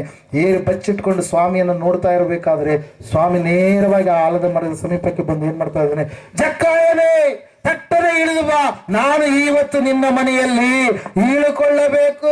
ಹಲ್ಲೆಲೂಯಾ. ಸ್ವಾಮಿಯೇ ಹೇಳ್ತಾ ಇದ್ದಾನೆ, ನಾನು ಇವತ್ತು ನಿನ್ನ ಮನೆಯಲ್ಲಿ ಇಳುಕೊಳ್ತೀನಿ, ನೀನು ನನಗೆ ಸ್ಥಳ ಕೊಡ್ತೀಯ ಎಂಬುದಾಗಿ ಹೇಳಿದಾಗ ಜಕ್ಕಾಯನ್ ಏನ್ ಮಾಡ್ತಾನ್ರಿ, ಸಂತೋಷವಾಗಿ ತಟ್ಟನೆ ಕೆಳಗಡೆ ಇಳಿದು ಬಂದು ಸ್ವಾಮಿಯನ್ನ ಸಂತೋಷದಿಂದ ಏನ್ ಮಾಡಿದಂತ ಸ್ವೀಕರಿಸಿದ ಪ್ರಿಯರೇ. ಜಕ್ಕಾಯನ ಮನೆಗೆ ದೇವರ ವಾಕ್ಯದಲ್ಲಿ ನಾವು ನೋಡ್ತಾ ಇದ್ದೇವೆ, ತನ್ನ ಅನ್ಯಾಯ ಅಕ್ರಮ ಎಲ್ಲಗಳನ್ನು ಒಪ್ಪಿಕೊಂಡು, ಸ್ವಾಮಿ ನಾನು ಎಲ್ಲವನ್ನ ಬಿಟ್ಟು ಬಿಡ್ತೀನಿ, ಅನ್ಯಾಯವಾಗಿ ಸಂಪಾದಿಸಿರುವಂಥದ್ದನ್ನ 4ರಷ್ಟು ಕೊಡ್ತೀನಿ, ನನ್ನ ಆಸ್ತಿಯಲ್ಲಿ ಅರ್ಥವನ್ನು ಬಡವರಿಗೆ ನಾನು ಹಂಚಿಕೊಡ್ತೀನಿ ಎಂಬುದಾಗಿ ಹೇಳಿದಾಗ ಸ್ವಾಮಿ ಒಂದು ಮಾತು ಹೇಳಿದ್ರು, ಏನಂತ ಹೇಳಿ, ಇವನೂ ಕೂಡ ಅಬ್ರಹಾಮನ ವಂಶಸ್ಥನಲ್ಲವೇ, ಇವನಿಗೂ ಕೂಡ ಇವತ್ತು ಇವನಿಗೆ ಏನಾಯ್ತು, ರಕ್ಷಣೆ ಆಯ್ತು ಅಂತೇಳಿ. ಅಲ್ಲಿ ಅನೇಕರು ಹೇಳ್ಕೊಳ್ತಾ ಇದ್ದಾರೆ, ಏನಂತೇಳಿ, ಆ ಬಹಳ ವರ್ಷಗಳಿಂದ ನಾವು ದೇವ್ರು ನಂಬಿದಂತ ಮಕ್ಕಳ್ರಿ, ಅಷ್ಟು ವರ್ಷಗಳಿಂದ ನಾವು ಕ್ರೈಸ್ತರಿ ಅಂತೇಳಿ. ಅಲ್ಲಿ ಇನ್ನು ಎಷ್ಟು ವರ್ಷ ಕ್ರೈಸ್ತನಾದ್ರೂ ಕೂಡ ನಿನ್ನಲ್ಲಿ ಆತ್ಮೀಯವಾಗಿ ದೇವರು ಇರಲಾರದೆ ಇದ್ರೆ, ಒಂದು ವೇಳೆ ನೀನು ಪುನಃ ಹುಟ್ಟಲಾರದೆ ಹೋಗಿದ್ರೆ, ನಿನ್ನ ಖಂಡಿತವಾಗಿ ಕೂಡ ಎಷ್ಟು ವರ್ಷಗಳಿಂದ ನೀನು ದೇವ್ರ ಮಗನಾದ್ರೂ ಕೂಡ ನಿನಗೆ ಪರಲೋಕ ಸಿಗೋದಕ್ಕೆ ಸಾಧ್ಯ ಇಲ್ಲ. ಅದಕ್ಕಾಗಿ ಯೇಸು ಸ್ವಾಮಿ ಹೇಳ್ತಾ ಇದ್ರು, ಏನಂತ ಹೇಳಂತಂದ್ರೆ, ಒಬ್ಬನು ತಿರುಗಿ ಹುಟ್ಟದಿದ್ದರೆ ಅವನು ದೇವರ ರಾಜ್ಯವನ್ನ ಕಾಣೋದಕ್ಕೆ ಸಾಧ್ಯ ಇಲ್ಲ. ಒಬ್ಬನು ನೀರಿನಿಂದಲೂ ಆತ್ಮದಿಂದಲೂ ಹುಟ್ಟಬೇಕು. ಶಾರೀರಿಕವಾಗಿ ಹುಟ್ಟಿದೀವಿ, ಅಲ್ಲಲ್ವಿಯ ನಿಜ. ಶಾರೀರಿಕವಾಗಿ ಅನೇಕವಾದಂತಹ ಪಾಪದ ಕಾರ್ಯಗಳನ್ನು ನಾವು ಮಾಡುವವರಾಗಿ ಇದ್ದೀವಿ, ನಿಜ. ಆದರೆ ಆ ಪಾಪದ ಕಾರ್ಯಗಳು ನಮಗೆ ಒಳ್ಳೆಯದಲ್ಲ, ಆ ಪಾಪದ ಕಾರ್ಯಗಳು ನರಕಕ್ಕೆ ನಡೆಸ್ತವಂತೇಳಿ ಯಾವಾಗ ಸಂಪೂರ್ಣವಾಗಿ ದೇವರ ಆತ್ಮ ವಶನಾಗಿ ನೀನು ಜೀವಿಸಿ ನಿನ್ನ ತಪ್ಪುಗಳನ್ನು ಪಾಪಗಳನ್ನು ಒಪ್ಪಿಕೊಂಡು ತಿರುಗಿ ನೀನು ಹುಟ್ಟುವಾಗ ನೀನು 2ನೇ ಸಾರಿ ಹುಡ್ತೀವಿ, ನೀ ದ್ವಿಜನ್ಮನಾಗಿ ಬಾಳುವಂತ ವ್ಯಕ್ತಿಯಾಗಿರ್ತೀಯ. ಆ ಒಂದು ಹುಟ್ಟಿದೆ ಅಲ್ವಾ, ಅದು ಶ್ರೇಷ್ಠ ಪ್ರಿಯರೇ. ಹಲ್ಲೆಲೂಯ. ನಮ್ಮಪ್ಪ ದೇವ್ರ ನಂಬೇನ, ನಾನು ದೇವ್ರ ನಂಬ್ತೀನಿ ಅಂತ ಹೇಳಂತ ಅದು ಪ್ರಯೋಜನ ಇಲ್ಲ. ಪ್ರತಿಯೊಬ್ಬ ಮನುಷ್ಯನು, ಹುಟ್ಟಿದಂತ ಪ್ರತಿಯೊಬ್ಬ ಮನುಷ್ಯನು ಪಾಪಿಯಾಗಿದ್ದಾನೆ. ಅವನು ತನ್ನ ಪಾಪವನ್ನು ಪರಿಹಾರ ಮಾಡಿಕೊಳ್ಳಬೇಕಾದರೆ ಕ್ರಿಸ್ತನ ರಕ್ತದಿಂದ ತನ್ನ ಉಳುಕು ಕೊಳುಕುಗಳೆಲ್ಲವನ್ನ ಏನ್ ಮಾಡಬೇಕು, ತೊಳಕೊಳ್ಳುವಂತ ವ್ಯಕ್ತಿಯಾಗಿ ಇರಬೇಕು. ಹಲ್ಲೆಲೂಯ. ಅದಕ್ಕಾಗಿ ನಿಮ್ಮ ಮಕ್ಕಳಿಗೆ ರಕ್ಷಣೆಯ ಮಾರ್ಗದ ವಿಷಯಗಳನ್ನು ನೀವು ಬೋಧಿಸುವವರಾಗಿ ಇರಿ. ಜಕ್ಕಾಯನು ಯೇಸು ಸ್ವಾಮಿಗೆ ಸ್ಥಳ ಕೊಟ್ಟ ಕಾರಣಕ್ಕಾಗಿ ಆತನ ಮನೆಗೆ ಏನಾಯ್ತು, ರಕ್ಷಣೆ ಆಯ್ತು. ನಾವು ನೋಡ್ತಾ ಇದ್ದೇವೆ, ನೀನು ಸ್ವಾಮಿಯನ್ನ ಯೇಸುವನ್ನ ನಂಬಿ ದೀಕ್ಷಾಸ್ನಾನ ಮಾಡಿಕೊ, ನೀನೂ ರಕ್ಷಣೆ ಹೊಂದುತ್ತಿ, ನಿನ್ನ ಮನೆಯವರು ಕೂಡ ರಕ್ಷಣೆ ಹೊಂದುತ್ತಾರೆ ಅಂತೇಳಿ ಪೌಲನು ಸೆರೆಮನೆ ಅಧಿಕಾರಿಗೆ ಏನ್ ಮಾಡ್ತಾ ಇದ್ದಾನೆ, ಹೇಳ್ತಾ ಇದ್ದಾನೆ. ನೀನು ರಕ್ಷಣೆ ಹೊಂದುವುದರಿಂದ ನಿನ್ನ ಮನೆಯವರೆಲ್ಲರಿಗೂ ಕೂಡ ಏನಿದೆ, ರಕ್ಷಣೆಯ ಒಂದು ಭಾಗ್ಯ ಇದೆ. ಅವರನ್ನು ಕೂಡ ನಿನ್ನ ರಕ್ಷಣಾ ಮಾರ್ಗದಲ್ಲಿ ನಡೆಸುವಂತ ಒಂದು ಸ್ಥಿತಿ ಸ್ಥಾನ ಎನ್ನುವಂಥದ್ದು ಸಿಗುತ್ತೆ ಪ್ರೇರೆ. ನಾವು ನೋಡ್ತಾ ಇದ್ದೇವೆ ಪ್ರೇರೆ, ದೋಣಿಯಲ್ಲಿ ಸ್ಥಳವನ್ನು ಕೊಟ್ಟಂತ ಪೇತ್ರ, ಲೂಕನ ಬರೆದ ಸುವಾರ್ತೆ 5ನೇ ಅಧ್ಯಾಯ 3-10 ವಚನಗಳನ್ನು ನಾವು ನೋಡುವಾಗ ಸ್ಥಳವನ್ನು ಕೊಟ್ಟ ಯೇಸು ಸ್ವಾಮಿಗೆ ಎಲ್ಲಿ ಸ್ಥಳ ಕೊಟ್ಟರಿ, ದೋಣಿ. ಅದು ಎಂತಹ ದೋಣಿ ಆಗಿತ್ತು, ಅನೇಕ ಸಾರಿ ನೀವು ಕೇಳಿದ್ರೆ ಎಂತಹ ದೋಣಿ ಆಗಿತ್ತದು, ಕೊರತೆಯ ಒಂದು ದೋಣಿ. ರಾತ್ರಿ ಎಲ್ಲ ಪ್ರಯಾಸ ಪಟ್ಟರು ಕೂಡ ಒಂದು ಮೀನು ಸಿಗಲಿಲ್ಲ. ಹೋಗಿರುವಂತವ್ರು ಸಾಮಾನ್ಯರಲ್ಲ, ಅಲ್ಲಲ್ವಿಯ. Praise lord. ನೀವು ಅಮಾಲಿ ಮಾಡುವಂತವ್ರು ಇದೀರಿ ಅಂತ ತಿಳ್ಕೊರಿ. ನೀವು ಒಂದು ತಾಸಿಗೆ ಎಷ್ಟೋ ಚೀಲಗಳು ನೀವೇನ್ ಮಾಡ್ತೀರಿ, ಸಡನ್ ಆಗಿ ಹಾಕ್ತೀರಿ ಅಂತ ತಿಳ್ಕೊರಿ. ಅಂತ ವ್ಯಕ್ತಿ ಸಡನ್ ಆಗಿ ಒಂದು ಚೀಲ ಕೂಡ ಹಾಕ್ಲಾರಂಗ ಆದಂತ ತಿಳ್ಕೊರಿ. ಬಹಳ ದಷ್ಟಪುಷ್ಟ ಎಲ್ಲ ಆಕ್ಟಿವ್ ಅದನ್ನ, ಎಲ್ಲ ರೀತಿಯಿಂದ ಚೆನ್ನಾಗದನ್ನ. ಅಲ್ಲಲ್ವಿಯ. ನೀವು ಹೊಲದಲ್ಲಿ ಬೆಳೆಯನ್ನ ಹಾಕಿರಿ, ಒಳ್ಳೆ ಬೆಳೆ. ಎಂತ ಬೆಳೆ ಅದು, ಒಳ್ಳೆ ಬೆಳೆಯನ್ನು ಕೊಡುವಂತ ಭೂಮಿನೇ ಅದು. ಆ ವರ್ಷ ನೀವು ಬಿತ್ತಿದಿರಿ, ಒಂದು ಸ್ವಲ್ಪ ಕೂಡ ಬೆಳೆ ಬರಲಿಲ್ಲ ಅಂತ ತಿಳ್ಕೊರಿ, ಏನಾಗುತ್ತೆ ಹೇಳ್ರಿ? ಆ ಸಮಯದಲ್ಲಿ ಬಹಳ ನಿರಾಶೆ ಆಗುತ್ತೆ, ಬಹಳ ಕೊರತೆ, ಬಹಳ ದುಃಖ ಆಗುತ್ತೆ. ಅಂತ ಒಂದು ಸ್ಥಿತಿಯಲ್ಲಿ ಇದ್ದಾರೆ ಪ್ರಿಯರು. ಯಾರು ಹೇಳ್ರಿ? ಪೇತ್ರನ ಎಲ್ಲ ಸ್ನೇಹಿತ ಸಹೋದರರು ಪ್ರಿಯರೇ. ಅಲ್ಲಲ್ಲಿ ಆ ಸಮಯದಲ್ಲಿ ನಾವು ನೋಡ್ತಾ ಇದ್ದೇವೆ, ಯೇಸುವಿಗೆ ತಮ್ಮ ದೋಣಿಯಲ್ಲಿ ಅವರು ಸ್ಥಳವನ್ನು ಕೊಟ್ಟಾಗ ಯಾವ ಕೊರತೆ ಅವರಿಗೆ ಆಳ್ವಿಕೆ ಮಾಡ್ತಾ ಇತ್ತು, ಆ ಕೊರತೆ ಎನ್ನುವಂಥದ್ದನ್ನ ಸಂಪೂರ್ಣವಾಗಿ ಸ್ವಾಮಿ ಏನ್ ಮಾಡ್ತಾ ಇದ್ದಾರೆ, ತೀರಿಸ್ತಾ ಇದ್ದಾರೆ. ಸ್ವಾಮಿ ಆ ಒಂದು ದೋಣಿಯಲ್ಲಿ ಕುಳಿತು ಆತನು ನಿಂತು ಏನ್ ಮಾಡಿದಂತ್ರಿ, ಸುವಾರ್ತೆಯನ್ನು ಸಾರಿದ. ದಡದಲ್ಲಿ ಜನರಿದ್ದಾರೆ, ದೋಣಿಯಲ್ಲಿ ಸ್ವಾಮಿ ಇದ್ದಾನೆ. ಸುವಾರ್ತೆಗೆ ಅವಕಾಶ ಯಾವಾಗ ಆಯ್ತು, ಆ ಸಮಯದಲ್ಲಿ ಆ ದೋಣಿಗಳ ಸಂಗಡ ಸ್ವಾಮಿ ಹೇಳ್ತಾ ಇದ್ದಾನೆ ಪೇತ್ರನಿಗೆ, ಏನಂತ ಹೇಳಿ, ನಡಿರಿ ಮೀನಿನ ಬೇಟೆಗಾಗಿ ಹೋಗೋಣ ಅಂತ. ಅವ್ರು ಹೇಳ್ತಾ ಇದ್ದಾರೆ, ಸ್ವಾಮಿ ರಾತ್ರಿ ಎಲ್ಲ ಪ್ರಯಾಸ ಪಟ್ಟು ಒಂದು ಮೀನು ಸಿಗಲಿಲ್ಲ. ಅದೇ ಸಮುದ್ರ, ಅದೇ ನಾವೇ ಬೆಸ್ತರು, ಅದೇ ಹಡಗುಗಳು, ಅದೇ ಬಲೆಗಳು, ಯಾವ ಒಂದು ಮೀನು ಇಲ್ಲಪ್ಪ. ರಾತ್ರಿ ಎಲ್ಲ ಹುಡುಕಿದ್ರು, ಒಂದು ಮೀನು ಕೂಡ ಸಿಗಲಿಲ್ಲ. ಹಲ್ಲೆಲೂಯಾ. ಆ ಸಮಯದಲ್ಲಿ ಸ್ವಾಮಿಗೆ ಒಂದು ಮಾತು ಹೇಳ್ತಾ ಇದ್ದಾನೆ ಪೇತ್ರ, ನಿನ್ನ ಮಾತಿನ ಮೇರೆಗೆ ನಾವು ಏನ್ ಮಾಡ್ತೀವಿ, ಮೇರೆಗೆ ಬಲೆಯನ್ನ ಹಾಕ್ತೀವಿ ಅಂತೇಳಿ ಹೇಳಿ ಇವರು ಬಲೆಯನ್ನ ಹಾಕ್ತಾ ಇದ್ದಾರೆ ಪ್ರಿಯರೇ. ದೋಣಿ ಹೋಗ್ತಾ ಇದೆ, ಆಳವಾಗಿ ನಡೆಸ್ರಿ ಅಂತ ಹೇಳಿದಾಗ ಆಳದ ಕಡೆಗೆ ಹೋದಂತ ಸಮಯದಲ್ಲಿ ಬಲೆಗಳನ್ನ ಹಾಕಿದ್ರು. ಏನ್ ಸಿಕ್ಕುವಂತ್ರಿ, ರಾಶಿಯಾಗಿ ಮೀನುಗಳು ಸಿಕ್ಕು. ಇವ್ರು ಅನ್ಕೊಂಡ್ರು ಹೆಚ್ಚು ದೋಣಿಗಳಿದ್ವು ಇವ್ರ ಹತ್ರ, 2 ದೋಣಿ ಸಾಕು ಅನ್ಕೊಂಡ್ರು. 2 ದೋಣಿಗಳು ಮುಳುಗುವಷ್ಟು ಏನ್ ಸಿಕ್ಕುವಂತ್ರಿ, ಮೀನುಗಳು ಸಿಕ್ಕು. ಹಲ್ಲೆಲೂಯ. ಯೇಸುವಿಗೆ ನಿನ್ನ ಸ್ಥಳವನ್ನು ಕೊಡುವಾಗ ನಿನ್ನನ್ನು ಕೊರತೆಯಲ್ಲಿ ದೇವರು ನಿಲ್ಲಿಸೋದಿಲ್ಲ. ಸಕಲ ಸಮೃದ್ಧಿಯಿಂದ ಆತನ ನಿನ್ನನ್ನು ಏನ್ ಮಾಡ್ತಾನೆ, ತುಂಬಿಸುವಂತ ವ್ಯಕ್ತಿಯಾಗಿರ್ತಾನೆ. ಸುಕಾರ ಎನ್ನುವಂತ ಗ್ರಾಮಸ್ಥರು, ಅಲ್ಲಿರ್ತಕ್ಕಂಥ ಒಬ್ಬ ತಾಯಿ ಆಕೆ ಹೇಳಿದಂತ ಮಾತನ್ನ ನಂಬಿ ಸ್ವಾಮಿಯ ಸಮೀಪಕ್ಕೆ ಬರ್ತಾ ಇದ್ದಾರೆ ಪ್ರೇರೆ. ಯಾಕೋಬನ ಬಾವಿ ಹತ್ತಿರ ನಡೆದಿರತಕ್ಕಂಥ ಘಟನೆ ಯೋಹಾನ್ ಬರೆದ ಸುವಾರ್ತೆ 4ನೇ ಅಧ್ಯಾಯದಲ್ಲಿ ಅದರ ವಿಷಯವನ್ನು ನಾವು ನೋಡ್ತಾ ಇರ್ತೇವೆ. ಅಲ್ಲಲ್ಲಿ ಸ್ವಾಮಿಯನ್ನು ಅವರು ಕರಿತಾ ಇದ್ದಾರೆ, ಸ್ವಾಮಿ ನೀನು ನಮ್ಮ ಬಳಿಗೆ ಬಾ, ನಮ್ಮ ಮನೆಗೆ ಬಾ, ನಮ್ಮ ಊರಿಗೆ ಬಾ ಎಂಬುದಾಗಿ ಸುಕಾರ್ಯ ಗ್ರಾಮಕ್ಕೆ ಕರೆಸಿಕೊಂಡು 2 ದಿವಸಗಳ ಕಾಲ ಅವ್ರು ಏನ್ ಮಾಡ್ತಾರಂತೆ, ಆ ಸ್ಥಳದಲ್ಲಿ ತಂಗಿಸಿಕೊಳ್ತಾರೆ. ಅವಾಗ ಆ ತಾಯಿಗೆ ಹೇಳ್ತಾರೆ, ಯಾವ ತಾಯಿ ಸುವಾರ್ತೆಯನ್ನು ಸೇರಿ ಸುಕಾರ್ಯ ಗ್ರಾಮವೆಲ್ಲವನ್ನು ರಕ್ಷಣಾ ಮಾರ್ಗಕ್ಕೆ ನಡೆಸಿದ್ಲು, ಆ ತಾಯಿಗೆ ಹೇಳ್ತಾ ಇದ್ರು, ಏನಂತ ಹೇಳ್ತಾ ಇದ್ರು ಗೊತ್ತಾ, ಅಮ್ಮ ನೀನು ಇಷ್ಟು ಹೊತ್ತು ಹೇಳಿದಲ್ಲ, ನೀನು ಹೇಳಿದ ಮಾತಿನ ದೆಸೆಯಿಂದಲ್ಲ, ಈತನು ಲೋಕ ರಕ್ಷಕನೇ ಹೌದೆಂದು ನಾವು ನಂಬುತ್ತೇವೆ, ಒಪ್ಪುತ್ತೇವೆ ಅಂತೇಳಿ ಯಾರ ಕುರಿತಾಗಿ ಹೇಳ್ತಾ ಇದ್ದಾರೆ, ಸುಕಾರ್ಯ ಗ್ರಾಮದವರು ಯೇಸು ಸ್ವಾಮಿಯನ್ನ ಸ್ವೀಕಾರ ಮಾಡಿ ಆತನನ್ನ ಏನ್ ಮಾಡ್ತಾ ಇದ್ದಾರೆ, ಲೋಕ ರಕ್ಷಕನೆಂಬುದಾಗಿ ಅವರು ನಂಬುತ್ತಾ ಇದ್ದಾರೆ. ಪ್ರಿಯರೇ, ಸಹೋದರ ಸಹೋದರಿ, ಸಂದಲ್ಲಿ ನಾವೆಲ್ಲರೂ ನಿಂತುಕೊಳ್ಳೋಣ, ಪ್ರಾರ್ಥನೆ ಮಾಡಿಕೊಳ್ಳೋಣ. ಆ ಜನರು ದೇವರಿಗೆ ಸ್ಥಳವನ್ನ ಕೊಡಲಿಲ್ಲ, ಅದಕ್ಕಾಗಿ ಅವರು ನಷ್ಟವನ್ನ, ಕಷ್ಟವನ್ನ, ಅವಮಾನಕರವಾದಂತ ಸ್ಥಿತಿಯನ್ನ, ಕೇವಲ ಲೌಕಿಕವಾದಂತ ಜೀವಿತವನ್ನ ಜೀವಿಸುವವರಾದ್ರು. ಆದ್ರೆ ಯಾರು ದೇವರಿಗೆ ಸ್ಥಳವನ್ನ ಕೊಟ್ಟರು ಅವರು ಧನ್ಯರಾದ್ರು. ಯಾರು ದೇವರಿಗೆ ಸ್ಥಳವನ್ನು ಕೊಟ್ಟರು ಅವರು ರಕ್ಷಣೆಯನ್ನು ಅನುಭವಿಸಿದ್ರು. ಯಾರು ದೇವರಿಗೆ ಸ್ಥಳವನ್ನು ಕೊಟ್ಟರು ಆಶೀರ್ವಾದವನ್ನ ಬಾಧ್ಯವಾಗಿ ಸಮೃದ್ಧಿಯನ್ನು ಅವರು ಹೊಂದಿಕೊಂಡ್ರು. ಯಾರು ದೇವರಿಗೆ ಸ್ಥಳ ಕೊಟ್ಟರು ಅವರು ಎಲ್ಲಾ ವಿಷಯಗಳಲ್ಲಿ ಸುಖ, ಸಂತೋಷ, ಲೋಕ ರಕ್ಷಕರನ್ನ ಕಂಡವರಾಗಿ ಜೀವಿಸಿದ್ರು. ಇವತ್ತು ನೀನು ದೇವರಿಗೆ ಸ್ಥಳ ಕೊಡುವುದೇ ಆದರೆ ಸಹೋದರ ಸಹೋದರಿ, ನಿನ್ನ ಜೀವಿತವನ್ನು ಕೂಡ ದೇವರು ಆಶೀರ್ವಾದ ಮಾಡ್ತಾನೆ. ಮಾರ್ತ ಮರಿಯಳು ಆ ಮಾರ್ಗವಾಗಿ ಹೋಗುವಂತ ಯೇಸು ಸ್ವಾಮಿಯನ್ನ ತಮ್ಮ ಮನೆಯಲ್ಲಿ ಇರಿಸಿಕೊಂಡು ಅವರು ಸ್ಥಳ ಕೊಟ್ಟ ಕಾರಣಕ್ಕಾಗಿ ನಾವು ನೋಡ್ತಾ ಇದ್ದೇವೆ. ದೇವರ ವಾಕ್ಯ ಹೇಳ್ತಾ ಇದೆ, ಮಾಡ್ತಾಳೆ ನೀನು ಅನೇಕ ವಿಷಯದಲ್ಲಿ ಗಡಿಬಿಡಿಯಲ್ಲಿ ಇದ್ದಿ, ಬೇಕಾಗಿರುವಂತದ್ದು ಒಂದೇ, ಆ ಒಂದನ್ನ ತೆಗೆಯಲ್ಪಡಲಾರದಂತ ವಿಷಯವನ್ನ, ಸಂಗತಿಯನ್ನ ಮರಿಯಲು ಹೊಂದಿದ್ದಾಳೆ, ಅದು ಆಕೆಯಿಂದ ತೆಗೆಯಲ್ಪಡುವುದೇ ಇಲ್ಲ ಎಂಬುದಾಗಿ. ಇವತ್ತು ನೀನು ಯೇಸುವಿಗೆ ಸ್ಥಳ ಕೊಡುವುದೇ ಆದರೆ ತೆಗೆಯಲ್ಪಡಲಾರದ ಆಶೀರ್ವಾದದ ಬಾಧ್ಯವನ್ನ ನೀನು ಸಂಪೂರ್ಣವಾಗಿ ಹೊಂದುವಂತ ವ್ಯಕ್ತಿಯಾಗಿರ್ತೀವಿ. ಸಮಯದಲ್ಲಿ ನಾವು ಪ್ರಾರ್ಥನೆ ಮಾಡಿಕೊಳ್ಳೋಣ. ಸಹೋದರ ಸಹೋದರಿಯೇ, ಇಲ್ಲಿಯವರೆಗೆ ಒಂದು ವೇಳೆ ಯೇಸುವಿಗೆ ಸ್ಥಳವನ್ನು ಕೊಡಲಾರದೆ, ವಾಕ್ಯ ಸ್ವರೂಪನಾದ ದೇವರಿಗೆ ಸ್ಥಳವನ್ನು ಕೊಡಲಾರದೆ, ಆತನ ಆತ್ಮ ದೇವರಿಗೆ ಸ್ಥಳವನ್ನು ಕೊಡಲಾರದೆ ನೀನು ಜೀವಿಸಿದ್ದೀಯನ್ನು ಕೇವಲ ನಾನೇ, ನನ್ನದು ಎಂಬುದಾಗಿ, ನನ್ನ ಕೆಲಸ ಕಾರ್ಯಗಳೇ ಎಂಬುದಾಗಿ ನಿನ್ನನ್ನೇ ನೀನು ಸಂಪೂರ್ಣವಾಗಿ ನಿನ್ನ ಇಷ್ಟದ ಪ್ರಕಾರವಾಗಿ ನೀನು ಜೀವಿಸಿ ದೇವರಿಗೆ ಸ್ಥಳ ಕೊಡಲಾರದೆ ನೀನು ಜೀವಿಸಿದೀಯೇನು? ದೇವರಿಗೆ ಸ್ಥಳ ಕೊಟ್ಟು ಜೀವಿಸಿರ್ತಕ್ಕಂಥ ದಾವೀದನು ದೊಡ್ಡ ಅರಸನಾದ, ದಾವೀದನು ದೊಡ್ಡ ಅರಸನಾಗಿ ಯೆರೂಸಲೇಮಿನ ಮಹಾರಾಜನಾಗಿ ಆಳ್ವಿಕೆ ಮಾಡಿದ. ದೇವರಿಗೆ ಸ್ಥಳ ಕೊಟ್ಟಂತ ದಾನಿಯೇಲನು ದೇವರ ವಾಕ್ಯದಲ್ಲಿ ನಾವು ನೋಡ್ತಾ ಇದ್ದೇವೆ, ಅವರು 5 ರಾಜರುಗಳು ಬದಲಾವಣೆ ಆದರೂ ಕೂಡ ದಾನಿಯೇಲನ ಸೀಟ್ ಬದಲಾವಣೆ ಆಗಲಿಲ್ಲ. ಮುಖ್ಯ ವ್ಯಕ್ತಿಯಾಗಿ ಪ್ರಧಾನ ಮಂತ್ರಿಗಿಂತ ಹೆಚ್ಚಿನ ಒಂದು ಸ್ಥಾನವನ್ನ ಅಲಂಕರಿಸಿದ. ದೇವರಿಗೆ ಸ್ಥಾನ ಕೊಟ್ಟಂತ ಯೋಸೇಫನು ಸೆರೆಮನೆಯಲ್ಲಿ ಹಾಕಲ್ಪಟ್ಟರು, ಗುಲಾಮನಾಗಿ ಮಾರಲ್ಪಟ್ಟರು ಕೂಡ ಯಾವ ಒಂದು ದೇಶದಲ್ಲಿ ಗುಲಾಮನಾಗಿ ಹೋಗಿದ್ದು ಅದೇ ದೇಶದಲ್ಲಿ ಎಲ್ಲರೂ ಕೂಡ ಗೌರವ ಕೊಡುವಂತ ದೊಡ್ಡ ಆ ದೇಶದ ಅಧಿಕಾರಿಯಾಗಿ, ಸರ್ವಾಧಿಕಾರಿಯಾಗಿ ಆತ ಬದಲಾವಣೆಯಾದ.